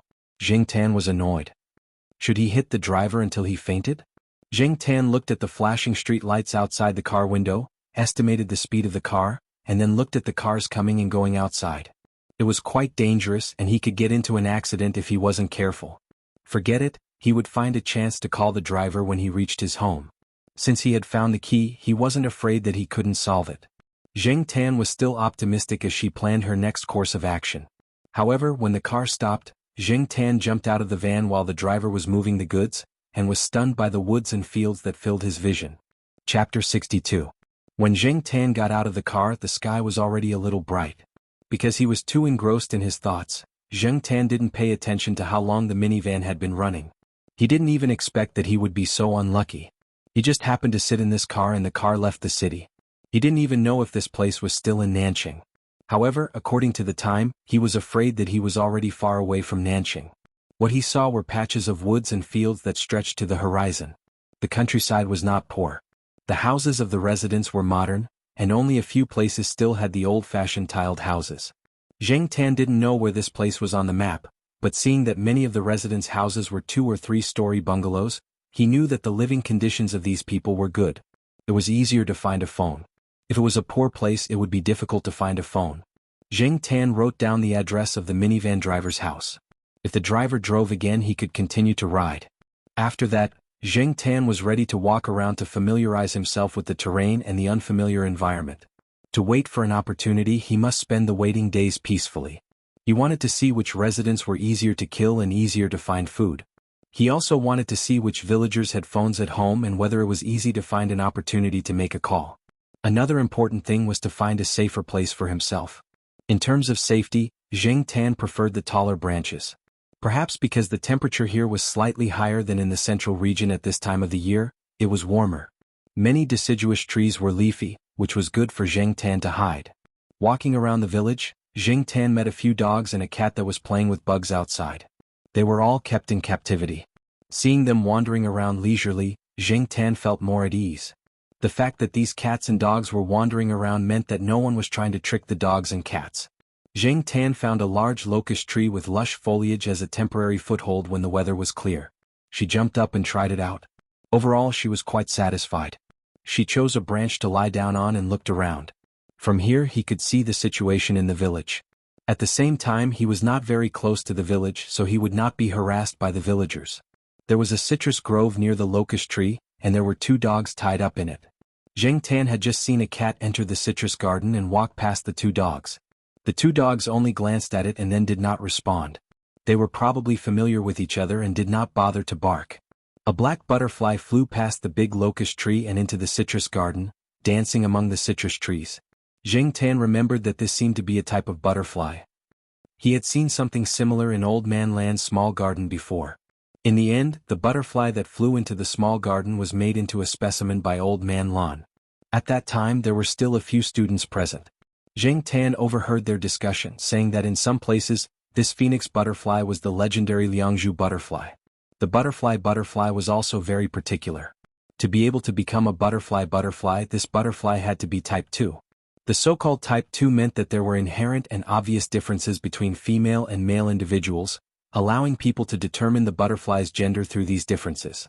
Liang Shanbua and Zhu Yingtai were a man and a woman. Connecting it to the legend, people felt that there should be differences when they turned into butterflies. On the other hand, for example, the Damo butterfly, because the male and female phoenix butterflies were similar in color, it was not easy to distinguish them. Therefore they were not advocated as Liangzhu butterflies. Zheng Tan looked at the pattern on the wings of this phoenix butterfly. It looked like a female butterfly, which was Zhu Yingtai. Zheng Tan was admiring Zhu Yingtai. Suddenly, the cat that walked into the citrus garden jumped up from behind a citrus tree and slapped the butterfly down with its paw. It slapped it a few times and played with it with its paw. Then it ate it. Zheng Tan. He did not know how the people who told the legend would feel when they saw this scene. After Liang Shanbua and Zhu Yingtai turned into butterflies, they were eaten by a cat? The people who heard this cruel version of the story would probably have constipated expressions. Yawning, Zheng Tan closed his eyes and began to sleep. He had no choice. If he wanted to take action, he had to wait until night. Zheng Tan had a dream when he was sleeping. He dreamed of the days when he was in the Jiao family during the New Year. He remembered that day when Zheng Tan and the 2 children sat on the sofa and watched TV. The show was playing, The Dog is Talking. At that time the Jiao Yuan said, "Black Charcoal, you must remember the way home. If you get lost and we can't find you, can you come back by yourself?" Zheng Tan had been conflicted about whether he should stay in Nanqing or find a way to go back to Chuhua City. However, in the end he decided to go back to Chuhua City. After all, the lives of cats and humans were different. It was really not easy to find a good family. Moreover, Zheng Tan had already begun to miss the courtyard in the eastern district. When night fell, Zheng Tan jumped down from the locust tree and walked towards the villager's house. The people in this place ate early and went to bed early, so Zheng Tan did not have to wait too long. He first found a few houses and found some food to eat. It was not very delicious, so he could only make do with it. After eating, he went to find a phone. It was a bit difficult to find a phone. The people in this place also liked to put the phone in the bedroom and at the head of the bed. In other words, the phone was always guarded at night. Zheng Tan went to a few houses, but the situation was the same. Even if the villagers were asleep at night, Zheng Tan did not dare to call them immediately. The phone was at the head of their bed and it could easily wake them up. Zheng Tan did not want to be treated as a monster, so he could only continue to search and see if there were any residents who were easy to target. Zheng Tan would not choose those who had dogs at home. These dogs did not recognize Zheng Tan and would bark when they saw him. Zheng Tan could not do anything about this, but most of the villagers had dogs at home, so Zheng Tan's choices were much narrower. Fortunately, Zheng Tan finally found a good household, and what was more coincidental was that this household was the family of the driver of the minivan. Hiding in the dark, Zheng Tan eavesdropped on the villagers' conversation. It turned out that the younger brother of the minivan driver was preparing to get married. A few days ago he had gone to the southern part of the city for some business, so he bought some related necessities and appliances. The wedding date was the day after tomorrow. This family had a big yard.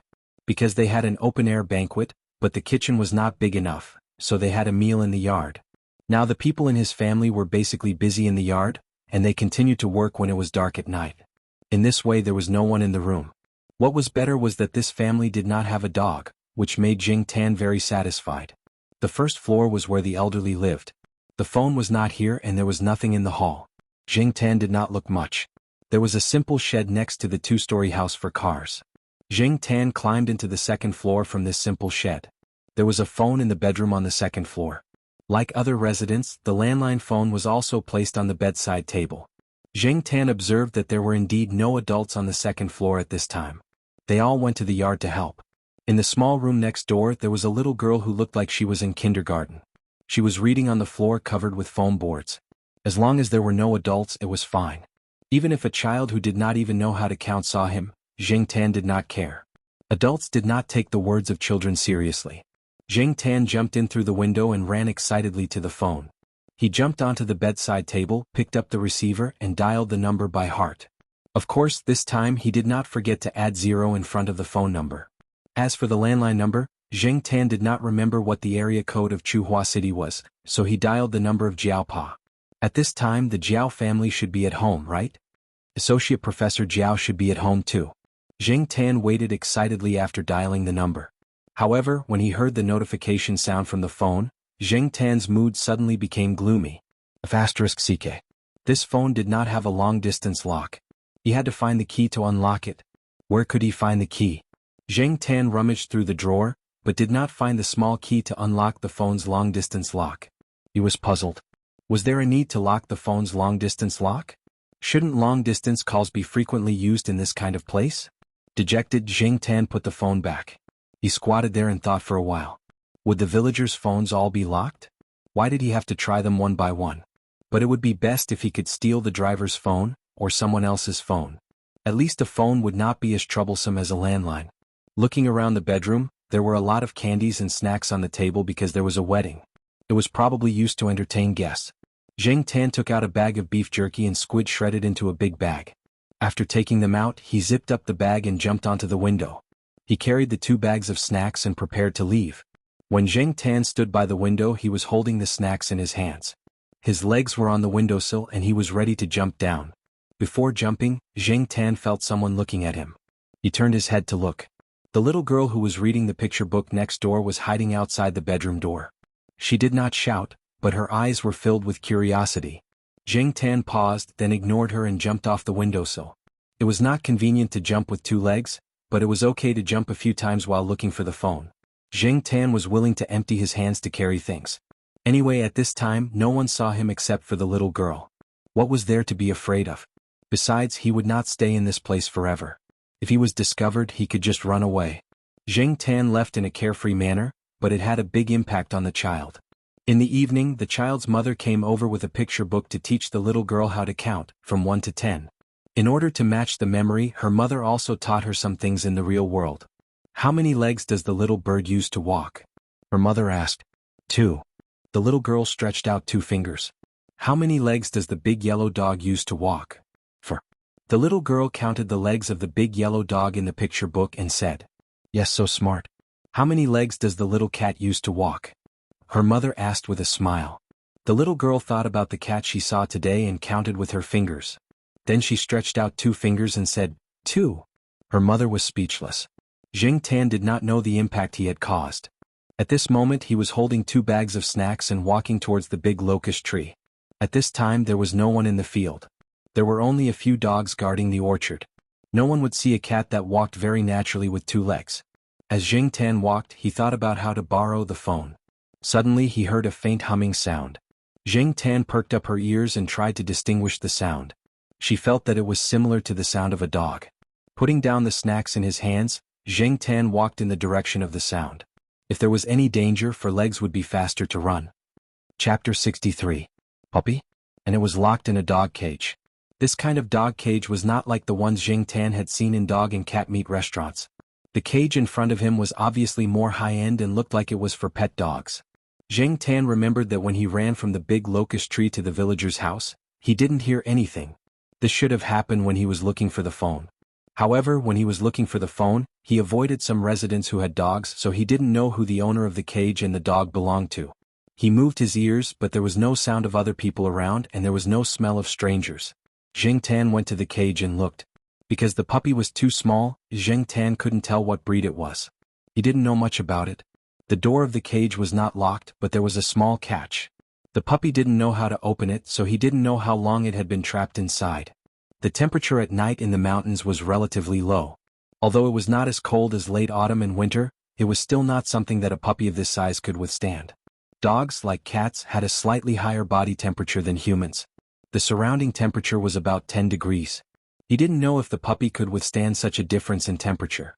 Noticing that Jing Tan was standing outside the cage, the barking puppy came to Jing Tan and looked at Jing Tan through the cage. Seeing that Jing Tan didn't move, it continued to hum and bite the cage with its small teeth that hadn't grown much. Jing Tan opened the cage door with his paw. The puppy paused, tested the door and then ran out. Although it was still a puppy, this kind of dog should be relatively large. Compared to the current Jing Tan, the size of these 3 puppies was not much smaller than him. Ignoring the puppy that ran out, Jing Tan looked at the other 2 in the cage that didn't move. He raised his paw and touched them. They were still soft. He thought that the 2 puppies were dead. He didn't expect them to kick their legs and open their mouths twice. Did they sleep too soundly? Jing Tan looked around.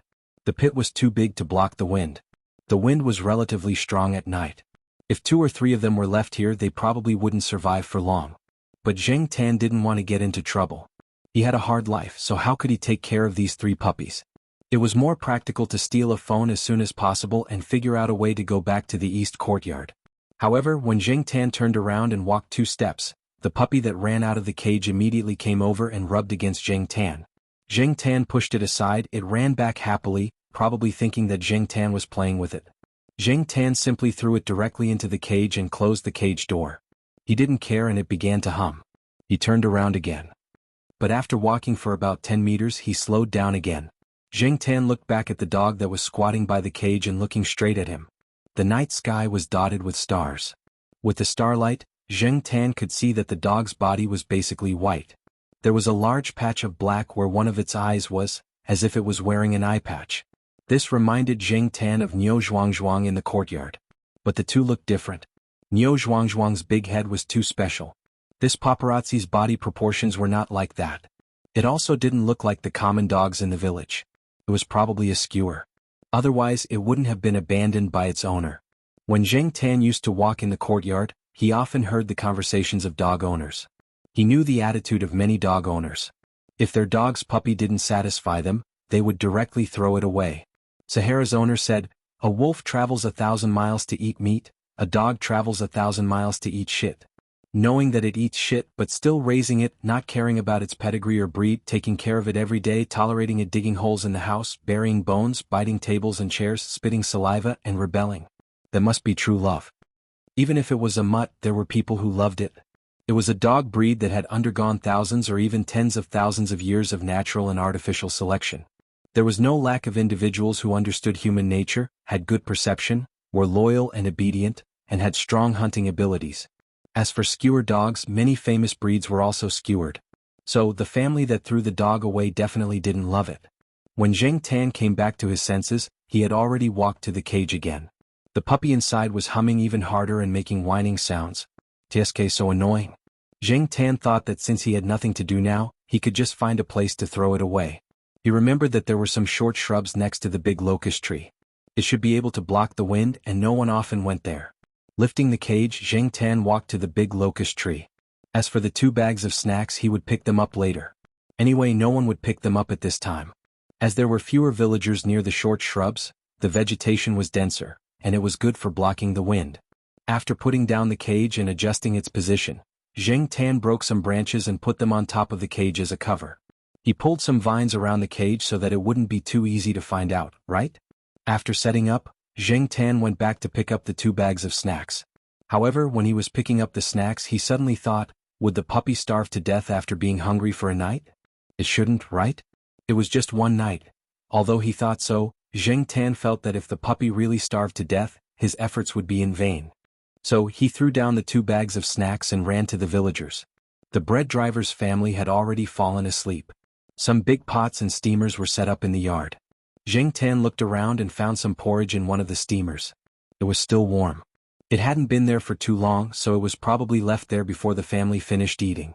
Looking around, Zheng Tan found the disposable bowl used by the host for guests and filled it with some porridge. There were some boiled eggs in the other big pot. Zheng Tan found a bag for vegetables and put a few in. When the porridge was brought to the big locust tree, it was no longer hot. Zheng Tan couldn't find anything to heat it up. Anyway, he brought the porridge over with a tentative attitude. He also put an egg in it. Zheng Tan ate the egg white himself and put the egg yolk inside to mix with the porridge. If it was the Zheng Tan of the past, he would definitely not do this. As for his current behavior for the time being, he attributed it to the derivative emotions of wandering outside. Looking at the porridge in the bowl that had been stirred into a paste, Zheng Tan felt that he really had no appetite. He didn't know if the puppy could eat this. If the puppy didn't eat it, he didn't care. He opened the cage, put the bowl in the corner of the cage, closed the cage, picked up the 2 bags of snacks and climbed up the tree to rest. In the middle of the night, Zheng Tan heard the sound of eating in the cage. It should be the puppy eating, and it seemed that there was more than one puppy. When it was almost dawn, Zheng Tan jumped down the tree to check. There was no porridge in the bowl. Zheng Tan thought that the 2 puppies would not survive. Now that their stomachs were bulging and their breathing was strong, he guessed that they had gotten up in the middle of the night to eat. It was good to have a strong vitality. The next day, Zheng Tan continued to go out to find out what the villagers were doing at what time. If the villagers were busy in the fields or orchards, Zheng Tan would try to steal the phone even during the day. However, he didn't find anything that day. In the end, he ran to the driver's house to look for food. He jumped to the 2nd floor and took a bag of thumb pancakes that children ate. Before leaving, Zheng Tan saw the little girl again. Just like before, the little girl hid behind the door and looked in Zheng Tan's direction. She looked very serious and even cracked her fingers as if she was confirming something. Zheng Tan didn't know what she was doing. At this time, he also heard footsteps. The busy driver and his wife finally came upstairs. Zheng Tan quickly jumped off the windowsill with the biscuits and ran away. After taking a shower, the little girl's mother took out a picture book to teach her. The little girl answered the first few questions very well, and the driver and his wife were very satisfied. However, in the end, her mother thought about it and asked, "How many legs does the kitten use to walk?" The little girl's answer was not so simple. 2, 4. The little girl, who was about to say 2, changed her words when she saw her mother's face suddenly change color. However, she felt very wrong, so she cried out. This question was really too difficult. Did it have 2 legs or 4 legs? Zheng Tan didn't know the trouble he brought. He searched for 2 days in a row and didn't find a suitable opportunity. The villagers, even if they had mobile phones, carried them close to their bodies and hid them well for fear that someone would take them away. Also, in this era, mobile phones were still very valuable items, not as common as a few years later. However, in this way, Zheng Tan suffered. The 3 puppies were now much more energetic. Zheng Tan would let them out to play for a while during the day. The 3 puppies didn't run around and just played around. Zheng Tan looked at them from a tree not far from the cage. In fact, it would be much better if they could be kept in the cage, but these 3 puppies still had to pee or poop. It was too troublesome to put them in the cage. Zheng Tan didn't want to clean them a second time. He directly released the 3 puppies and threw them into the cage after they pooped. During the day, he looked after the 3 puppies. At night, he looked for opportunities to steal mobile phones and find some food to feed the puppies. This continued for a week. On this day, the 3 puppies were playing outside. The cat that ate butterflies ran over, and the 3 puppies jumped and chased after it. Zheng Tan didn't stop it. According to the situation this week, the 3 puppies would come back if they couldn't catch up and wouldn't run far. But Zheng Tan didn't expect that the cat didn't run away directly, but played with the 3 puppies for a while. It was estimated that the cat usually spent a lot of time with dogs and didn't reject them. It played very happily and ran over to tease them from time to time, letting the 3 puppies chase and bite it. The puppies were so small that even if they had teeth, they didn't have much strength to bite. Zheng Tan didn't care about them. It was good to get along well, and there was a cat to play with, so Zheng Tan didn't have to worry about them. Just as he was about to take a nap, Zheng Tan heard a voice. Looking out from between the leaves, Zheng Tan saw a man in his 30s, carrying a big bag, walking over here. As he walked, he was holding a mobile phone and talking to someone on the phone. The man's accent on the phone didn't sound like a local, and he looked a little down and out. Chapter 64. Zheng Tan was so focused on his phone that he didn't notice the 3 puppies and the cat running towards him. After the man finished the call, he squatted down and scratched the chin of the cat, then looked at the 3 puppies in surprise. When the puppies saw the stranger, they didn't immediately approach him. They walked forward and quickly took 2 steps back. The biggest one even barked twice proudly. However, because it was still too small, it couldn't run steadily. It tripped and rolled on the ground. "Hey, whose puppy is this? Why did it run here?" The man pulled a piece of grass to tease the puppy, but it was intercepted by the cat next to him. Patting his pants, the man put his phone in his pocket, got up and walked towards the 3 puppies. Seeing the stranger approaching, the 3 puppies barked a few times, then turned around and ran back. They didn't go directly into the cage but ran to the big locust tree and barked at Jiang Tan, who was hiding in the tree. Jiang Tan wanted to hit his head on the tree trunk. "What's the use of barking at me? My plan was all messed up by you." Originally, Jiang Tan had prepared 2 plans. One was to follow the man and find a chance to make a move. The other was to knock him out with a stick and steal his phone when he wasn't paying attention. Anyway, Jiang Tan had already done this kind of thing before, so he didn't mind doing it a few more times. However, these 2 plans were all ruined by the 3 puppies. Jiang Tan felt that after exposing himself, the success rate of making a move would be much lower, so now he was very unhappy. Looking at the 3 puppies barking under the big locust tree, Jiang Tan wanted to slap them one by one. Damn it. Fang Xiaokang just came out to make a phone call. He didn't expect to see the 3 puppies. However, this place was too far from the village house. Who would put the puppies so far away? Guarding the orchard? How could such small puppies guard the orchard? And as far as Fang Xiaokang knew, in the past few days, there were 2 male dogs guarding the orchard. Where did the puppies come from? Which family did you catch him recently? Fang Xiaokang followed him in confusion. This orchard belonged to the family he was staying at. He had never heard the landlord mention that he had caught a new puppy. Seeing the 3 puppies barking at the tree, Fang Xiaokang was even more surprised. He looked up at the big locust tree in front of him. Although it wasn't obvious from afar, once one got closer and took a closer look, one would be able to see black fur between the gaps of the leaves. A dog couldn't have climbed so high, and it couldn't have been a black leopard. If that was the case, how could the 3 puppies survive? So it could only be a cat. But the question was, why were the 3 puppies barking at the cat in the tree? How strange. Jiang Tan knew that he had been discovered, but he didn't intend to jump down. It was safer to hide in the tree. The 3 puppies barked for a long time but did not see any response from Jiang Tan, so they began to whine again. Fang Xiaokang looked around and saw the hidden dog cage. He was even more confused. Although he was confused, Fang Xiaokang still left and the cat followed him. After the man walked away, Jiang Tan jumped down from the tree. The 3 puppies stopped whining and immediately came over. As a result, they were slapped by Jiang Tan one by one. He didn't use much strength. Such small puppies, if he used more strength, Jiang Tan suspected that they would become stupid. But the 3 puppies thought that Jiang Tan was playing with them, so they grinned and came over again. Jiang Tan was annoyed. He jumped up the tree again, thinking about when he would see a villager with a cell phone who was alone. He would solve the problem by force. In less than half an hour, Jiang Tan saw the man come over again. This time he was holding a bowl of porridge in his hand. There was meat in the porridge instead of egg yolks. Fang Xiaokang came over with the bowl and put it in front of the 3 puppies. The 3 puppies had already smelled the smell. They quickly ran over and began to eat. Jiang Tan curled his lips. Although he was a little dissatisfied that the 3 puppies believed him so easily and began to eat, it saved him the trouble of stealing food for them at night. The 3 puppies ate very quickly. After a while, the bowl of porridge was empty. They even licked the bowl clean. Hey, there really are dogs. A young man in his 20s came over with a shovel. Seeing the 3 puppies step back, he thought for a moment, put the shovel aside with a smile, and walked over with his bare hands. Finished planting the trees? Fang Xiaokang asked. Finished planting. I wonder what those so-called new varieties of citrus will look like, the young man said as he wiped his sweat and leaned against the tree trunk.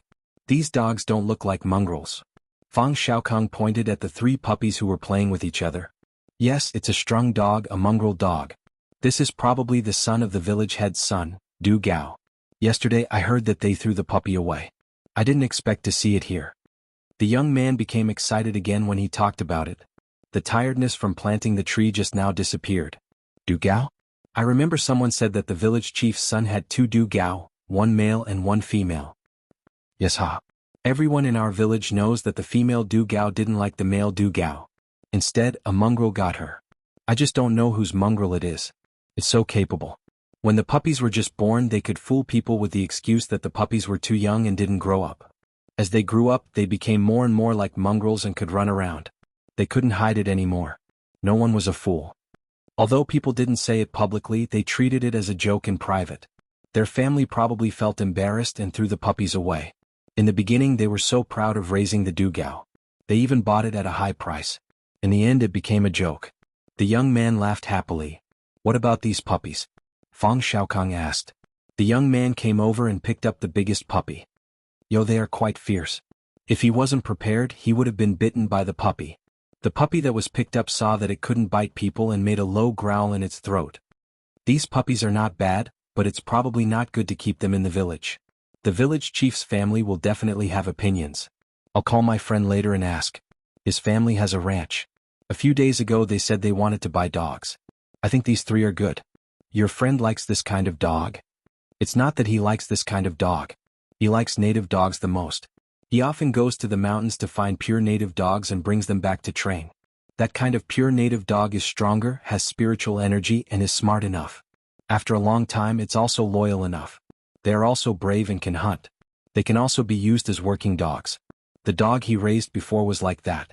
That dog didn't look like much, but it was really strong. It often caught rabbits and brought them back for dinner. It definitely wouldn't lose to those so-called world-famous hunting dogs. Unfortunately, it was shot during the New Year. The dog forced itself to go home with an anesthetic needle on its back. It died when it came home. He was sad for a long time because of this. It's been a few months and he hasn't raised it again. A few days ago, I heard that he wanted to buy a dog." As the young man spoke, he pinched the puppy's bones in his hand and looked at the dog's paw. Jing Tan looked at this person. He seemed to be very satisfied with the puppies. And listening to their conversation, Jing Tan felt that it was really rare for him to be able to survive the anesthetic gun. The young man continued, "A real hound is not something that can be seen, but is reflected through continuous training. Of course, the innate requirements must also be met. These few are not bad. If he wants them, I will send them to him directly. Anyway, they are an eyesore to the village chief's family." The puppies that were put down shook their fur, then quickly ran to the big pagoda tree. They raised their heads and barked at Jing Tan, probably to express their grievances. "What's wrong with the puppies? Why are they barking at the tree?" the young man asked. "There's a black cat up there." Fang Xiaokang stretched out his finger and pointed up. The young man shook his head. "No one in our village raises a black cat. Some people say that black cats are unlucky, so they don't raise them. Even if they do, they'll send them away or throw them away."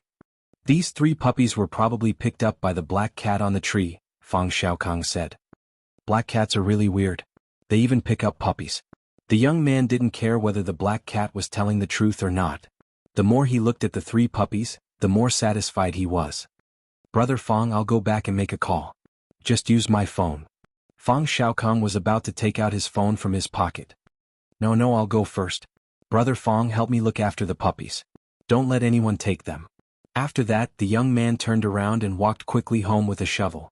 After the young man left, Fang Xiaokang put down his backpack and took out a camera. He felt that it was too hot, so he took off his jacket and put it on the bushes next to him. He took out his phone from his jacket pocket and put it on top of the bushes. He got up and took the camera to take pictures of the surrounding scenery. Jing Tan looked at the camera in the man's hand under the tree. It was an SLR. These days, SLR should be considered a high-end product. Was he a photographer? She had heard that some photographers liked to run around and make themselves look like refugees who had fled from a dire situation. Regardless of whether this person was a photographer or not, Jing Tan's attention was mainly on the phone. What a good opportunity.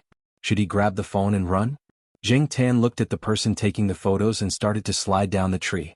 Unfortunately, the person quickly turned around and came back. He walked to the backpack and took out a water bottle to drink. He also poured some water into the puppy's bowl. Jing Tan estimated the distance between him and the phone. He wanted to take the phone away when the person wasn't paying attention. However, the person was also paying attention to him. It was not easy to take action. Fang Xiaokang finished drinking the water and put the water bottle back into his bag. He took the phone and looked at the time. While Fang Xiaokang was looking at the time, Jing Tan's eyes also followed the phone.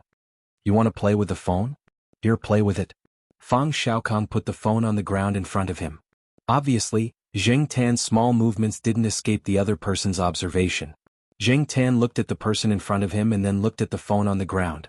Could it be a trap? He was willing to give the phone to the cat to play with? However, if he could play with an SLR, he might not be short of money. Whatever, I'll contact him first. Jing Tan grabbed the phone with his hand. While grabbing the phone, he also paid attention to the person in front of him. Seeing that he just sat there and didn't have any intention of moving, Jing Tan put the phone on the ground again. This phone's screen wasn't colored. A few years later, this phone would fall under the category of unwanted phones. However, logically speaking, people who could afford a DSLR should also be able to afford a new phone with a colored screen. Why would they still use this one that was already worn out at the corners? However, Jing Tan couldn't be bothered to think too much about it. Just this phone was enough to excite Jing Tan. After going through so much trouble, climbing through the window and looking for a phone, he had originally planned to snatch one by force. Now the phone was right in front of him. How could he not be excited? However, this phone should be able to make long-distance calls, right? It wouldn't be in arrears, right? Jing Tan looked at the person sitting there with a curious expression. He raised his paw and began to press the button. Fang Xiaokong saw that the black cat was staring at his phone, so he passed the phone to it with a playful thought. Who knew that the cat really pressed the button and it was a long-distance phone number? It didn't press it blindly. Interesting. Jing Tan pressed the phone number excitedly and nervously. He waited with his ears perked up, and his tail slapped the ground to reduce his nervousness. Finally, the phone rang a few times before it was picked up. Hello. It was the Jiaopa's voice. After being captured for so long, he finally heard a familiar voice again. He suddenly felt touched as if he had seen a real family member. Jing Tan gathered all the complicated feelings in his heart into a cry, a woo. Chapter 65. Tsinghua University Biology Building. After Associate Professor Jiao finished his class, he went back to his office building. Just as he was about to open his office door, his phone suddenly rang. Associate Professor Jiao quickly took out his phone and looked at the caller ID. It was an unknown number. Hello. Ah wow. Associate Professor Jiao froze for a moment when he heard the cat's ghost-like howl from the other end of the phone. Then, a bright smile appeared on his usually calm face. A few young female teachers walked over and saw Associate Professor Jiao's dazzling smile. They thought that Associate Professor Jiao might not lose to Professor Ren in terms of appearance. Associate Professor Jiao looked around. This was a teacher's office and there were always people walking in and out of the hallway. It was inconvenient for him to talk, so he quickly took out his keys and opened the office door. He was so happy that he tried a few times to insert the key into the keyhole. After Associate Professor Jiao entered the office, he closed the office door and threw an important meeting note onto the table. Black charcoal? Jiaopa asked tentatively. As for the fact that his cat would call him, Associate Professor Jiao was just imagining it. Associate Professor Jiao looked at problems too rationally. He analyzed the probability of all kinds of situations, but the conclusion he came up with was very disappointing. There were so many people in the city to help, so many channels and manpower to search, but there was no news. Director He and the others said that the cat must have been transported to another province. It was very difficult to find the cat outside the province. Even in the south, they had asked for help and put up notices, but there was no news. Also, if the cat was out of the province, even if it was fine and had the chance to call, it wouldn't know that there was a prefix in front of the phone number. But now he really did receive a call from his cat. Associate Professor Jiao felt that this was even worse than when he heard that the project application was successful. Unknowingly, they had already treated Black Charcoal as a member of the family. After Black Charcoal disappeared, it was as if there was a missing piece in their lives. Every time they went home, they would feel sad when they saw the missing piece. The two children were also in low spirits. The neighbors offered to find another black cat to comfort the children, but the two children refused. Everyone in his family knew that Black Charcoal was irreplaceable. On the other side, Jing Tan was also excited. He howled again, louder and louder than before. He didn't notice Fang Xiaokong's expression when he saw E.T., nor did he notice the three puppies who were stunned by the howling. Even though the howls were terrifying, Associate Professor Jiao still felt a sense of familiarity. The people outside who were talking about Associate Professor Jiao would never have thought that the person they were talking about was talking to his cat on the phone. Black Charcoal, is there anyone around you? Associate Professor Jiao asked. Jing Tan's excitement gradually calmed down. He looked around and then his eyes fell on Fang Xiaokong. After answering the phone, he pushed the phone to Fang Xiaokong. When Jing Tan pushed the phone, someone knocked on the door of Associate Professor Jiao's office. Come in, Associate Professor Jiao said without taking the phone away from his ear. It was Zhao Lu who came in. After she found out that the black cat that saved her had been taken, she had been looking for it. She had also asked many friends to help, but the person who took the cat was too slippery and didn't leave any useful clues. Although she and Associate Professor Jiao both suspected that Ren Chong was suspicious, they didn't find any evidence. It was Celestine who went to Ren Chong's house and hid for a while to find some clues. Today she came to discuss with Associate Professor Jiao how to deal with Ren Chong and get some clues from him. Zhao didn't expect to see Associate Professor Jiao smiling when she walked in. Her heart skipped a beat. Did he find it? At Zheng Tan's office, Fang Xiaokong was very confused by the cat's behavior. He looked at the screen of his phone and saw that it was still in the middle of a call, so he picked up the phone. Hello. Associate Professor Jiao heard the voice and didn't have time to talk to Zhao Lu. After introducing himself and the identity of the black cat, he asked a series of questions. As Fang Xiaokong answered the questions, he also learned about the general situation. He was surprised to encounter such a situation. There was actually a cat that called home. In the office, Jiao Pa wrote down Fang Xiaokong's name on a piece of paper when he heard his introduction. Fang as in square and round, Xiao as in 2 ears, Kong as in health. Fang Xiaokong? Third Uncle Fang? Zhao Lu asked. Although Zhao Li's voice wasn't loud, the area around the citrus garden was too quiet. Everyone could hear what Zhao Lu said on the other end of the phone. Fang Xiaokong also heard Zhao Li's words. Fang Xiaokong was the third child in his family. He had 2 older brothers. Someone who could call him Third Uncle Fang must be an acquaintance. Who's that? Fang Xiaokong asked. Associate Professor Jiao looked at Zhao Lu and handed the phone over. Is that really Third Uncle Fang? I'm Zhao Lu. Zhao Lu told him about Zheng Tan, then said that the black cat had helped him a lot. He hoped that Fang Xiaokong could help him. Fang Xiaokong looked at the cat who was still in the mood to play with the dog. He was very surprised. He did not expect that a cat he met in such a remote village would know an old friend. This cat was very capable. Just like what the elders in the village said, a black cat was always a little strange. Zheng Tan was in a good mood. He hadn't been in such a good mood in a long time. Ever since he was caught, he had been in a constant state of fear. He doubted everyone he met for a long time. Every step he took, he had to think about whether this would work or not. Every day he had to sleep in the open and take the risk of being caught to steal food. After all, he couldn't stand raw food. All in all, this was a rather bitter experience. But this bitter history was coming to an end. He was about to return to that familiar place, see those familiar people, have a warm bed at night, have someone to help him brush his fur, and have breakfast prepared in the morning. Now that he thought about it, he really missed it. While Zhao Lu and Fang Xiaokong were discussing how to bring the cat back to Chuhua City, the Jiao Pa gestured to Zhao Lu, then said softly, Ren Chong. Zhao Lu reacted quickly. Even if the cat was brought back, if Ren Chong wasn't dealt with, the cat-catching incident would happen again. You mean? I'm relieved to know that it's safe and sound. Since Mr. Fang is an acquaintance of Miss Zhao and can be trusted, then there's no rush to bring black charcoal back. Mr. Fang, please take care of black charcoal first. We'll talk about it after we've settled things here. Zhao Lu nodded and explained the situation briefly to Fang Xiaokong. Fang Xiaokong expressed his understanding. Okay, I'll take the cat and walk there slowly. It'll take at least 10 days to half a month. Take the cat? 10 days to half a month? Does that mean that it'll take at least 10 days to half a month to get back to Chuhua? Zheng Tan's excitement was doused with a bucket of ice dregs. Why? Even if they couldn't take the train, it wouldn't take too long to drive back. Why would it take 10 days to half a month? Jiao Pa told Zheng Tan to follow Fang Xiaokong obediently over the phone. Third Uncle Fang would take him back to Chuhua.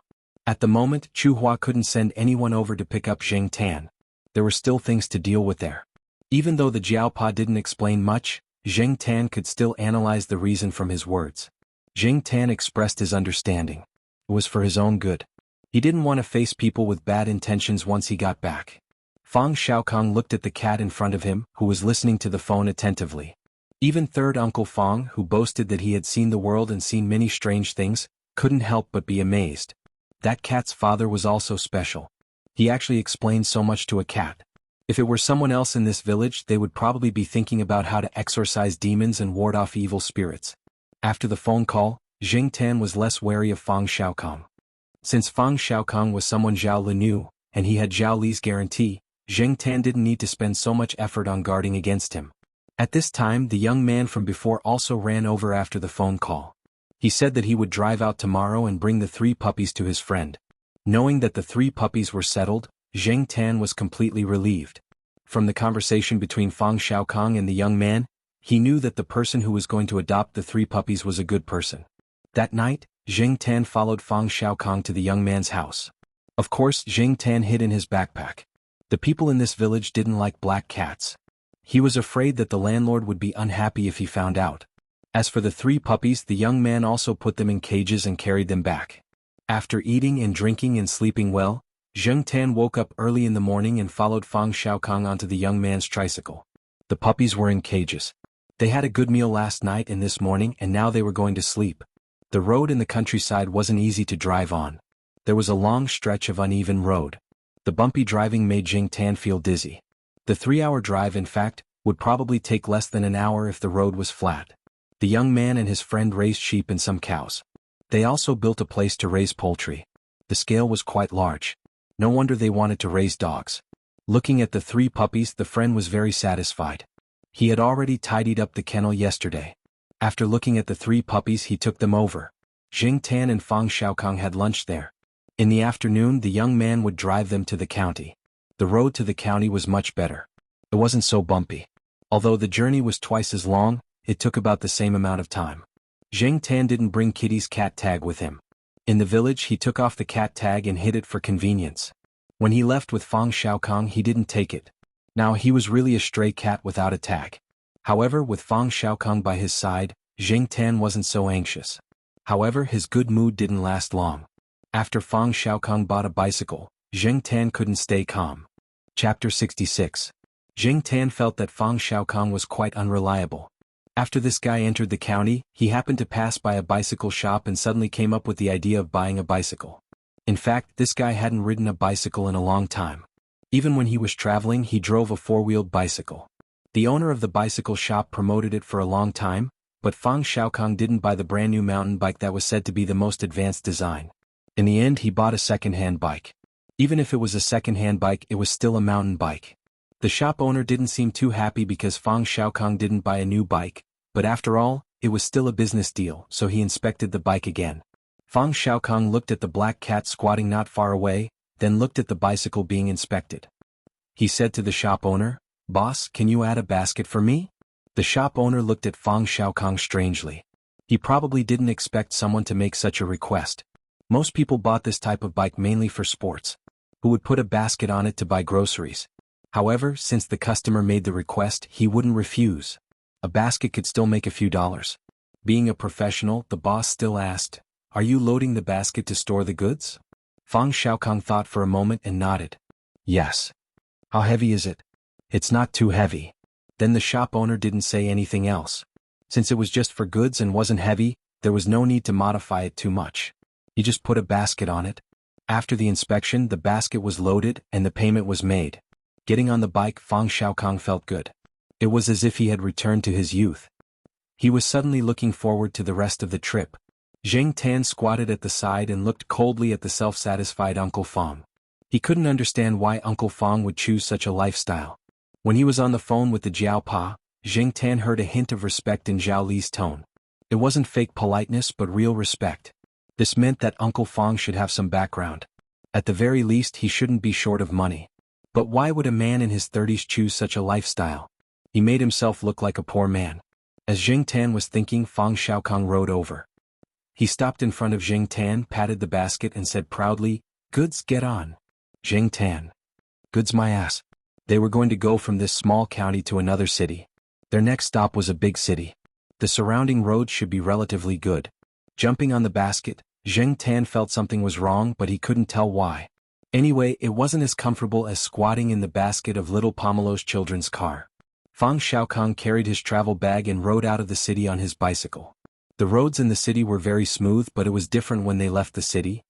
From the small county to the big city there were indeed roads, but they were all highways. It was fine to drive there, but it was impossible to ride a bike. There were no highways, so they took the national highway. However, the entire journey wasn't entirely on the national highway. In order to experience the feeling of riding a mountain bike, Fang Xiaokong chose a small rural road after leaving the city. After that, they went on the national highway. Jing Tan's bitter experience began on this small rural road. The front of a mountain bike had a shock absorber design which was different from ordinary bikes. The owner of the bike shop didn't modify the basket too much when he loaded it, so the one who suffered was Jing Tan. The bicycle traveled along a small country road. The road was filled with potholes, gravel, and dirt.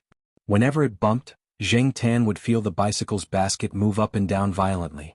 It was much more uncomfortable than riding Wei Lung's bicycle in the past. The shaking made her dizzy. Fang Xiaokong didn't feel too uncomfortable. He was still in the novel stage. He was in a good mood, humming a tune until he felt the movement on the basket. Zheng Tan jumped twice in the basket to attract Fang Xiaokong's attention. When Fang Xiaokong stopped the bike, he jumped out of the basket.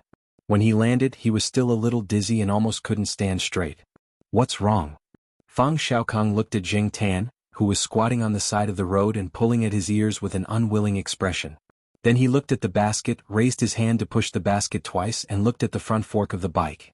He suddenly remembered what the owner of the bike shop asked. So this was the main problem. Is the basket uncomfortable? Fang Xiaokong thought for a while. Why don't you just squat in my bag? In the end, Zheng Tan didn't squat in the big travel bag. Instead, he stood on top of the bag. He had claws to hook onto the bag so that he wouldn't fall, and he wouldn't sway like he did in the basket. He could even step on Fang Xiaokong's head twice. Fang Xiaokong, who had his head stepped on, thought that the cat must have done it on purpose. No wonder people said that cats were vengeful. He should buy a hat the next time he went to the city. Otherwise the cat would really rebel. He, third young master Fang, had never been stepped on like this before. After getting out of the village road and onto the national highway, the feeling was much better.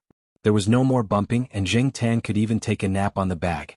Zheng Tan was comfortable, but Fang Xiaokong gradually felt tired. After the novelty wore off, he began to feel tired. The backpack was heavy, and with a cat it was even heavier. After riding for a few hours, they found a place to rest. When they set off again, under Fang Xiaokong's complaints, Zheng Tan went back to squatting on the basket to relieve the pressure on third Uncle Fang. The roads on the national highway were much better than the village roads, so Zheng Tan didn't have much of an opinion. Just like that, they rode and stopped, and they didn't enter the city until evening. They found a small hotel to stay in. Because he didn't know if the owner of the hotel allowed him to bring a cat, Zheng Tan hid in the bag and went in. The room wasn't big. It was a single room. The other facilities were quite complete. After riding for half a day, Fang Xiaokong was so tired that he almost collapsed. However, before he collapsed, he took out his digital SLR camera and looked at the photos he took today. He also took out a small notebook to make some notes. While Fang Xiaokong was organizing the photos and notes, Zheng Tan ran to the bathroom. He filled the bathtub to the brim and adjusted the temperature of the water. Then he started to take a bath. He hadn't taken a bath in a long time. In addition, he was too tired from riding the basket today. Zheng Tan decided to take a good bath. His main purpose was to drown the fleas on his body. Zheng Tan was helpless about fleas. They couldn't be eradicated. Even if he didn't come into contact with other animals, he could still get some in the grass. He squeezed some shower gel, rubbed it casually, and started to swim. Based on his current size, this bathtub could indeed be used as a small swimming pool for Zheng Tan. It was better when he was a human. He wouldn't attract so many fleas. Zheng Tan sighed in his heart. When Fang Xiaokong finished organizing his things and went into the bathroom, he saw the black cat swimming in the bathtub. It looked very comfortable. Damn, it even squeezed shower gel.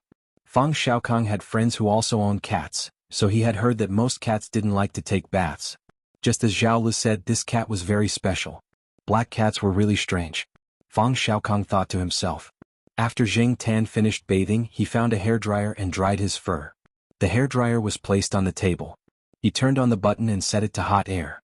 Then Zheng Tan constantly adjusted the angle to dry his fur. It was a little troublesome. As long as it could solve the problem, it was fine. When Fang Xiaokong came out of the bathroom, he looked at the only bed and the black cat lying in the middle. He was speechless for a long time. The cat's habit of occupying territory was really King annoying. The next day, the man and the cat slept until almost noon. Zheng Tan was fine. After taking a bath and getting rid of the fleas, he also had a good sleep and was full of energy. Fang Xiaokong, on the other hand, felt some intense pain in his neck and back. His spine also hurt, the aftereffects of riding a bike. Riding a mountain bike for a long distance also required attention. From the bike to the rider's posture, there were rules. Fang Xiaokong didn't know anything, so it was natural for him to be like this. After lunch, Fang Xiaokong and Zheng Tan went out. Fang Xiaokong wanted to take a good look around and learn more about the city. Zheng Tan didn't have anything special that interested him, so he just treated it as a free trip. Fang Xiaokong hung the camera around his neck. Zheng Tan stayed in the bag. Like before, he looked out from the zipper of the bag. These days, many big cities in the inland didn't have subways. The urban construction definitely couldn't be compared to a few years later. Jing Tan didn't care about many things nowadays. He just looked around to kill time when he was bored. He didn't know what Fang Xiaokong was looking at, but he looked quite serious. In the evening, Fang Xiaokong came to a square. There were more people here.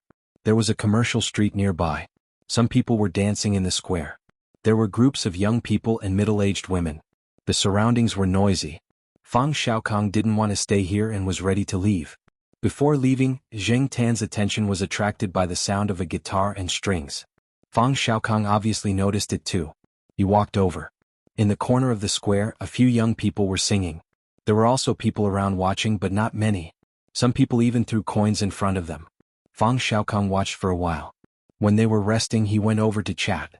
These 5 young people weren't from this city, nor were they from the same place. They all met here and got along well. They were planning to start a band. They were in high school. They were still underage kids, but they didn't go to school. They said that they liked music so much that they wanted to go out and see the world. In many people's youth, they would have a dream of being a vagrant complex. This kind of vagrant was a yearning for freedom and the pursuit of dreams. It seemed that nothing could stop the young, restless, and ignorant heart. Jing Tan vaguely remembered seeing a vagrant singer in his 20s. He carried a guitar every day and sang in every corner of the city. Sometimes he would be invited to sing in small bars. When people talked about vagrant singers, they had the impression that they had no fixed place to stay and wandered around. Jing Tan only had a poor back view of the vagrant singer. He didn't have many memories of him. At that time, Jing Tan often went to clubs, KTVs, and other places. He didn't have the leisure to listen to street performers. He also had a disdainful attitude towards vagrant singers. Occasionally, he would act as a philanthropist in front of beautiful girls and give them some money. He didn't treat it as a kind of spiritual enjoyment. In the end, it was just an occasional pastime. What I need is everyone's appreciation, not pity. We're not as unkempt as people think. We don't have a few lice in our hair. We're the so-called street art. The young man who was chatting with Fang Xiaokong said, sharing his thoughts. Then how much money do you guys make every day? Fang Xiaokong asked. The young man scratched his head, a little embarrassed. Not sure. When I was alone, I didn't make much. It took me a few days to get enough money for a bus ticket. Now it's better. We'll just sing here for a while. The day before yesterday, we contacted a small bar. We'll sing there later. It's still early. Singing here is just for practice. Fang Xiaokong looked at the coins on the ground thoughtfully. Before he left, he found a shop and rented a guitar. It was not a very good guitar, and it was not as good as the ones in the hands of the children. At night, when he returned to the small hotel, Fang Xiaokong tried the guitar. At first, he was a little shaky, but gradually he became proficient. Obviously, he had practiced before. Jing Tan was about to go to bed when Fang Xiaokong called him over. Black charcoal, let's go perform tomorrow? Jing Tan was speechless. Why would this guy suddenly have such an idea? I heard that a lot of people perform with their pets. They make a lot of money. Here, I've specially prepared this for you. As he spoke, Fang Xiaokong took out a glass can that he had finished eating. In his other hand, he picked up a metal spoon from who knows where. He knocked the can with the spoon, making a crisp ding sound. Looking at the can and the spoon, Jing Tan roughly knew what Fang Xiaokong wanted him to do. However, at this time he pretended that he didn't understand. Seeing that the cat in front of him didn't respond, Fang Xiaokong thought to himself, that's not right. Zhao Lu said that this cat can understand human language and is very capable. If you want to express something, you can just say it directly. There's no need to use food to induce it. After a moment of silence, Fang Xiaokong said, didn't they say that you're very smart? Don't you know how to do this? It's not as magical as Zhao Lu said. Provocation didn't work. Jing Tan continued to lower his head, pretending that he didn't know. How about this? You see, I don't have much pocket money. Look at the small hotel we're staying in now. The conditions are too bad. Tomorrow we'll perform on the streets. If we make more money, we'll stay in a better hotel. The kind with double rooms. Each of us has a bed. It's spacious, not crowded, and we don't have to fight for pillows and blankets. What do you think? Jing Tan really thought about it this time. Just because Fang Xiaokong said that he didn't have pocket money didn't mean that he didn't have money. Therefore, Jing Tan treated this sentence as a fart. However, if they could really change to a better hotel, Jing Tan would certainly be willing. There were flies and mosquitoes in this place and it was annoying. Also, if we make money, we'll take a bus to the next city. We won't ride a bike. Jing Tan looked at Fang Xiaokong. He believed that they wouldn't ride a bike. Fang Xiaokang had suffered a lot riding a bike. He didn't want to ride a bike anymore, but he used it as a condition. However, if that was really the case, Jing Tan was willing to give it a try. He was afraid that Fang Xiaokang would suddenly decide to walk on foot. That would be terrible. Today he saw Fang Xiaokang shopping in a shop that sold tents. He probably did have that idea. Fang Xiaokang knocked on the glass jar twice with a metal spoon. Then he placed the spoon in front of Jing Tan, waiting for Jing Tan to make a decision. Jing Tan poked at the metal spoon. Even if he was willing to give it a try, this metal spoon wasn't easy to hold. Oh, there's also this. Fang Xiaokang took out a rolled-up paper tube and stuck it on the metal spoon with transparent tape. The paper tube was just enough for Jing Tan to put one of his arms in. Jing Tan looked at Fang Xiaokang. This guy really came prepared. He put his arm into the paper tube. When he raised his arm, he also raised the metal spoon and knocked on the glass jar. Ding! There was a crisp sound. Yes, just like that. Here, I'll sing a line and you knock it. Fang Xiaokang plucked the metal strings of his guitar and began to sing. Twinkle, twinkle, twinkle, twinkle, twinkle, twinkle, Jing Tan. So retarded. Seeing Fang Xiaokang looking at him, Jing Tan took a deep breath and knocked the spoon over. Ding! Very good. Continue. The sky is full of little stars, ding. Hang in the sky and shine, ding. They practiced until 11 o'clock. The person next door couldn't take it anymore and knocked on the door to scold them. Only then did the man and cat stop. The next day, Fang Xiaokang asked Jing Tan to continue practicing with him. After lunch, they took a nap and went out at 4 o'clock. The sky wasn't dark yet, but there were already more people at the square. In the corner, the 5 young people he saw yesterday were there again. After making some adjustments, they began to sing. The songs they sang included popular music and classic songs from the past. They were all songs that young people liked and were full of energy. Fang Xiaokang looked over there, then found a place where there was no one and put the prepared paper box in front of him. There was an opening on the paper box. Jing Tan felt that it was like a donation box, and he was the poor cat that needed everyone to do good. People around saw the situation and came over. Fang Xiaokang was wearing a hat, and he hadn't shaved his beard in the past few days. It was hard to see his original appearance. Jing Tan felt that he must have done it on purpose. After putting away the paper box, Fang Xiaokang put the glass bottle aside, then took out his guitar, leaned against the lamppost and began to strum. The curious gazes of the people around made Jing Tan's face hot. Whether he was a human or a cat, he had never performed in front of so many people. This made him very embarrassed. It was okay when he was in the hotel, after all, no one was looking. But now, with so many people looking at him, Jing Tan felt that the iron spoon weighed 1,000 pounds. He really didn't want to touch that thing. Not far away, the 5 young people finished singing Glorious Years, and also noticed them. Hey, it's about to start. Fang Xiaokang reminded Jing Tan. Jing Tan pulled his ears. It didn't seem good to leave now. It felt like he was running away. After mentally preparing himself, Jing Tan put his arm into the paper box of the iron spoon. More and more people gathered around out of curiosity. Fang Xiaokang also began to strum the guitar. His skills were not very good in the eyes of the young people. After a prelude, Fang Xiaokang's heroic voice sounded. Walking in all directions, the road is long and the river is long. Jing Tan braced himself and lifted the iron spoon to hit the glass bottle. Ding! Hazy and hazy, a village and a village, ding! Watching the setting sun come back, ding! The earth is not old, the sky is not desolate, the years are long and long. When Fang Xiaokang sang the first line, one of the young people who was drinking water spat it out. No one would have thought that this uncle would actually sing this song while playing the guitar. The playing was terrible and the singing was terrible, but more and more people gathered around. And many people began to throw money into the paper box. Jing Tan felt like an idiot. No, he and Fang Xiaokang were both idiots.